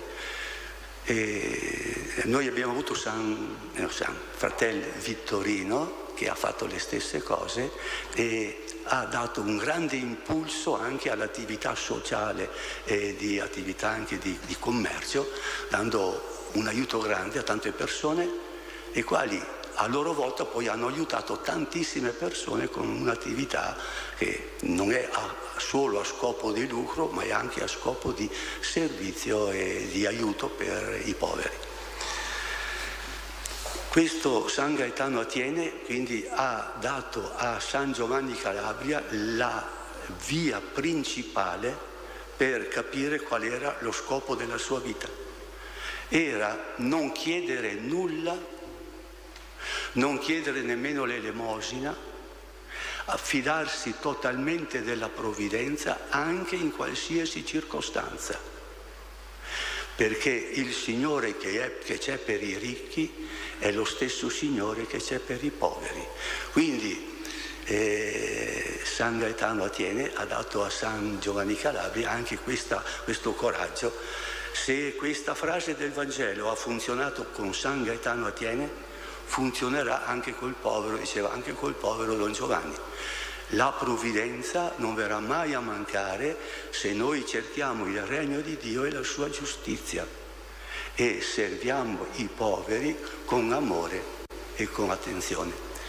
Una frase importante di San Gaetano era questa: c'è il Cristo crocifisso che aspetta che qualcuno lo aiuti e non c'è nessuno che lo toglie dalla croce.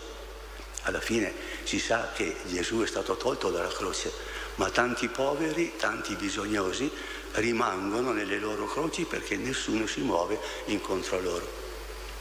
E San Giovanni Calabria invece ha fatto l'azione contraria, si è accorto di un bambino davanti alla sua porta e non ha fatto altro che farlo entrare nella sua casa e l'ha tenuto con sé fino a che non è poi ha trovato il modo di sistemarlo in maniera adeguata.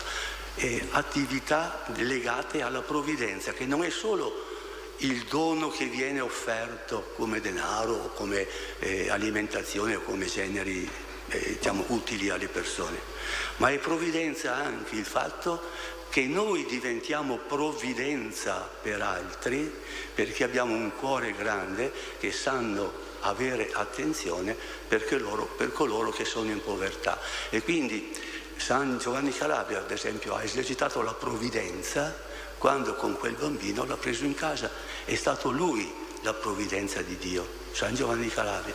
Se nella nostra società aumentasse questo desiderio d'amore per i propri fratelli, che sono tutti quelli che ci stanno attorno, ebbene allora il mondo cambierebbe in fretta. E cerchiamo almeno noi di seguire l'esempio di questi santi, e come ho detto in passato, leggere queste vite di santi serve moltissimo per cambiare il nostro cuore. San Giovanni Calabria ha messo San Gaetano Atiene come consigliere particolare, come santo consigliere particolare nella nostra opera. È fra i 10-12 santi che ci assistono con le loro preghiere e con la loro intercessione davanti a Dio. Credo che San Gaetano Atiene sia uno di quelli più forti, è il santo della provvidenza, così come San Giovanni Calabria è stato chiamato il santo della provvidenza.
Preghiamo perché il sacrificio che offriamo sia gradito a Dio Padre Onnipotente. Il Signore riceva dalle tue mani questo sacrificio, a lode e gloria del suo nome, per il bene nostro e di tutta la sua santa Chiesa.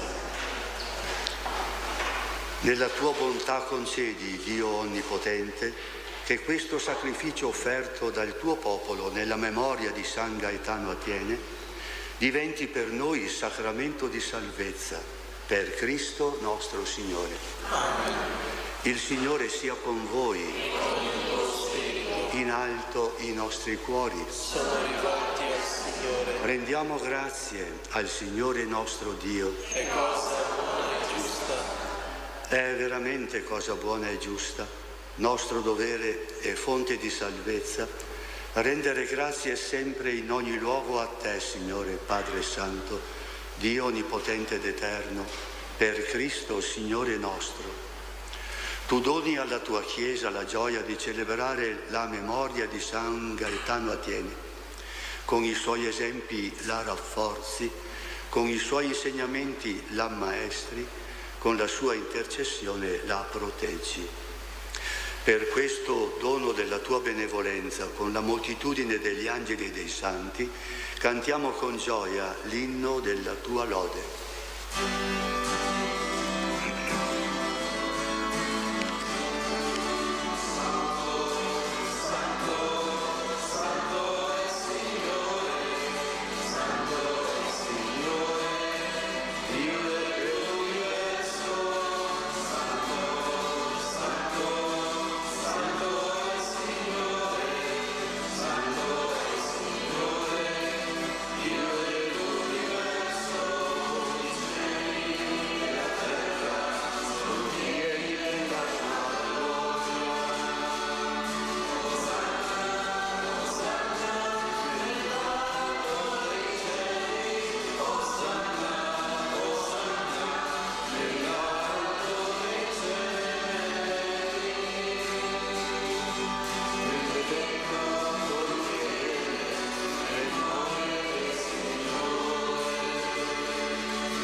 Veramente santo sei tuo Padre, fonte di ogni santità. Ti preghiamo, santifica questi doni con la rugiada del tuo Spirito, perché diventino per noi il corpo e il sangue del Signore nostro Gesù Cristo. Egli, offrendosi volontariamente alla passione, prese il pane, rese grazie, lo spezzò, lo diede ai suoi discepoli e disse: prendete e mangiatene tutti, questo è il mio corpo offerto in sacrificio per voi.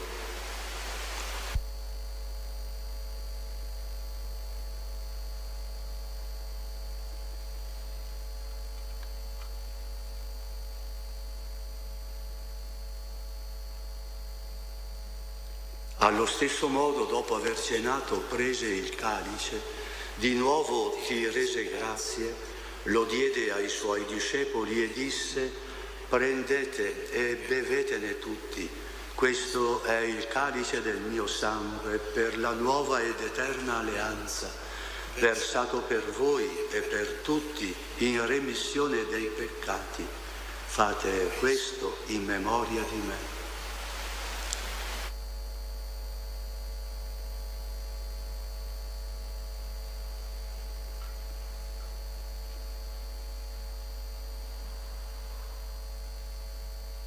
Mistero della fede.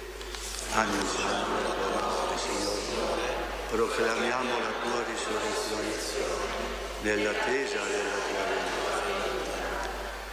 Celebrando il memoriale della morte e risurrezione del tuo Figlio, ti offriamo, Padre, il pane della vita e il calice della salvezza, e ti rendiamo grazie perché ci hai resi degni di stare alla tua presenza a compiere il servizio sacerdotale. Ti preghiamo umilmente per la comunione al corpo e al sangue di Cristo, lo Spirito Santo ci riunisca in un solo corpo. Ricordati, Padre, della tua Chiesa diffusa su tutta la terra e qui convocata. Rendila perfetta nell'amore, in unione con il nostro Papa Leone, il nostro Vescovo Domenico, i presbiteri e i diaconi. Ricordati anche dei nostri fratelli e sorelle che si sono addormentati nella speranza della risurrezione e nella tua misericordia di tutti i defunti. Ammettili alla luce del tuo volto.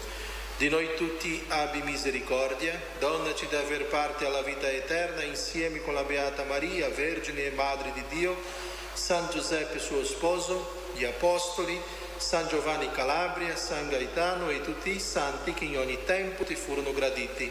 E in Gesù Cristo tuo Figlio canteremo la tua lode e la tua gloria.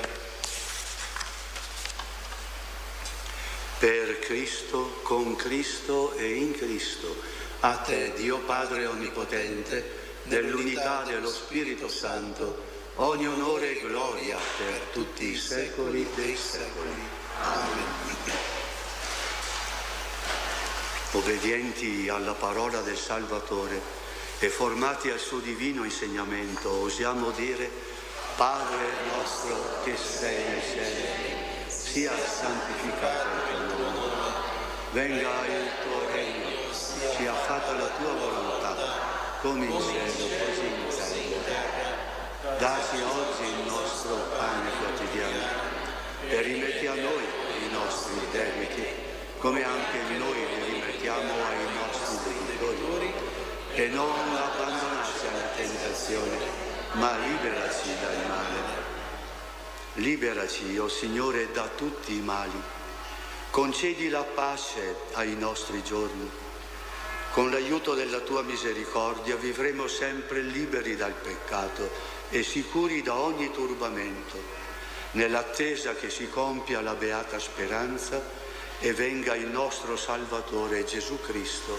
Tuo è il regno, tua è la potenza e la gloria dei secoli. Signore Gesù Cristo, che hai detto ai tuoi apostoli: vi lascio la pace, vi do la mia pace, non guardare ai nostri peccati, ma alla fede della tua Chiesa, e donaci unità e pace secondo la tua volontà, tu che vivi e regni nei secoli dei secoli. Amen. La pace del Signore sia sempre con voi. E con il tuo spirito. Agnello di Dio, che togli i peccati del mondo, abbi pietà di noi. Agnello di Dio, che togli i peccati del mondo, abbi pietà di noi. Agnello di Dio, che togli i peccati del mondo, dona a noi la pace. Ecco l'agnello di Dio, ecco colui che toglie i peccati del mondo. Beati gli invitati alla cena dell'agnello.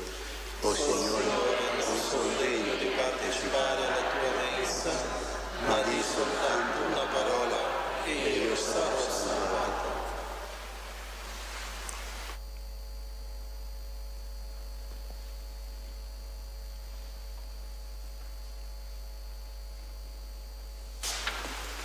Coloro che non possono ricevere la comunione possono unirsi spiritualmente al Signore con questa preghiera. Gesù mio, credo che tu sei nel Santissimo Sacramento. Ti amo sopra ogni cosa e ti desidero nell'anima mia. Poiché ora non posso riceverti sacramentalmente, vieni almeno spiritualmente nel mio cuore. Come già venuto io ti abbraccio e tutto mi unisco a te. Non permettere che io mi abbia mai a separare da te.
Nessuno può porre un fondamento diverso da quello che già vi si trova e che è Gesù il Cristo. Preghiamo. Il pegno della redenzione eterna che abbiamo ricevuto, o Signore, nella gioiosa memoria di San Gaetano Atiene, ci sia di aiuto nella vita presente e in quella futura, per Cristo nostro Signore. Il Signore sia con voi. Ci benedica Dio Onnipotente, Padre, Figlio e Spirito Santo. Nel nome di Cristo andiamo in pace.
Buongiorno a tutti. Telepace, ben trovati all'appuntamento in diretta con Focus, presente il nostro spazio dedicato all'attualità, dedicato agli appuntamenti. Come sempre tanti gli argomenti anche per quest'oggi, apriremo con la pagina ecclesiale, l'attività del Santo Padre, poi un grande spazio ancora una volta a parlare del Medio Oriente dal punto di vista dei bambini, dell'infanzia. Ascolteremo poi l'editoriale del nostro direttore Maggiore, Monsignor Fasani, e poi daremo qualche notizia per arrivare a parlare poi di un altro evento, un evento musicale che si terrà il 9 sera a Peschiera del Garda, Tu sei bellezza, e poi chiuderemo con un appuntamento diocesano davvero da non perdere dedicato ai giovani. E come dicevo, apriamo parlando di Papa Leone XIV, che questa mattina, nella tarda mattinata, accompagnato con la presenza anche del Patriarca di Venezia Francesco Moraglia, si è tenuta una udienza con il Santo Padre e un gruppo di pellegrini, tra cui, e questo è l'importante, 3 detenuti della casa circondariale di Santa Maria Maggiore di Venezia, che in questi giorni dalla diocesi di Venezia hanno percorso il cammino per raggiungere Roma e attraversare la Porta Santa in occasione del Giubileo. Questa notizia l'ha diffusa il Patriarcato di Venezia, si trova sulla Gensir e dice che è un'udienza privata con i seminaristi di Venezia e del Triveneto e poi con questi ragazzi, con questo grande dono. È un desiderio che è stato accolto dal Papa di questi detenuti che avevano bisogno, volevano incontrare il Papa dopo questo pellegrinaggio che certamente gli cambierà la vita.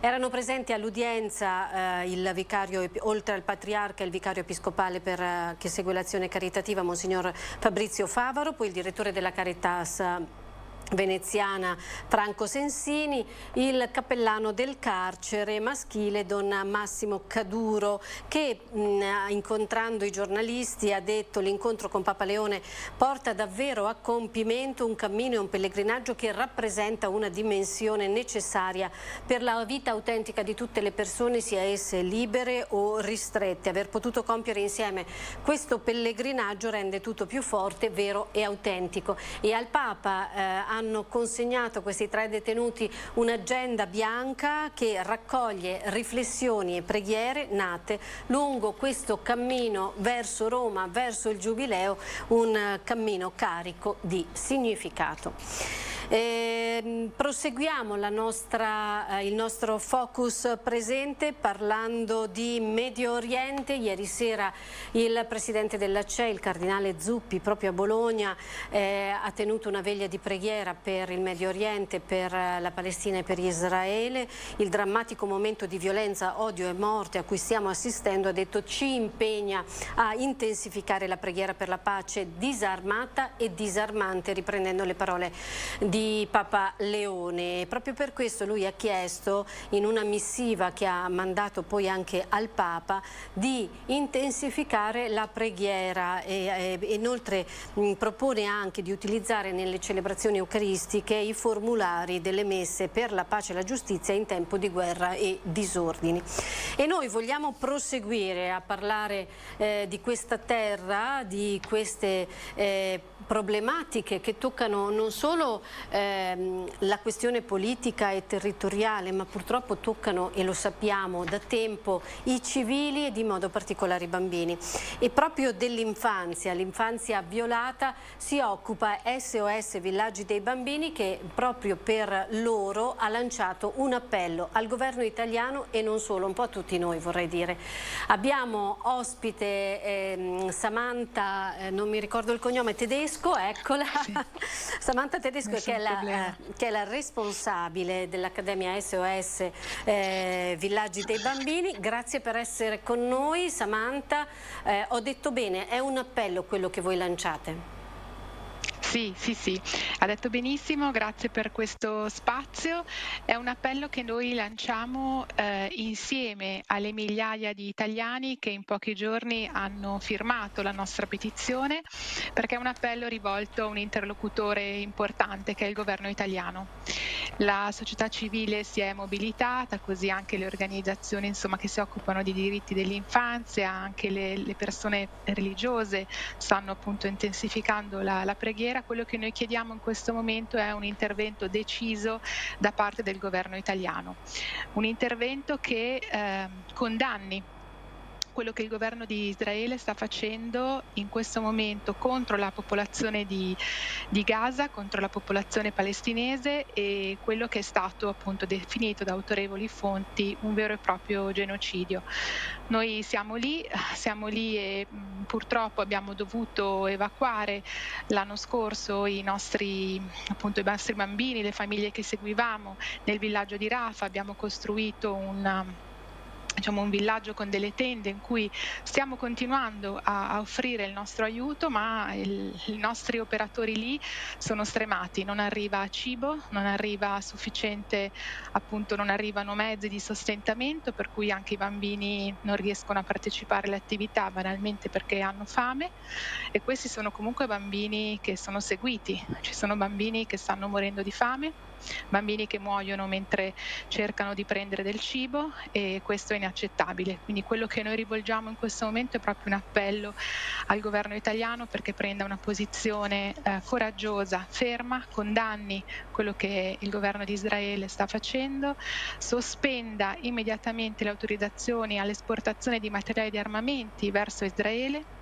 vieti il commercio anche con gli insediamenti illegali israeliani nei territori palestinesi occupati e riconosca lo Stato di Israele, che è il prerequisito necessario poi per l'uguaglianza tra Israele e Palestina, quindi per la creazione di due Stati. È proprio un momento in cui non è più possibile indugiare, quello che è sotto gli occhi di tutti è qualcosa di terribile. Ed è una violazione del diritto internazionale che costa vite innocenti ogni giorno. Condividiamo certamente questo appello, è vero anche per dare delle sottolineature che il nostro Paese sta accogliendo in questi mesi i bambini. Faccio l'esempio per quanto riguarda Verona, sono stati accolti dei bambini che avevano dei gravi problemi e arrivavano dalla Palestina, così come in tutto il Veneto. È vero anche che siamo impegnati negli aiuti caritatevoli e non solo delle organizzazioni onlus ecclesiali per aiutare, ma certamente c'è bisogno che questa guerra finisca, e proprio in questi giorni, tra l'altro si sta parlando, speriamo arrivi a settembre, questo riconoscimento politico, è solo un atto politico dello Stato palestinese e dello Stato israeliano, ma forse da lì si può, come diceva il cardinale segretario di Stato Parolin, iniziare e finire e spegnere queste violenze a cui purtroppo voi potete dare dei numeri e dei volti perché li conoscete ancora più da vicino di noi. Quindi accogliamo davvero con grande entusiasmo questo appello, chiediamo di firmare a chi vuole all'interno del vostro sito. Come funziona?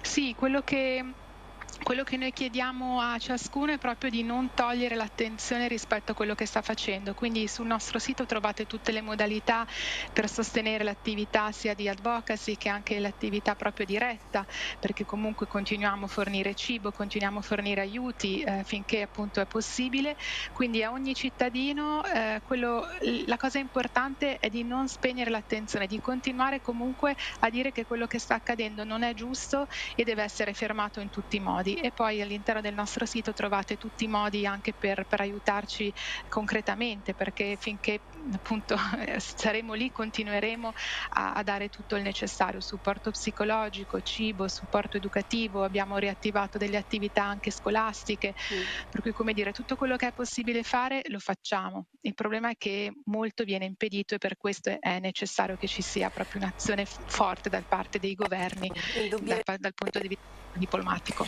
Ricordiamo brevemente, voi siete a Rafah e poi siete in altri posti? A Betlemme, siamo a Rafah e siamo a Betlemme e siamo dal 1966 in quei territori, quindi a Betlemme stiamo continuando, e Rafah è stato completamente distrutto, era un villaggio meraviglioso, completamente distrutto.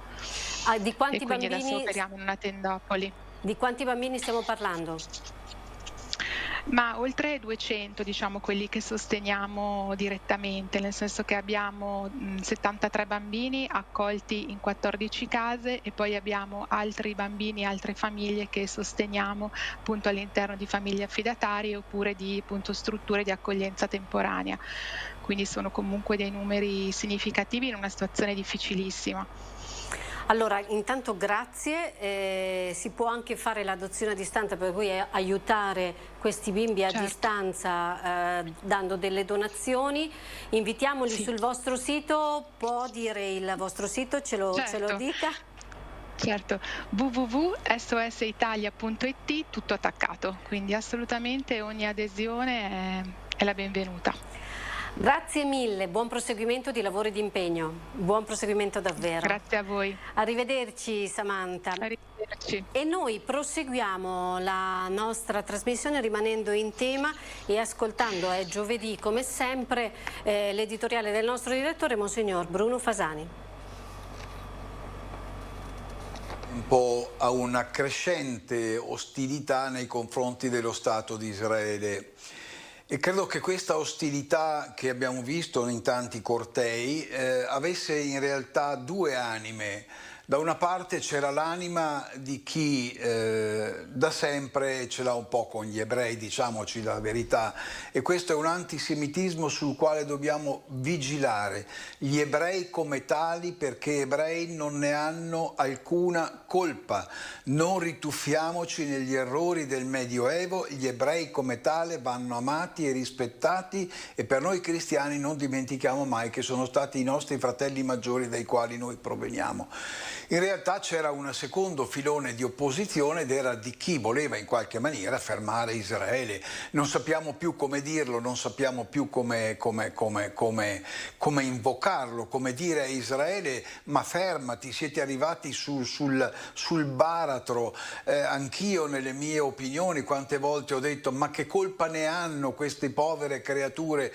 Sapete che qualcuno nella striscia di Gaza si è ribellato alla presenza dei terroristi di Hamas, ottenendo il bel risultato che è stato fucilato dopo 2 giorni. Quindi vuol dire che questo popolo palestinese è un popolo che ha capito di essere ostaggio non solo della violenza di Israele, dello Stato di Israele, ma di essere ostaggio prima di tutto della violenza di questi terroristi di Hamas che si servono delle loro scuole, dei loro ospedali, dei loro asili, delle loro chiese, si mettono dentro, nascondono le loro armi perché così sanno che Israele bombarda e il mondo poi se la prenderà con Israele, non con loro. Ma è arrivato il momento in cui bisogna avere il coraggio di dirlo. Israele si deve fermare, quei palestinesi vanno aiutati prima davvero che si arrivi a un disastro irrimediabile.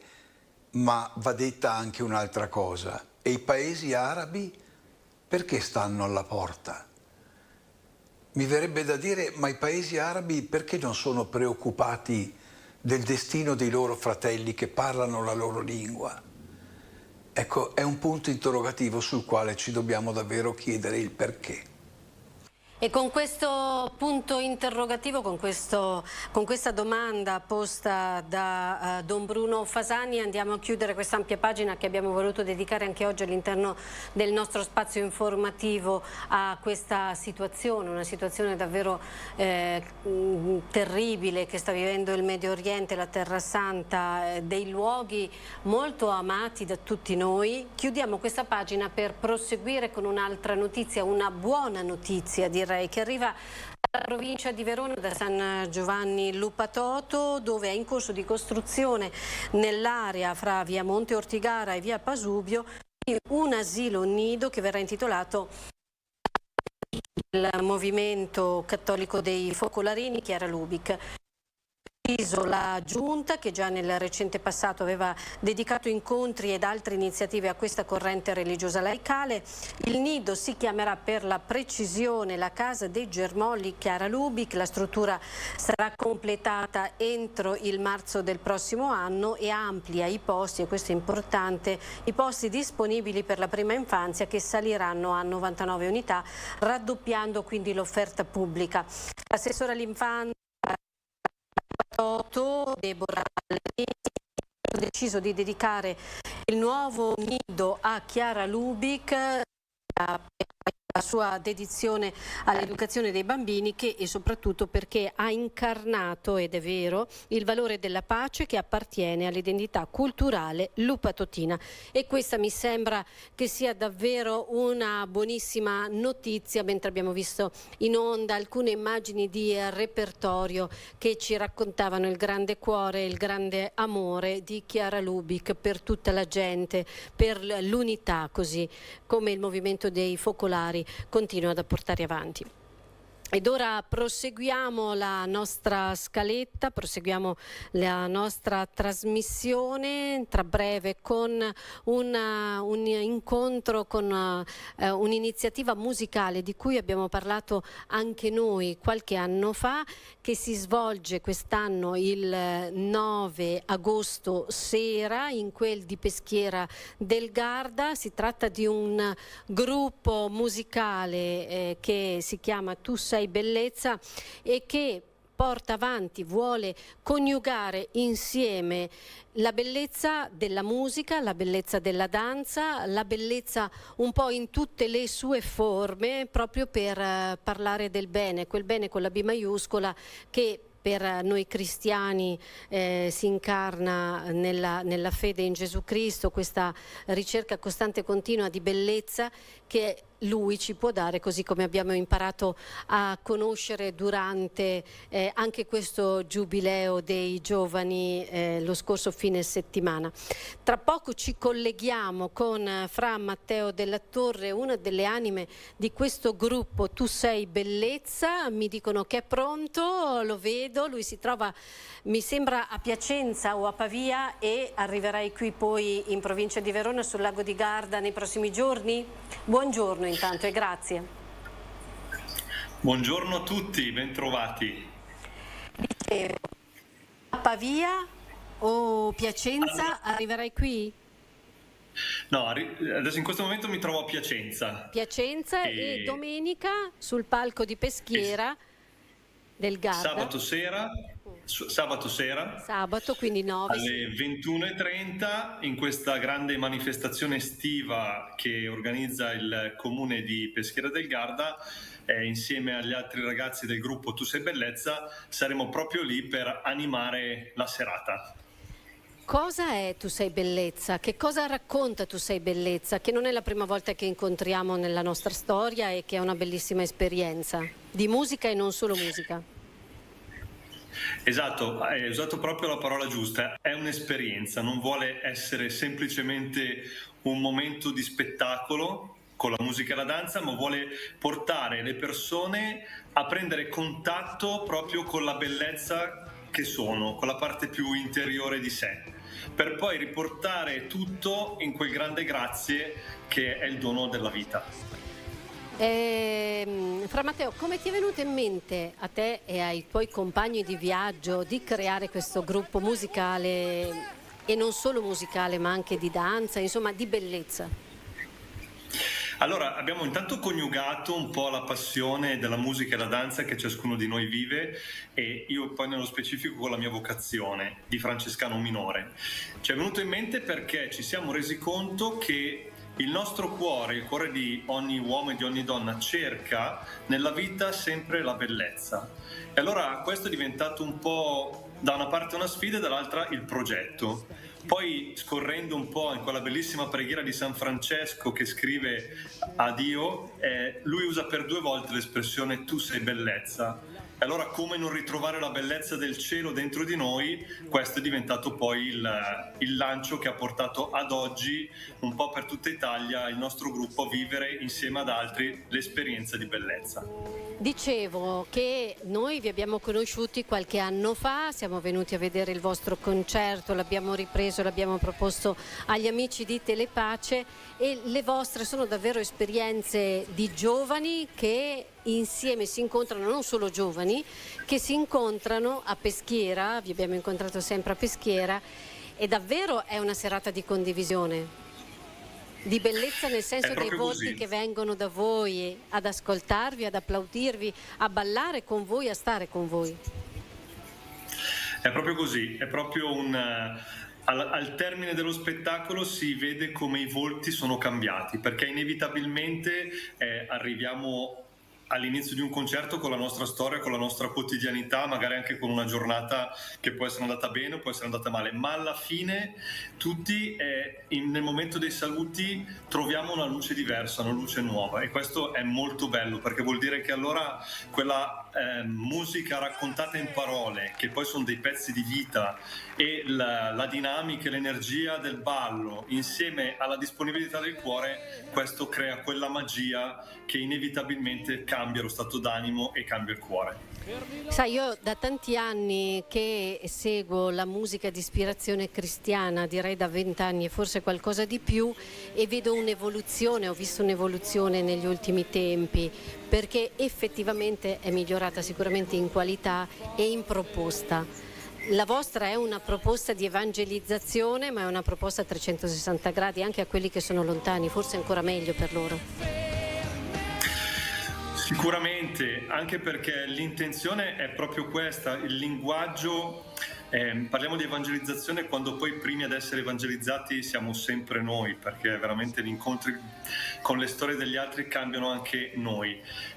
È il linguaggio, diciamo, semplice ma molto forte, questo, con una qualità molto alta, e chi non frequenta in realtà rimane stupito dal fatto che forse quella buona notizia del Vangelo veramente è capace di incontrare tutti. Ed è veramente così. Ridiamo l'appuntamento, Fra Matteo, in modo tale che più persone possibili siano presenti a questa serata. Sabato 9 agosto ci troviamo alle ore 21:30, i cancelli si apriranno alle 8:30 alla caserma di Peschiera del Garda, per vivere un evento, un momento, un'esperienza di bellezza. Con il gruppo Tu Sei Bellezza. Grazie mille, Fra Matteo, grazie davvero e a buon voi, una lavoro. Buona giornata. Ciao, grazie Anche mille. a voi, pace. Grazie. Effettivamente vale la pena andare a seguire una serata con questo gruppo Tu Sei Bellezza, perché effettivamente è una serata composita, allegra, felice e con dei grandi significati dentro. Andiamo in chiusura quasi della nostra trasmissione, ma prima abbiamo ancora qualche notizia da dire. Sicuramente la notizia interessante è che noi abbiamo seguito, Telepace ha seguito nella settimana scorsa i vari appuntamenti riguardanti il Giubileo dei Giovani, l'abbiamo voluto seguire con tanta passione. E lo proseguiamo a seguire, nel senso di raccogliere gli echi, le testimonianze dei ragazzi che hanno partecipato, con una trasmissione che andrà in onda domenica sera 10 agosto alle 21:30, dedicata proprio a questi pellegrini di speranza, in modo particolare al Giubileo dei Giovani Veronesi. Vedete le immagini della trasmissione curata, condotta dal nostro direttore Don Bruno Fasani. Vorremmo raccontare attraverso gli ospiti, tra cui il responsabile del Centro di Pastorale Adolescenti e Giovani, ma anche dei giovani stessi, Enrico, Sara, i giovani che hanno partecipato a questo giubileo così importante e così simile anche alla GMG, facendovi ascoltare quelle che sono state le loro emozioni e i loro ricordi, e anche questa voglia di ricominciare tra poco l'anno pastorale con ancora tanto vigore. E proprio per proseguire con il vigore che ha donato a tanti giovani veronesi e non solo di essere alla sequela di Cristo, la Diocesi di Verona ha pensato di organizzare un percorso particolare, 4 incontri itinerari intitolati Benedetto Limite, 4 incontri itineranti con il Vescovo Domenico. Si svolgeranno appunto, come vedete, a Vago, Grezzana, Bovolone e Bussolengo, quindi sparsi nel territorio della diocesi. Sono dedicati ai giovani tra i 17 e i 35 anni. Saranno occasioni di condivisione e di ascolto con il Vescovo Domenico e alcune preziose testimonianze per crescere nella fede e scoprire la forza della parola che illumina ogni fragilità. Benedetto limite, questo è il titolo, è un tema tutto da esplorare, è un nuovo format che aiuti a camminare insieme agli altri lasciandosi incontrare. Ricordo che tutti questi appuntamenti, come abbiamo visto nella locandina, si svolgeranno il venerdì sera, sempre il venerdì sera, a partire dalle ore 21. E con questo appuntamento, con questa segnalazione andiamo a chiudere la nostra trasmissione, il nostro Focus Presente. Grazie a tutti voi per essere stati in nostra compagnia. Buon proseguimento con i programmi di Telepace sul canale 76 e Focus Presente tornerà anche domani.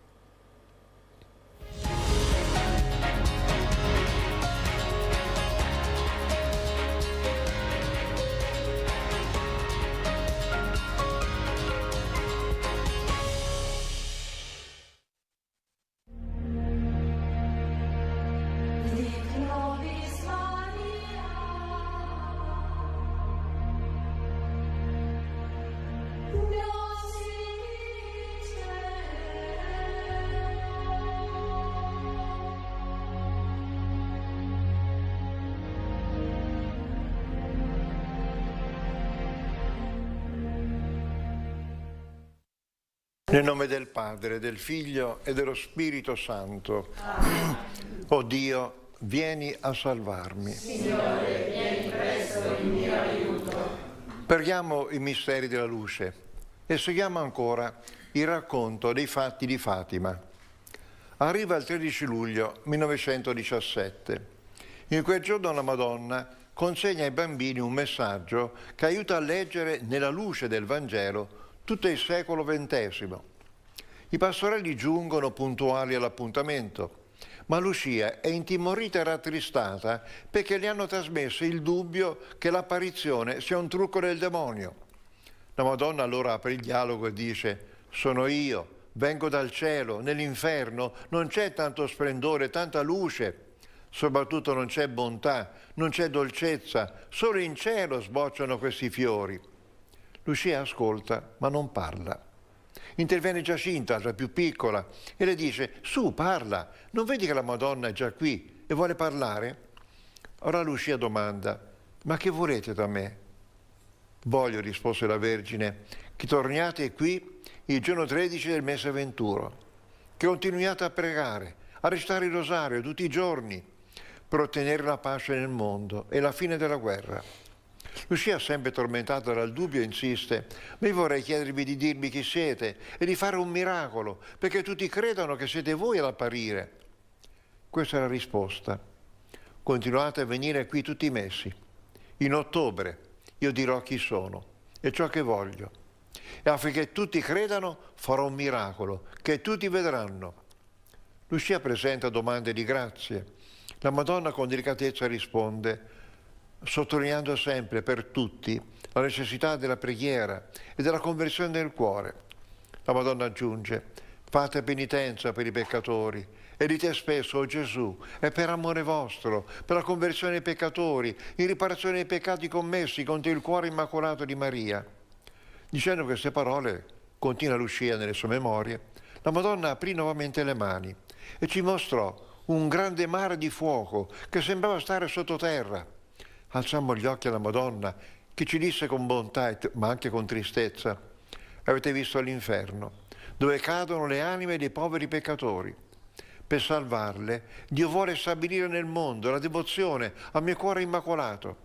Se faranno quel che vi dirò, molte anime si salveranno e avranno pace.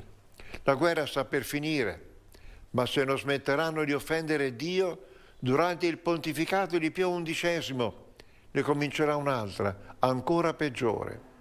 Quando vedrete una notte illuminata da una luce sconosciuta, e Lucia disse, questa luce sconosciuta fu un'aurora boreale che avvenne tra il 24 e il 25 gennaio 1938.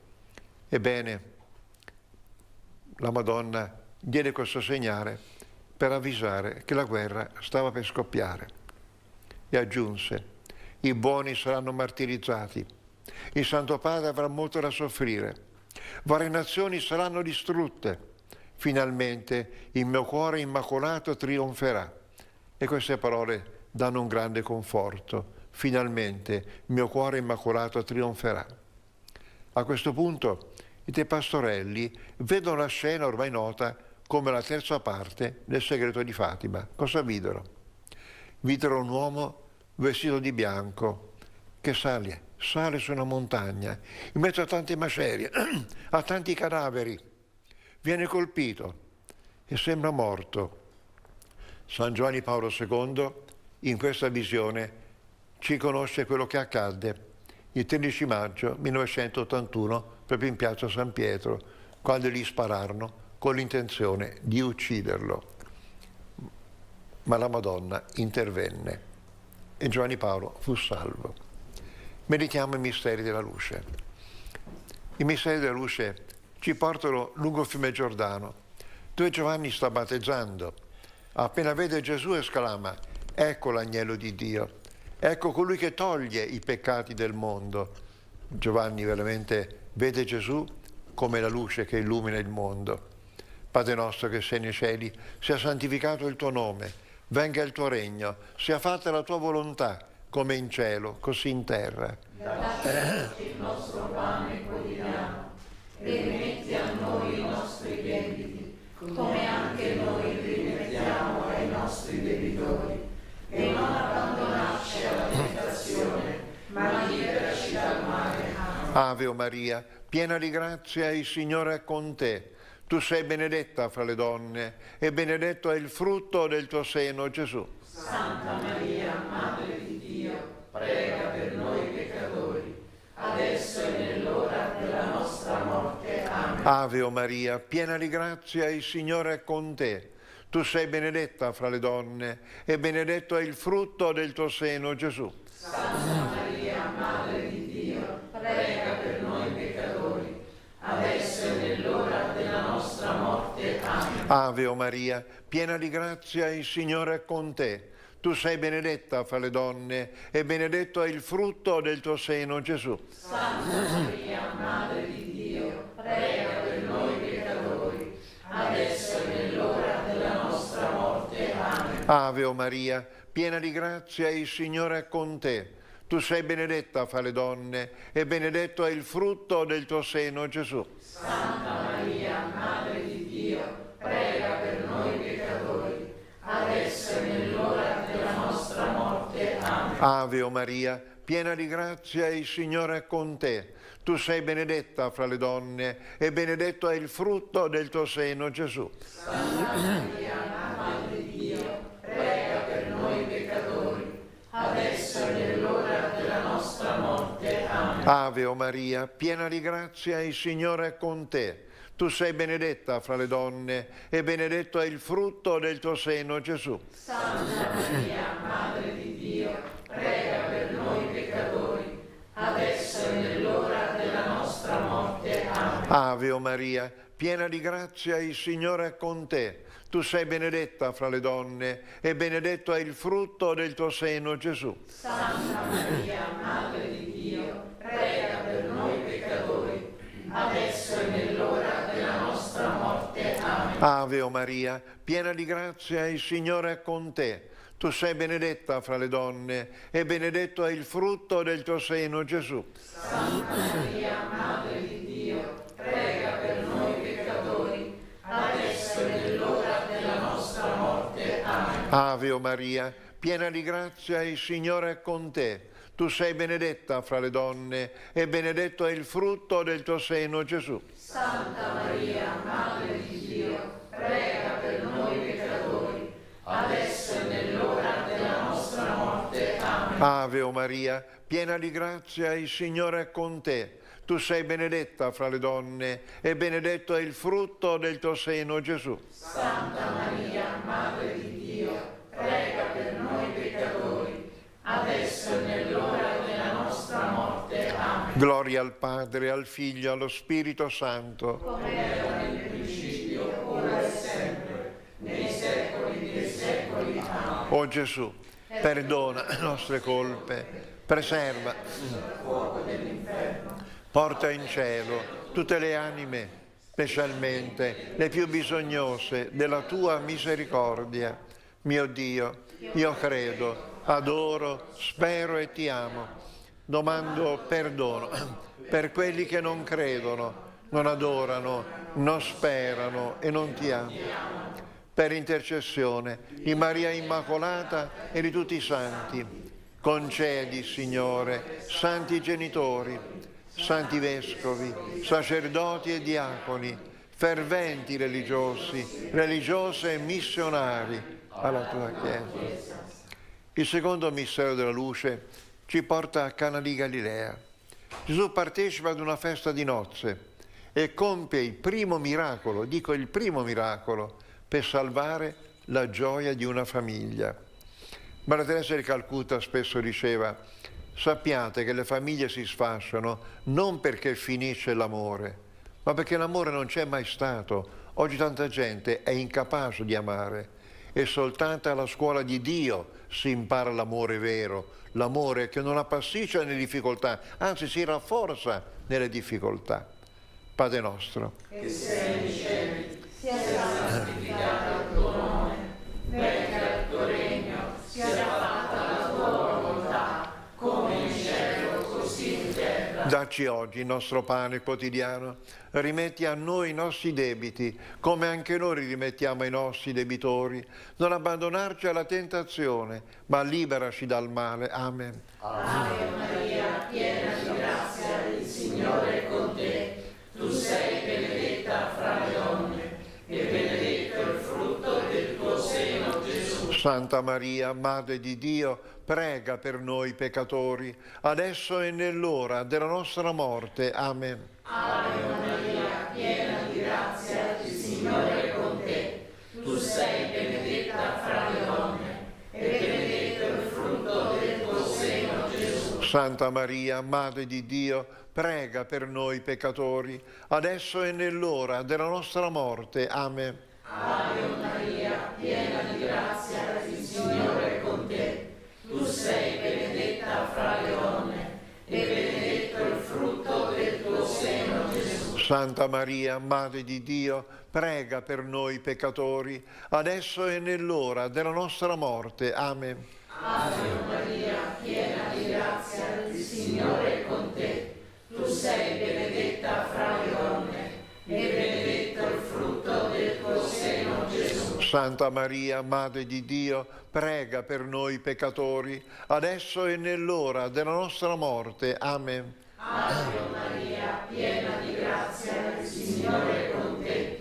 Tu sei benedetta fra le donne, e benedetto il frutto del tuo seno, Gesù. Santa Maria, Madre di Dio, prega per noi peccatori, adesso e nell'ora della nostra morte. Amen. Ave Maria, piena di grazia, il Signore è con te. Tu sei benedetta fra le donne, e benedetto il frutto del tuo seno, Gesù. Santa Maria, Madre di Dio, prega per noi peccatori, adesso e nell'ora della nostra morte. Amen. Ave Maria, piena di grazia, il Signore è con te. Tu sei benedetta fra le donne, e benedetto il frutto del tuo seno, Gesù. Santa Maria, Madre di Dio, prega per noi peccatori, adesso e nell'ora della nostra morte. Amen. Ave Maria, piena di grazia, il Signore è con te. Tu sei benedetta fra le donne, e benedetto il frutto del tuo seno, Gesù. Santa Maria, Madre di Dio, prega per noi peccatori, adesso e nell'ora della nostra morte. Amen. Ave Maria, piena di grazia, il Signore è con te.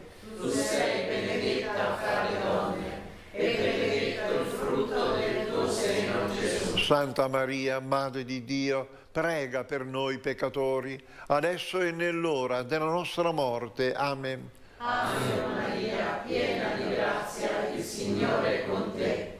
Tu sei benedetta fra le donne, e benedetto il frutto del tuo seno, Gesù. Santa Maria, Madre di Dio, prega per noi peccatori, adesso e nell'ora della nostra morte. Amen.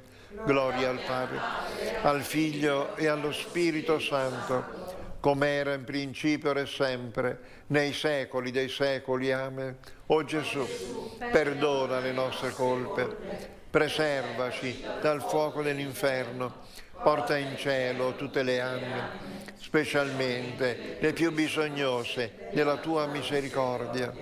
Mio Dio, io credo, adoro, spero e ti amo. Domando perdono per quelli che non credono, non adorano, non sperano e non ti amano. Per intercessione di Maria Immacolata e di tutti i santi, concedi, Signore, santi genitori, santi vescovi, sacerdoti e diaconi, ferventi religiosi, religiose e missionari alla tua Chiesa.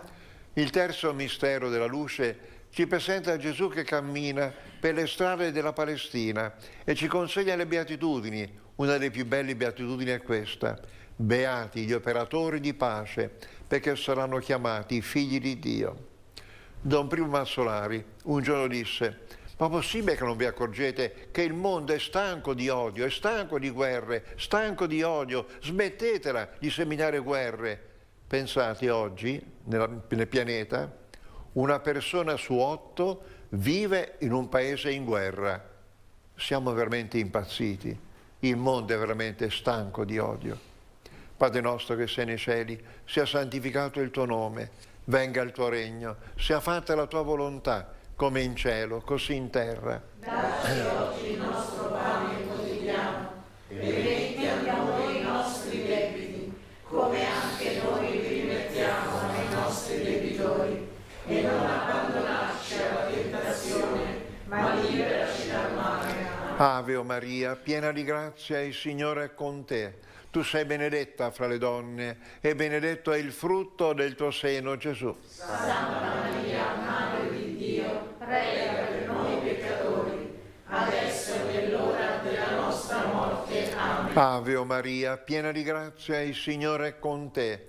Tu sei benedetta fra le donne, e benedetto è il frutto del tuo seno, Gesù. Santa Maria, Madre di Dio, prega per noi peccatori, adesso e nell'ora della nostra morte. Amen. Ave o Maria, piena di grazia, il Signore è con te.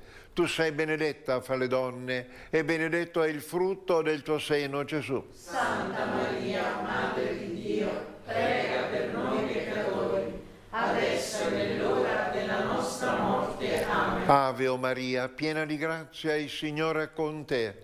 Tu sei benedetta fra le donne, e benedetto è il frutto del tuo seno, Gesù. Santa Maria, Madre di Dio, prega per noi peccatori, adesso e nell'ora della nostra morte. Amen. Ave o Maria, piena di grazia, il Signore è con te. Tu sei benedetta fra le donne, e benedetto è il frutto del tuo seno, Gesù. Santa Maria, Madre di Dio, prega per noi peccatori, adesso e nell'ora della nostra morte. Amen. Ave o Maria, piena di grazia, il Signore è con te. Tu sei benedetta fra le donne, e benedetto è il frutto del tuo seno, Gesù. Santa Maria, Madre di Dio, prega per noi peccatori, adesso e nell'ora della nostra morte. Amen. Ave o Maria, piena di grazia, il Signore è con te. Tu sei benedetta fra le donne, e benedetto è il frutto del tuo seno, Gesù. Santa Maria, Madre di Dio, prega per noi peccatori, adesso e nell'ora della nostra morte. Amen. Ave o Maria, piena di grazia, il Signore è con te.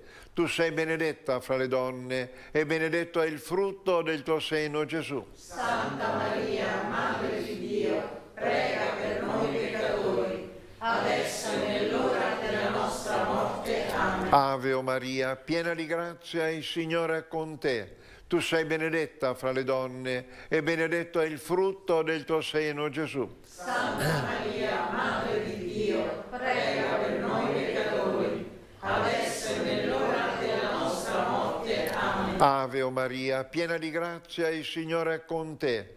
Tu sei benedetta fra le donne, e benedetto è il frutto del tuo seno, Gesù. Santa Maria, Madre di Dio, prega per noi peccatori, adesso e nell'ora della nostra morte. Amen. Gloria al Padre, al Figlio e allo Spirito Santo. Come era nel principio, ora e sempre, nei secoli dei secoli. Amen. O Gesù, perdona le nostre colpe, preservaci dal fuoco dell'inferno, porta in cielo tutte le anime, specialmente le più bisognose della tua misericordia.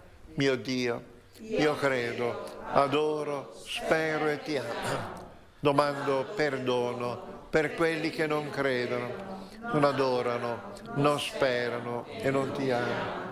Per intercessione di Maria Immacolata e di tutti i santi, concedi, Signore, santi genitori, santi vescovi, sacerdoti e diaconi, ferventi religiosi, religiose e missionari alla tua Chiesa. Il quarto mistero della luce ci fa salire sul Monte Tabor. Gesù porta con sé 3 apostoli, Pietro, Giacomo e Giovanni, e si trasfigura davanti a loro, facendo vedere la bellezza del paradiso, la bellezza della divinità, nascosta nell'umiltà dell'umanità di Gesù.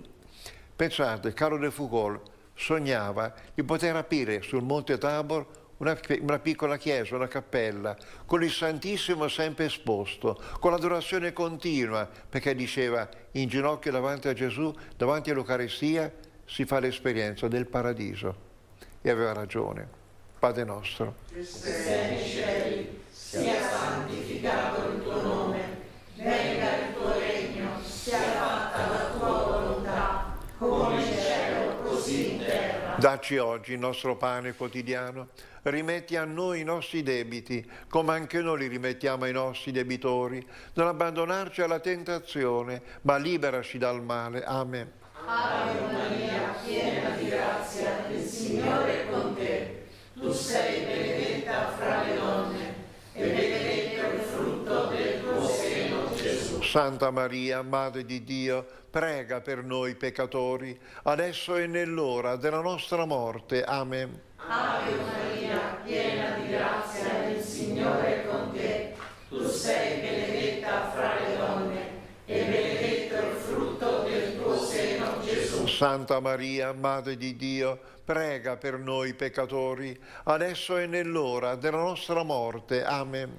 Ave Maria, piena di grazia, il Signore è con te. Tu sei benedetta fra le donne e benedetto il frutto del tuo seno, Gesù. Santa Maria, Madre di Dio, prega per noi peccatori, adesso e nell'ora della nostra morte. Amen. Ave Maria, piena di grazia, il Signore è con te.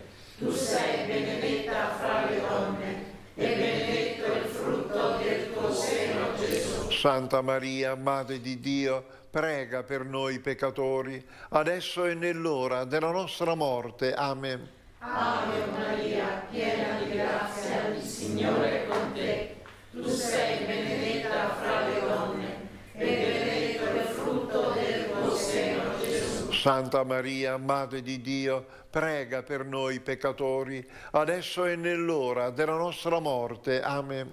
Ave Maria, piena di grazia, il Signore è con te. Tu sei benedetta fra le donne e benedetto il frutto del tuo seno, Gesù. Santa Maria, Madre di Dio, prega per noi peccatori, adesso e nell'ora della nostra morte. Amen. Ave Maria, piena di grazia, il Signore è con te. Tu sei benedetta fra le donne e benedetto il frutto del tuo seno, Gesù. Santa Maria, Madre di Dio, prega per noi peccatori, adesso e nell'ora della nostra morte. Amen. Ave Maria, piena di grazia, il Signore è con te. Tu sei benedetta fra le donne e benedetto il frutto del tuo seno, Gesù. Santa Maria, Madre di Dio, prega per noi peccatori, adesso e nell'ora della nostra morte. Amen. Ave Maria, piena di grazia, il Signore è con te. Tu sei benedetta fra le donne e benedetto il frutto del tuo seno, Gesù. Santa Maria, Madre di Dio, prega per noi peccatori, adesso e nell'ora della nostra morte. Amen. Ave Maria, piena di grazia, il Signore è con te. Tu sei benedetta fra le donne e benedetto il frutto del tuo seno, Gesù. Santa Maria, Madre di Dio, prega per noi peccatori, adesso e nell'ora della nostra morte. Amen. Gloria. Maria, piena di grazia, il Signore è con te. Tu sei benedetta fra le donne, e benedetto il frutto del tuo seno, Gesù. Santa Maria, Madre di Dio, prega per noi peccatori, adesso e nell'ora della nostra morte. Amen. Gloria al Padre, al Figlio e allo Spirito Santo, come era in principio ora e sempre, nei secoli dei secoli. Amen. O Gesù, perdona le nostre colpe, preservaci dal fuoco dell'inferno, porta in cielo tutte le anime, specialmente le più bisognose della tua misericordia. Mio Dio, io credo, adoro, spero e ti amo. Domando perdono per quelli che non credono, non adorano, non sperano e non ti amano. Per intercessione di Maria Immacolata e di tutti i santi, concedi, Signore, santi genitori, santi vescovi, sacerdoti e diaconi, ferventi religiosi, religiose e missionari alla tua Chiesa. Il quinto mistero della luce ci porta nel cenacolo. È un momento drammatico perché Gesù sa che Giuda lo tradirà, sa che Pietro lo rinnegherà, sa che gli altri apostoli lo lasceranno solo. Era un momento drammatico, eppure proprio in quel momento, notate, in quel momento ci fa i regali più belli, ci regala il comandamento dell'amore che ci distingue da tutti, ci regala la Santissima Eucaristia. Pensate che noi mai avremmo fatto una cosa del genere. Aveva davanti gente che non meritava niente, che poi rappresentavano tutti noi. Eppure in quel momento ci fa questi regali meravigliosi. Soltanto un amore infinito si può comportare così. Padre nostro che sei nei cieli, sia santificato il tuo nome, venga il tuo regno, sia fatta la tua volontà, come in cielo, così in terra. Dacci oggi il nostro pane quotidiano e rimetti a noi i nostri debiti, come anche noi li rimettiamo ai nostri debitori, e non abbandonarci alla tentazione, ma liberaci dal male. Ave o Maria, piena di grazia, il Signore è con te. Tu sei benedetta fra le donne e benedetto è il frutto del tuo seno, Gesù. Santa Maria, Madre di Dio, prega per noi peccatori, adesso e nell'ora della nostra morte. Amen. Ave o Maria, piena di grazia, il Signore è con te. Tu sei benedetta fra le donne e benedetto è il frutto del tuo seno, Gesù. Santa Maria, Madre di Dio, prega per noi peccatori, adesso e nell'ora della nostra morte. Amen. Ave o Maria, piena di grazia, il Signore è con te.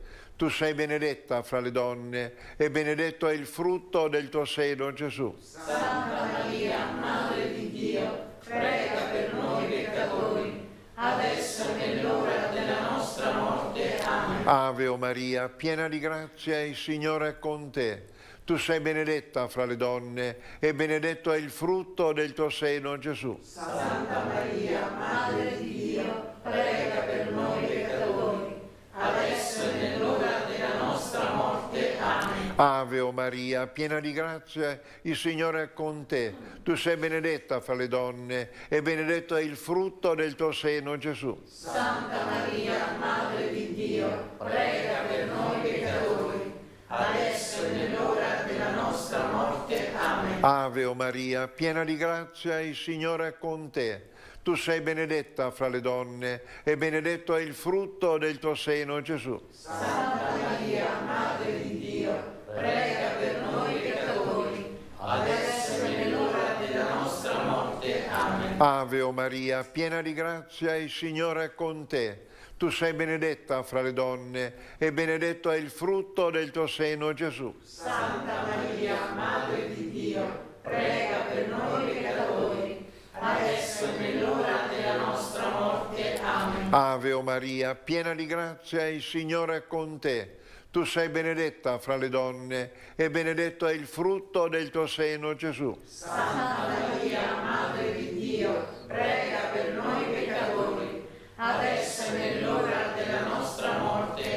Ave o Maria, piena di grazia, il Signore è con te. Tu sei benedetta fra le donne e benedetto è il frutto del tuo seno, Gesù. Santa Maria, Madre di Dio, prega per noi peccatori, adesso e nell'ora della nostra morte. Amen. Ave o Maria, piena di grazia, il Signore è con te.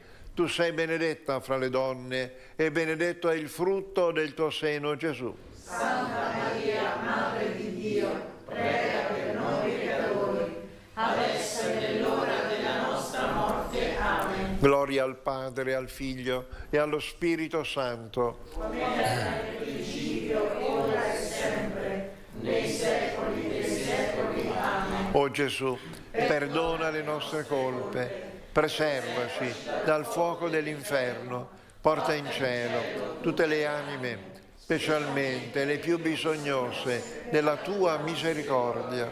Mio Dio, io credo, adoro, spero e ti amo. Domando perdono per quelli che non credono, non adorano, non sperano e non ti amano. Per intercessione di Maria Immacolata e di tutti i santi, concedi, Signore, santi genitori, santi vescovi, sacerdoti e diaconi, ferventi religiosi, religiose e missionari, alla tua Chiesa. Salve, o Regina, Madre di misericordia, vita, dolcezza e speranza nostra, salve.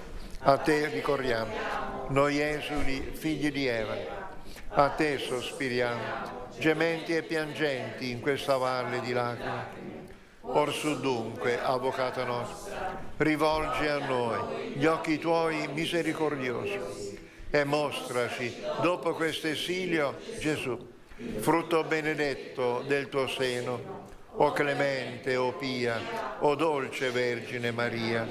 Signore, pietà. Signore, pietà. Cristo, pietà. Cristo, pietà. Signore, pietà. Signore, pietà. Cristo, ascoltaci. Cristo, ascoltaci. Cristo, esaudiscici. Cristo, esaudiscici. Padre celeste che sei Dio. Abbi pietà di noi. Figlio redentore del mondo che sei Dio. Abbi pietà di noi. Spirito Santo amore che sei Dio. Abbi pietà di noi. Santa Trinità, unico Dio. Abbi pietà di noi. Santa Maria, prega per noi. Santa Madre di Dio, Prega per noi. Santa Vergine delle Vergini, Prega per noi. Madre di Cristo, Prega per noi. Madre della Chiesa, Prega per noi. Madre della Divina Grazia, Prega per noi. Madre della Fiducia, Prega per noi. Madre Purissima, Prega per noi. Madre Castissima, Prega per noi. Madre Sempre Vergine, Prega per noi. Madre Immacolata, Prega per noi. Madre degna di amore, Prega per noi. Madre ammirabile, Prega per noi. Madre del buon consiglio, Prega per noi. Madre del Creatore, Prega per noi. Madre del Salvatore, Prega per noi. Madre di misericordia, Prega per noi. Vergine prudentissima, Prega per noi. Vergine degna di onore, Prega per noi. Vergine degna di lode, Prega per noi. Vergine potente, Prega per noi. Vergine clemente, Prega per noi. Vergine fedele, Prega per noi. specchio della santità divina, Prega per noi. sede della sapienza, Prega per noi. causa della nostra gioia, Prega per noi. Tempio dello Spirito Santo, Prega per noi. tabernacolo dell'eterna gloria, Prega per noi. dimora tutta consacrata a Dio, Prega per noi. rosa mistica, Prega per noi. arca dell'alleanza, Prega per noi. porta del cielo, Prega per noi. stella del mattino, Prega per noi. salute degli infermi, Prega per noi. rifugio dei peccatori, Prega per noi. conforto dei migranti, Prega per noi. consolatrice degli afflitti, Prega per noi. aiuto dei cristiani, Prega per noi. regina degli angeli, Prega per noi. regina dei patriarchi, Prega per noi. regina dei profeti, Prega per noi. regina dei martiri, Prega per noi. regina dei confessori della fede, Prega per noi. regina delle vergini, Prega per noi. regina di tutti i santi, Prega per noi. regina concepita senza peccato originale, Prega per noi. regina assunta in cielo, Prega per noi. regina della famiglia, Prega per noi. regina della pace, Prega per noi. regina del Santo Rosario, Prega per noi. Vergine Lauretana, Prega per noi. Agnello di Dio che togli i peccati del mondo, Perdonaci, o Signore. Agnello di Dio che togli i peccati del mondo. Agnello di Dio che togli i peccati del mondo. Abbi pietà di noi. Prega per noi, Santa Madre di Dio, affinché siamo fatti degni delle promesse di Cristo. Preghiamo insieme San Benedetto, che con la sua vita ha diffuso tanta luce attorno a sé e ancora oggi c'è un solco di bene sbocciato sui passi di San Benedetto. Caro San Benedetto, tu sei vissuto in un momento drammatico della storia. Hai visto tramontare l'impero romano di Occidente. La gloria di Roma finì nella polvere e i suoi monumenti divennero poveri ruderi. Coraggiosamente tu hai guardato oltre, hai guardato in alto. Caro San Benedetto, con la tua vita hai gridato che solo Dio resta e tanti giovani ti hanno seguito e seguendo te hanno costruito una nuova Europa fondata non sul potere ma sulla fede in Gesù e sull'amore che sboccia dalla fede.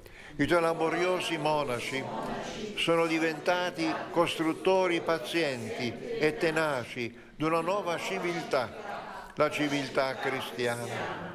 Caro San Benedetto, oggi stanno cadendo nuovi imperi di potere e di denaro e di falsa felicità. Prega per noi e aiutaci a mettere in Dio le basi della nostra società, affinché l'Europa non esporti armi e corruzione, ma diffonda nel mondo la luce bella e pacifica e appagante del Vangelo di Gesù. Amen. Il Signore sia con voi. Sia benedetto il nome del Signore. Il nostro aiuto è nel nome del Signore. Vi benedica, vi protegga, vi illumini Dio Onnipotente, Padre e Figlio e Spirito Santo. Amen. Vorrei far notare un fatto.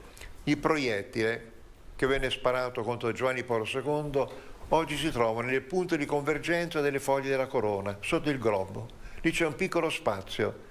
Il vescovo provò a inserire e il proiettile è entrato qui. Ora è qui il proiettile che venne sparato contro Giovanni Paolo II, perché lui disse: mentre una mano assassina sparava per uccidermi, una mano materna, la mano di Maria, ha fermato il Papa sulla soglia della morte. E pensate, mi permisi di chiedere una volta a Giovanni Paolo: ma Padre Santo, come ha fatto a dire subito perdono al fratello che mi ha sparato? Io capisco, uno ripensandoci, ma subito mi disse: avevo celebrato la messa al mattino e avevo detto: questo è il mio corpo, offerto in sacrificio per voi. Devo essere coerente. Pensate come viveva la Santa Messa Giovanni Paolo II. Era veramente un santo. Nel nome del Signore, andate in pace. Rendiamo grazie a Dio. Sia lodato Gesù Cristo. Sempre sia lodato.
Un luogo dove il verde, gli animali e l'acqua si incontrano a formare un paesaggio davvero unico e sorprendente. È il Parco delle Cascate di Molina, un posto ideale per fare un'escursione o una gita naturalistica. Esteso su una superficie di quasi 80.000 metri quadrati, questo parco abbraccia l'ultimo tratto della Valle di Molina, la zona che unisce il Vaio delle Sculacce e la Valla Cesara, in piena Valpolicella. Oltre a vedere le bellissime cascate, al Parco di Molina si possono fare delle belle passeggiate nella natura, ideali per tutti, grandi e bambini.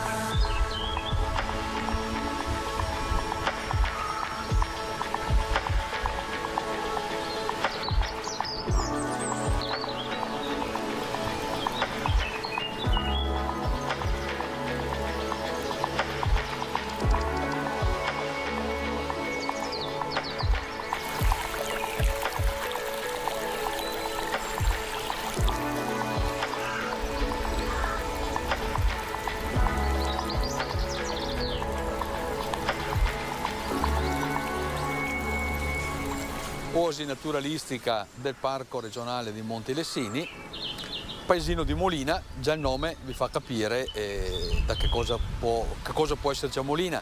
Molina deriva da molini e quindi vuol dire presenza d'acqua, perché le ruote sono delle ruote che funzionano con l'acqua.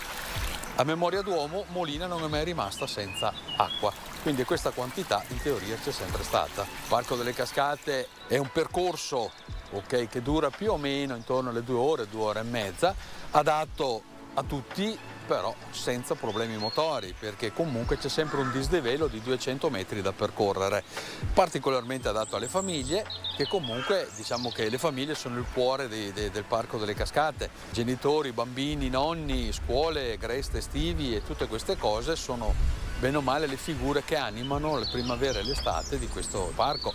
Pensate che a Molina vivono 80 persone e generalmente il Parco delle Cascate è visitato da più di 100.000 persone, quindi la proporzione risulta interessante. Una storia lunga quella di Molina, che era abitata sin dall'Alto Medioevo. Studi recenti hanno dimostrato come già nell'anno 920 d.C. fosse fervida l'attività molitoria di Molina, che gravitava nel territorio più ampio della Valpolicella e di Breonio in particolare. Il numero dei mulini iniziò a punteggiare il territorio ovunque vi fosse presenza di acqua e andò a moltiplicarsi nel tempo fino quasi ai nostri giorni. Acqua, mulini e parco, un'alleanza davvero singolare.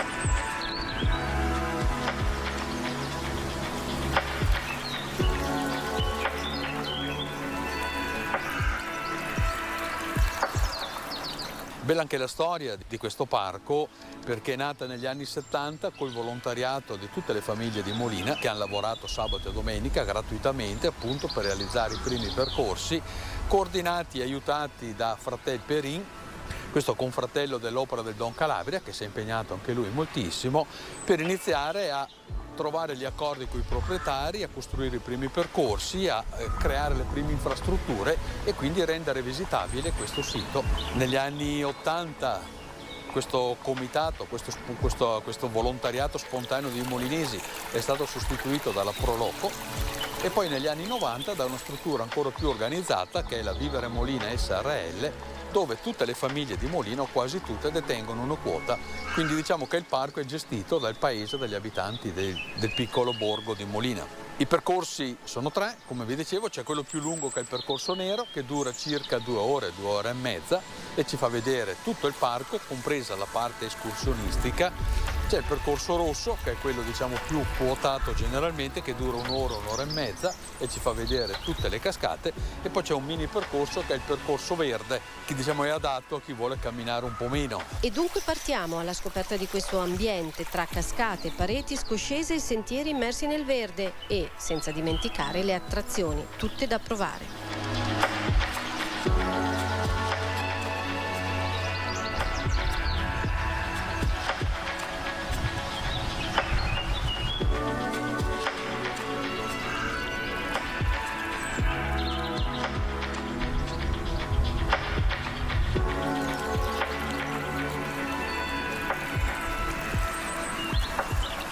Ecco qua partiamo dalla cascata più bassa, che è la cascata dell'Orso, con la scala delle vertigini, apprezzata perché appunto fa vedere proprio il salto della cascata, dà questo senso di vuoto, per arrivare alla cascata del Marmitone, dove bene o male si vede che l'acqua fa questo movimento particolare. Qua è presente la zip line o la teleferica, tutti la possono fare, seggiolino in sicurezza, piace tantissimo ai bambini ma anche ai genitori, infatti la fila la domenica è importante. Salendo arriviamo alla Spolverona e poi arriviamo alla cascata del Pendolo, dove appunto c'è forse l'altalena più famosa del Parco delle Cascate, esistita da sempre, dai tempi appunto del professor Perin, adesso un pochino rimodernata, ma comunque lo stile è sempre quello di cercare di avvicinare le persone alla cascata per poi ritornare al punto di partenza.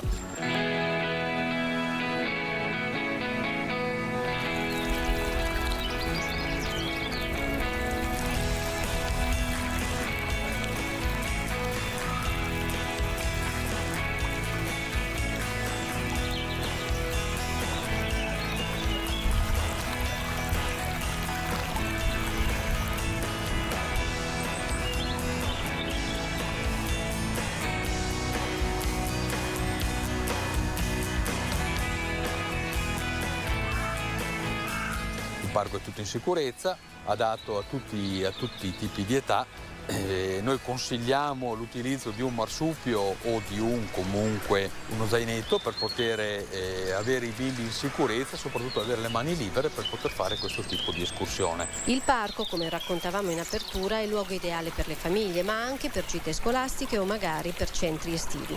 La proposta didattica è davvero notevole. Il Parco delle Cascate è un'ottima occasione per famiglie, gruppi e scuole per passare una giornata all'aria aperta, immersi nella natura e per sentirsi a casa in un ambiente incontaminato, fatto di acqua, di forre, di una natura protetta per gli animali, per la fauna e per le piante che ospita. In particolare per i gruppi di famiglie e per le scuole offriamo delle proposte didattiche che riguardano l'ambito archeologico, l'ambito naturalistico e l'ambito etnografico della nostra zona.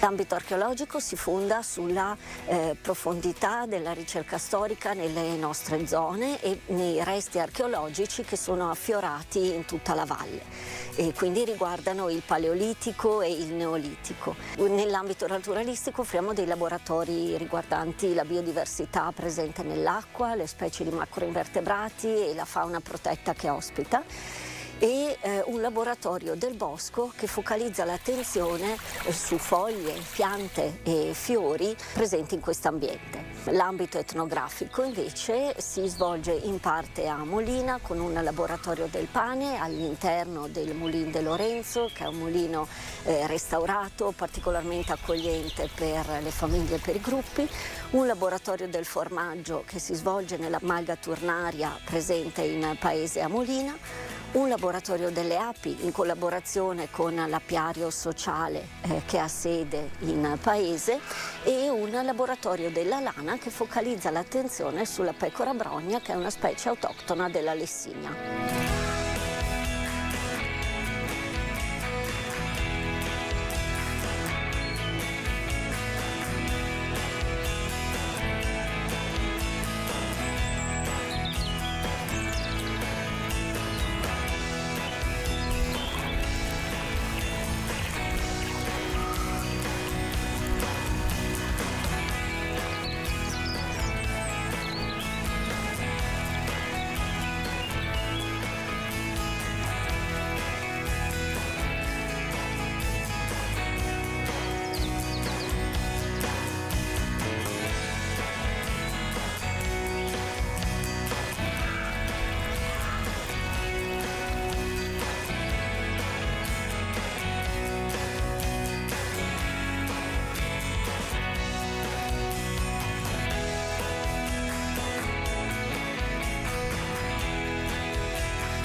Quando si viene al Parco delle Cascate è obbligatorio portarsi il pranzo a sacco, usare tutte le aree picciniche che ci sono a disposizione appunto per fermarsi, mangiare un panino o consumare quello che si è portato.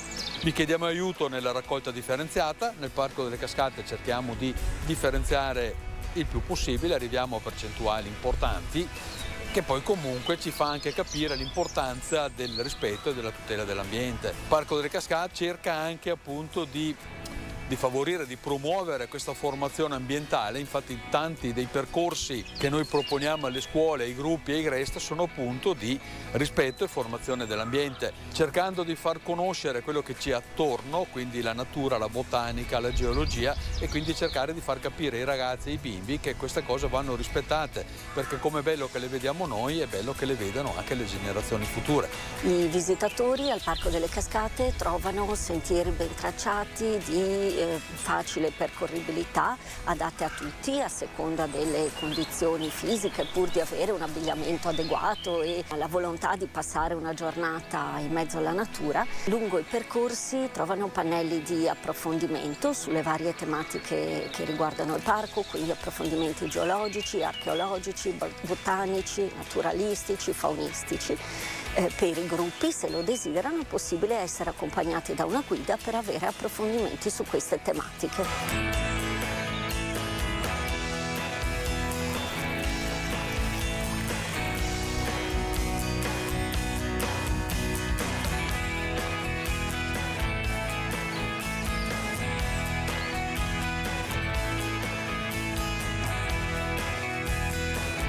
Venire al Parco delle Cascate con la famiglia significa avere il desiderio di godere di una giornata insieme, soddisfando le esigenze di tutti, da quelle dei più piccoli che, anche se non sono in gruppo, non partecipano a laboratori didattici, possono imparare a godere della bellezza della natura, divertirsi sull'altalena, provare l'emozione della teleferica che attraversa il torrente. Per i più grandi il bello è quello di stare insieme e vivere della meraviglia della natura apprezzata con i bambini, con gli occhi dei bambini.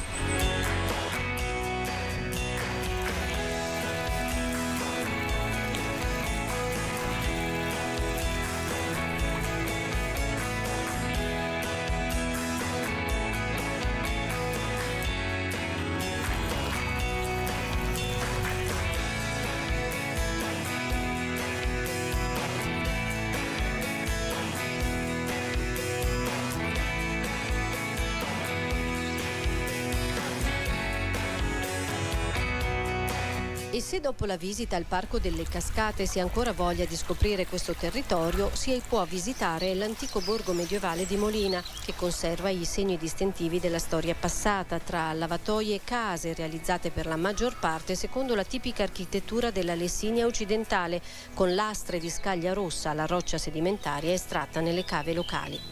E soprattutto con la presenza dei mulini, importante risorsa sulla quale questo territorio ha basato per secoli la sua economia. Sino al 1930 17 mulini funzionanti.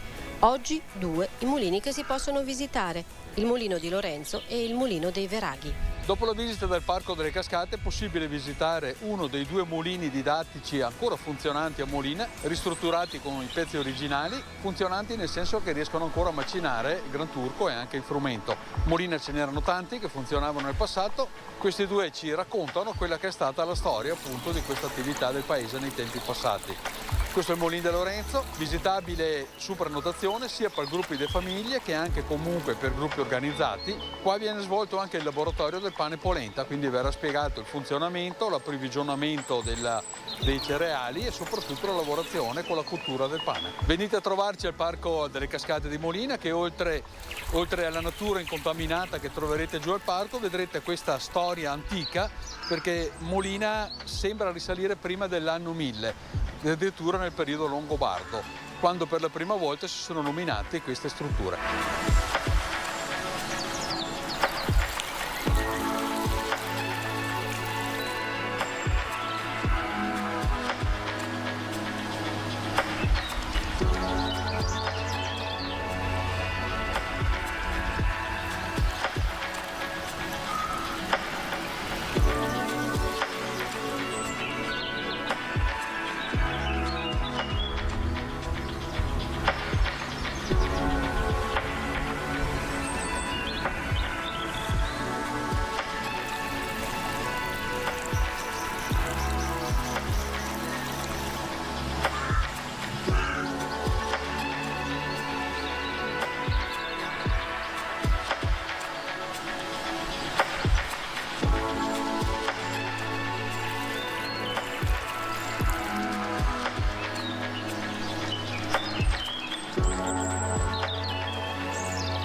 Buonasera a tutti voi amici di Telepace, ben trovati a questa nuova serata insieme, a questa nostra prima serata che questa sera, devo proprio dire, è una serata che mi fa ritrovare degli amici, delle persone che abbiamo già conosciuto sia io che voi l'anno scorso in diretta, in quella trasmissione che abbiamo dedicato ad un lavoro che una classe del liceo Guerino Veronesi di San Bonifacio aveva fatto su tutto quel tema delle foibe eccetera.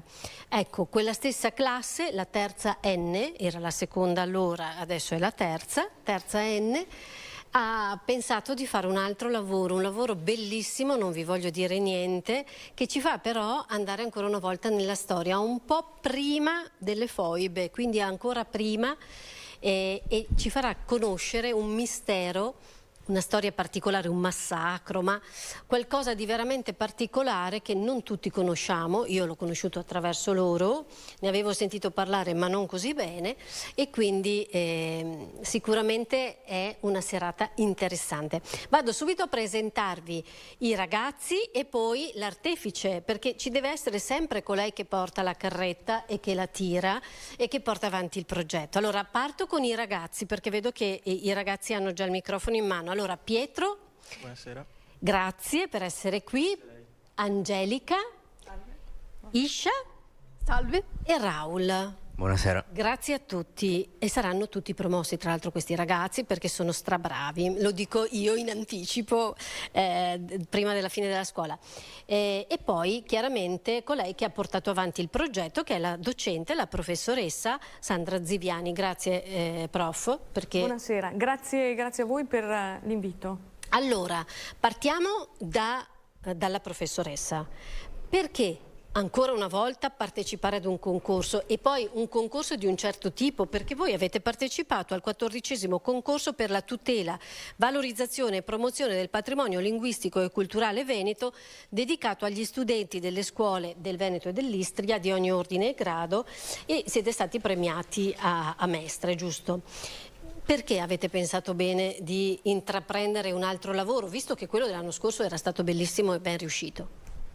Beh, allora diciamo che all'inizio dell'anno non avevo alcun progetto, alcuna intenzione di intraprendere un'altra fatica, ma sono stati questa volta i ragazzi che invece hanno sollecitato la partecipazione ad un concorso, forti dell'esperienza dell'anno precedente, desideravano ancora cimentarsi in una esperienza significativa. E io in effetti nel cassetto tenevo diciamo, questo concorso al quale in passato ho già partecipato con altre scuole, altre classi, e quindi l'ho proposto, anche perché appunto è un concorso questo organizzato dalle Proloco del Veneto, e proprio mira alla valorizzazione del patrimonio artistico, culturale, enogastronomico e linguistico del Veneto. Quindi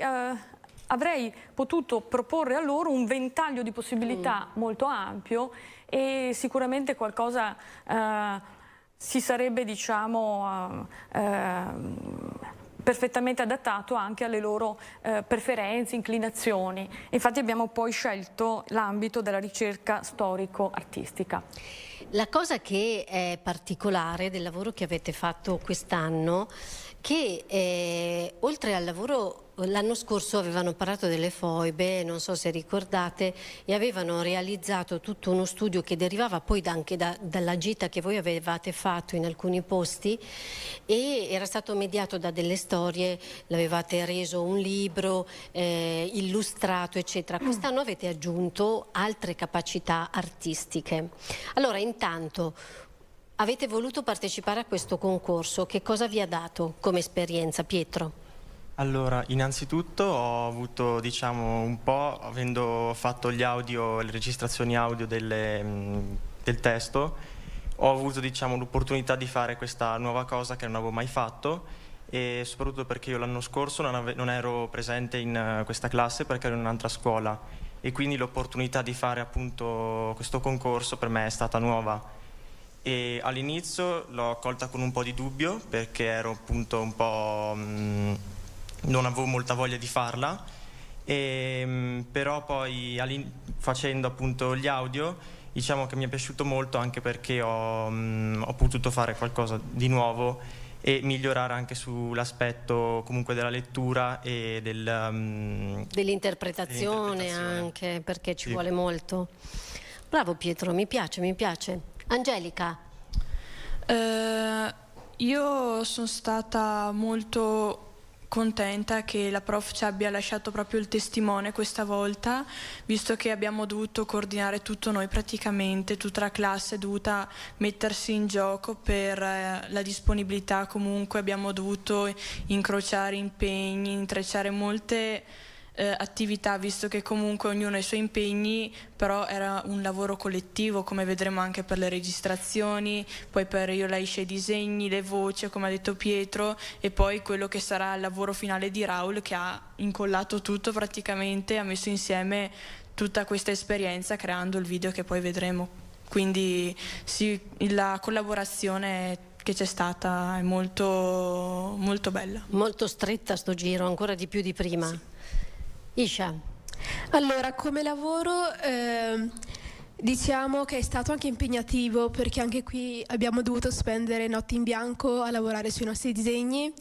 Io in particolare ho fatto dei disegni digitali proprio al telefono, quindi diciamo che è stata un'esperienza nuova, però ha lasciato anche molti momenti belli, molti ricordi magnifici con i nostri compagni di classe. Durante la registrazione e la recitazione abbiamo potuto vedere proprio i nostri compagni in atto a recitare proprio, ed è stato anche bello lì, è stato divertente proprio. Sì, secondo me avete fatto molto gruppo quest'anno. Sì, quest'anno secondo me ancora di più dell'anno scorso. Raul, tu hai fatto il montaggio poi del video? Sì, io avevo la parte finale, ho preso tutte le registrazioni audio, i video, i disegni e le foto, li ho messi insieme, poi ho aggiunto anche la musica di sottofondo. Era qualcosa che non avevo mai fatto prima, quindi diciamo all'inizio avevo anche un po' di ansia, perché se posso essere sincero, non mi sono fatto volontario a fare il montaggio, ma erano gli altri a scegliermi. Tra l'altro ero l'unico incaricato a fare il montaggio, quindi all'inizio c'era un po' di ansia, ma poi mi sono un po' tranquillizzato man mano che mi arrivavano tutto il materiale, ed mi ha insegnato parecchie cose, mi è rimasto un po' appresso, proprio perché era un'esperienza nuova che non avevo mai fatto, ed ecco. Allora, senza aggiungere altro, perché noi non abbiamo parlato della storia, io ho solo detto qualche cosa in apertura, ma a questo punto lasciamo parlare questo vostro lavoro, almeno per l'inizio, e poi torniamo qui e lo commentiamo insieme. Incastonata come un diamante ai piedi dei Colli Iberici, Vicenza è una città che incanta lo sguardo dei visitatori. Fondata nel II secolo a.C., diventa un centro di primaria importanza solo sotto il governo veneziano, grazie ad una crescita urbana, commerciale ed economica senza pari. Nel Cinquecento l'aristocrazia vicentina si distingue per il fasto delle dimore private e degli edifici pubblici, che sfidano Venezia con la loro eleganza e magnificenza. Immaginiamo per un attimo di passeggiare nella Vicenza del XVI secolo. Cosa vedrebbero i nostri occhi? Sicuramente una città in pieno fermento economico, brulicante di gente affaccendata nei propri affari e punteggiata di cantieri dove stanno prendendo forma le opere del più importante architetto della Repubblica Veneta, Andrea Palladio, che con la sua originale interpretazione dell'antichità classica modificherà l'impianto urbanistico della città e del paesaggio circostante. La cosa che forse non ci aspetteremmo è vedere girare per le strade e nelle piazze i signorotti locali, scortati da un codazzo di fedeli bravi. Sì, proprio loro, quelli descritti da Alessandro Manzoni nelle celebri pagine dei Promessi Sposi. Il fatto di circondarsi di uomini armati aveva per l'aristocrazia vicentina il duplice scopo di proteggersi dalle possibili aggressioni e soprattutto di tendere imboscate e compiere delitti a danno delle famiglie rivali. I conflitti tra le famiglie nobili nascevano in gran parte per l'esercizio e il controllo delle cariche pubbliche e dei principali centri di potere. Le fazioni contrapposte si sfidavano per le strade e nelle piazze, senza alcun timore e considerazione delle pubbliche autorità. Insomma, stiamo parlando di un'epoca, il Cinquecento, i cui conflitti erano endemici e strutturali nell'oligarchia vicentina. In questo scenario, tutt'altro che rassicurante, per anni si sono perpetrati crimini e delitti che contribuiscono a creare in città un clima di terrore permanente. Noi abbiamo scelto di raccontarvi la vicenda di 3 personaggi, le cui imprese delittuose hanno fortemente impressionato i cronisti dell'epoca. Siete curiosi? Mettetevi comodi e preparatevi ad ascoltare una storia di intrighi e di misteri che non immaginereste mai. E dopo averla ascoltata non potete più dire «Oh, come si stava meglio una volta!». Mi presento, sono Giorgio Candiano, conte romanizzante. Mi trovo in piazza Matteotti, davanti a Palazzo Chiericati, sede del Museo Civico. Sarò la vostra guida in questo viaggio alla scoperta di uno dei misteri più oscuri della città di Vicenza, di cui furono protagonisti i miei illustri antenati. Seguitemi.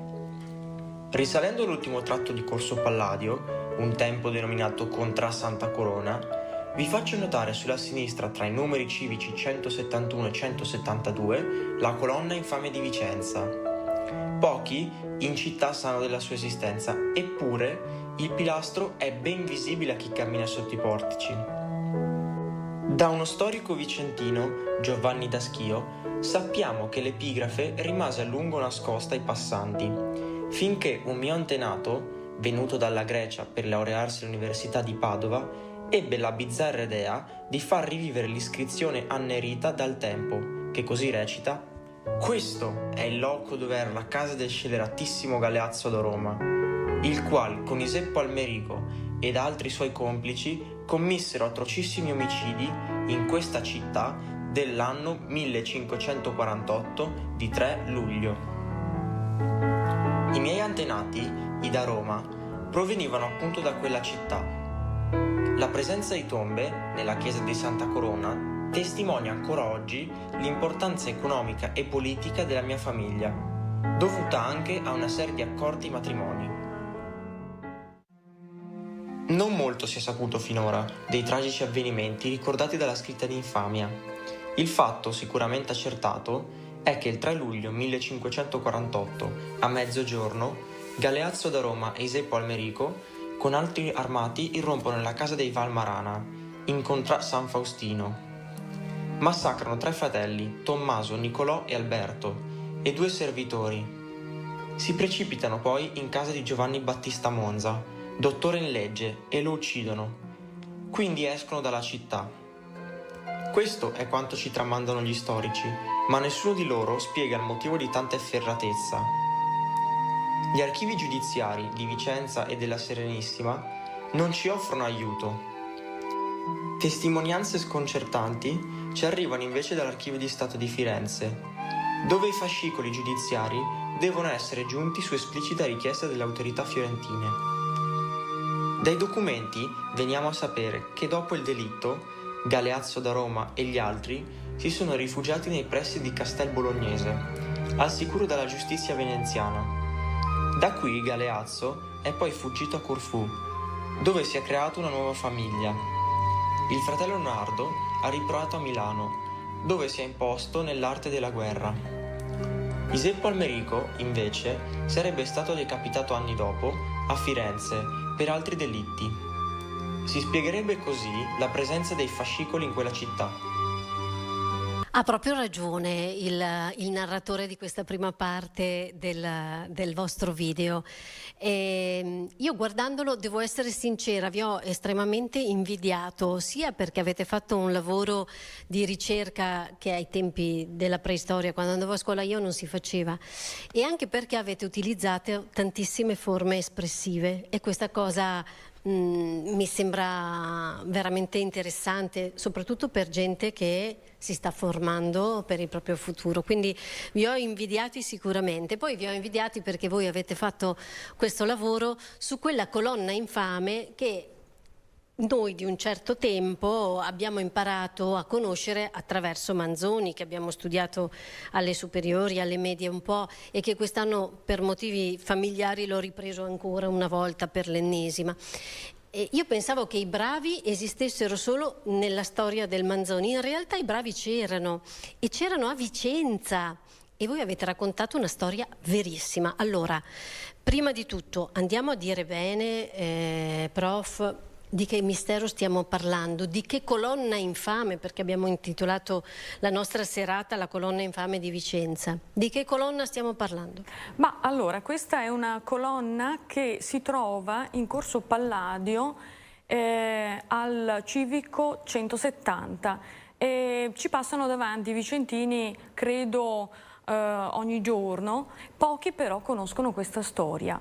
È un mistero. Perché? Perché in realtà molti vicentini non la conoscono, se ne è persa in qualche modo la tradizione, ma che racconta molto di una Vicenza del Cinquecento particolarmente conflittuale. In particolare la nobiltà era una nobiltà che era, diciamo, anche incline alla conflittualità per il potere, per il dominio sulla città. Questa conflittualità non era solo tra le famiglie nobili di Vicenza, ma c'era anche una competizione tra i nobili di Vicenza e i nobili veneziani, perché dobbiamo ricordare che nel 1404 Vicenza si è dedicata alla Serenissima Repubblica.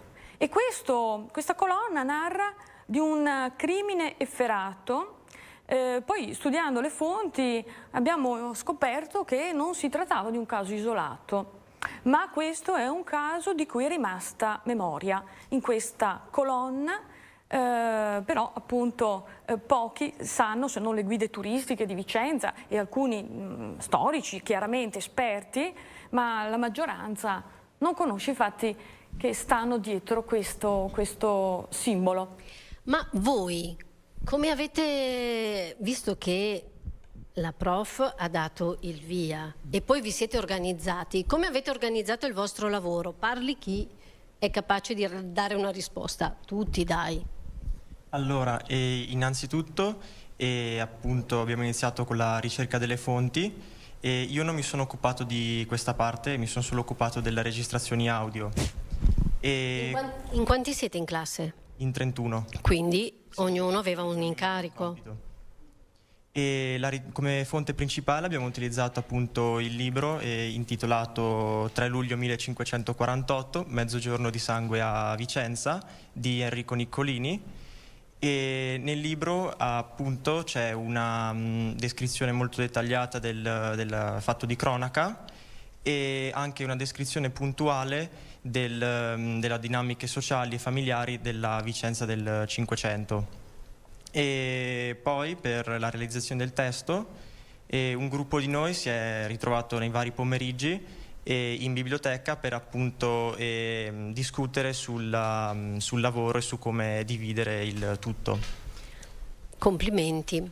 E voi invece che vi siete occupate della parte illustrativa, per così dire, come avete fatto a recuperare immagini e informazioni? Beh, innanzitutto io ero tornata con la professoressa a Vicenza per cercare la tomba dei Da Roma e quindi siamo andate alla chiesa di Santa Crona e in base alle informazioni ricavate su un libro ci siamo messe a cercare questa tomba sperduta. L'avete trovata? Sì, all'entrata a destra, infatti dopo ci sarà la foto anche nel video. E abbiamo anche trovato un prete e gli abbiamo anche chiesto a lui di questa tomba e lui ci ha tirato fuori la mappa con tutte le 150 tombe e ci siamo messe lì a cercare una per una. Poi ovviamente in classe l'organizzazione, la suddivisione dei ruoli, anche per le registrazioni che ho organizzato con Isha a casa di mia nonna. E poi ovviamente i disegni che abbiamo dovuto realizzare in due maniere diverse perché io li ho fatti a mano in bianco e nero e Isha li ha fatti in digitale Passa il microfono a Isha che gli chiedo una cosa. Ma Isha, ma come ti è venuto di fare in digitale a te? Allora, mi sembra più difficile, ecco. Sì, noi all'inizio avevamo intenzione di fare entrambi proprio i disegni a digitale, però mancavano gli strumenti. Noi all'inizio abbiamo pensato di chiedere al tecnico della scuola proprio una tavoletta grafica per lavorare bene su questi disegni, però ci sono stati imprevisti, problemi, la tavoletta non funzionava, la penna non si collegava e allora a un certo punto abbiamo detto vabbè, facciamo quello che riusciamo.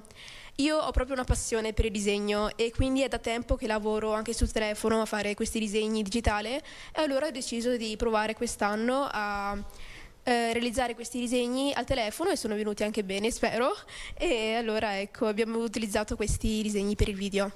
Passa di nuovo il microfono ad Angelica. Angelica, ma è vero che avete fatto le notti? Ancora una volta? Sì, perché bisognava incrociare studio, disegni, organizzazione, poi sposta una data perché uno non può, sposta quell'altra perché c'è un imprevisto e quindi abbiamo dovuto un po' arrangiarci e così abbiamo fatto quel che si poteva. Raul, tu hai fatto la parte finale, ma guarda che l'hai fatta veramente bene. Io mi sono commossa a guardarlo il vostro video, perché proprio trasmettete la storia, cioè si capisce. Quanta fatica hai fatto? Allora, ci ho messo qualche ora a imparare il programma perché si trattava di prendere le immagini, metterle una dopo l'altra e quindi poi aggiungere l'audio di sottofondo e poi la musica. Nel caso in cui c'era già il video, c'era già tutto, bastava aggiungere la musica. Mi sono organizzato in modo tale da non dover per forza passare le notti, ma facendo 1 o 2 ore al giorno. Senti, ma i tuoi compagni ti hanno dato delle dritte, hai chiesto dei consigli o hai fatto tutto un po'? Un po' dovevo fare tutto io, dovevo imparare da solo e basta, ero l'unico montatore e avendo anche l'ultimo incarico, sì, diciamo, dovevo aspettare per forza gli altri, quindi mentre gli altri stavano lavorando io dovevo aspettare Sei mai andato a vedere gli altri che registravano? Avrei voluto, ma avevo altri impegni. Non sono riuscito a vedere la registrazione dei video di persona, ma sono stato il primo a vedere veramente i video. I compagni hanno dovuto aspettare che il video fosse concluso, hanno dovuto aspettare che io montassi tutto. Prof. Raul, oltre ad essere molto bravo, come del resto anche Pietro, Isha e Angelica, è stato anche molto paziente, perché in realtà avevamo dei parametri molto precisi da rispettare, dovevamo rimanere dentro i 15 minuti, inoltre il video doveva avere un peso non superiore ai 500 megabyte, quindi Raul ha dovuto rifare in realtà più volte l'assemblaggio, e noi del resto anche più volte le registrazioni. Il povero Pietro è stato anche interpellato, non dico nottetempo ma quasi, perché gli scrivevo e lui in tempo reale mi rimandava la registrazione più veloce, poi magari si mangiava una parola, devi rifarla, gli dicevo, e lui non ha mai diciamo dimostrato impazienza, sempre con grande abnegazione rifaceva le registrazioni. Ti servirà sicuramente per il prossimo futuro, perché parlare bene, leggere bene sicuramente è un biglietto da visita importante. Sì, come ha detto appunto la prof, ho dovuto appunto rifarle molto perché ho dovuto lavorare sulle pause e sul ritmo e anche sullo scandire bene le parole, e diciamo quest'ultimo a volte mi è molto difficile e all'inizio avevo un po' sottovalutato questo lavoro perché pensavo fosse semplicemente come leggere un testo ad alta voce, però non è per niente così, perché devi anche trovare l'intonazione giusta per accompagnare poi il pubblico e quindi richiede di entrare proprio nel personaggio. E allora andiamo a sentire il lavoro di Pietro. Nello stesso giorno del massacro, il giudice Galeazzo Ferramosca, accompagnato dal notaio Bernardino della Valle, si reca nella casa degli uccisi in Contrada di San Faustino. Nel verbale del notaio si legge: 4 corpi giacciono a terra nel locale che dà sulla strada. Il quinto si trova nella stanza accanto. Il primo cadavere è di un uomo di circa 30 anni. Sul corpo sono evidenti ferite da rompere. Si tratta di Nicolò Valmarano. Il secondo cadavere è di un uomo dall'apparente età di 28 anni. Mostra 38 ferite da armi bianche. È il corpo di Alberto Valmarano. Il terzo è il cadavere di un ragazzo di circa 20 anni, imberbe, trapassato da parte a parte da una pallottola. È il cadavere di Tommaso Valmarano. Il quarto e il quinto sono i corpi di 2 servitori, Antonio da Bologna, di 26 anni, e Bartolomeo da Grisignano, di 30 anni. I testimoni assunti per il riconoscimento dei cadaveri, data la familiarità che di loro hanno avuto finché erano in vita, ne confermano l'identità. Il giorno dopo, 4 luglio 1548, nella stessa casa, il giudice Ferramosca interroga Lucia Revese, madre dei 3 Valmarana, perché narri in qual modo sia avvenuta la morte dei suoi figli e servitori e chi intenda incolpare di tale avvenimento. Ieri, all'ora di pranzo, mentre ero nella camera da basso, dove c'erano anche i miei figli, Alberto e Tommaso, ho sentito un grande strepito in casa. I miei figli sono corsi fuori con le spade. Anch'io sono uscita dalla camera e ho visto Tommaso cadere a terra pugnalato. E volendo andare alla porta per chiamare aiuto, quegli assassini mi hanno dato delle bastonate, mi hanno fatto nere le braccia e mi hanno colpita con la spada. Ho visto mio figlio Alberto in terra vicino alla porta, con la faccia in giù. Era venuto dalla camera per aiutare suo fratello. A Vicenza, le case dei nobili, in epoca veneziana, erano sempre aperte all'ora di pranzo in segno d'accoglienza. L'assalto è stato perciò fulmineo e il numero degli assalitori ben nutrito.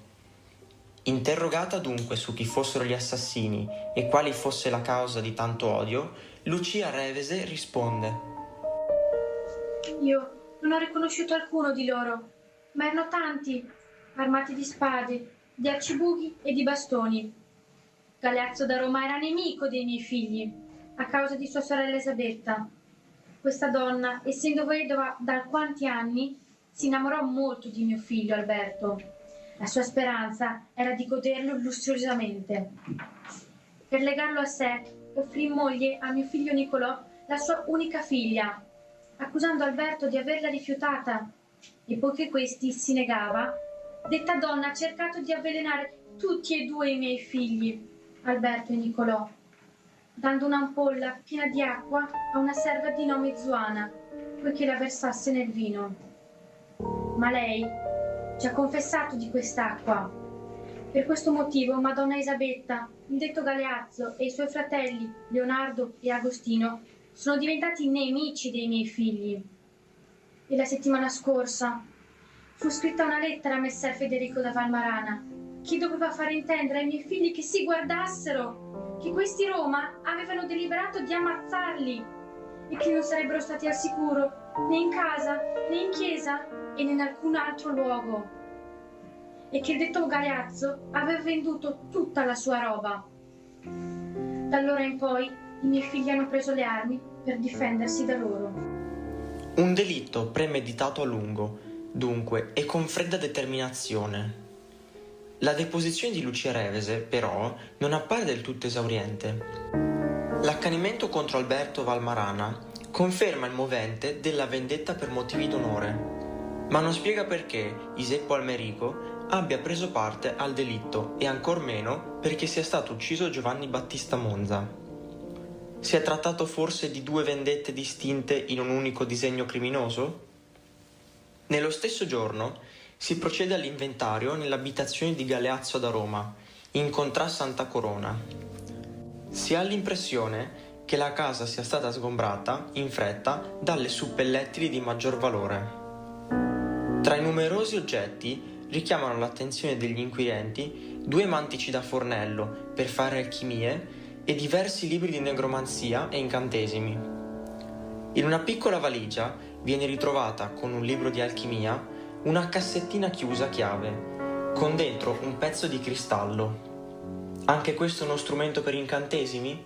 Chissà, forse Galeazzo e Seppo credevano nella forza delle arti occulte e magiche. E insomma il mistero si infittisce e questo mistero diventa sempre... abbiamo capito che si tratta di un fatto criminoso, violentissimo, 3 persone in una casa, poi altre 2 mi sembra in una casa a fianco, quindi sicuramente erano tempi di grande violenza. Ma il set di questa registrazione, Angelica, come avete scelto il set dove avete registrato soprattutto queste parti recitate, che sono state delle parti divertenti, sia nel prepararle sia nel guardarle? Allora, all'inizio volevamo usare la casa in campagna dei miei nonni, perché comunque ci serviva un posto vintage, diciamo, quindi un'ambientazione un po' antica per appunto far rientrare tutto in quello che era il quadro del Cinquecento.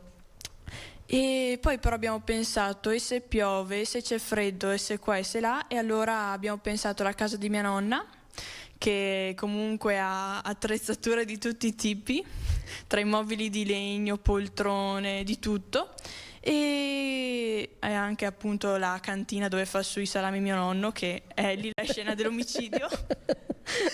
E quindi niente, gli abbiamo chiesto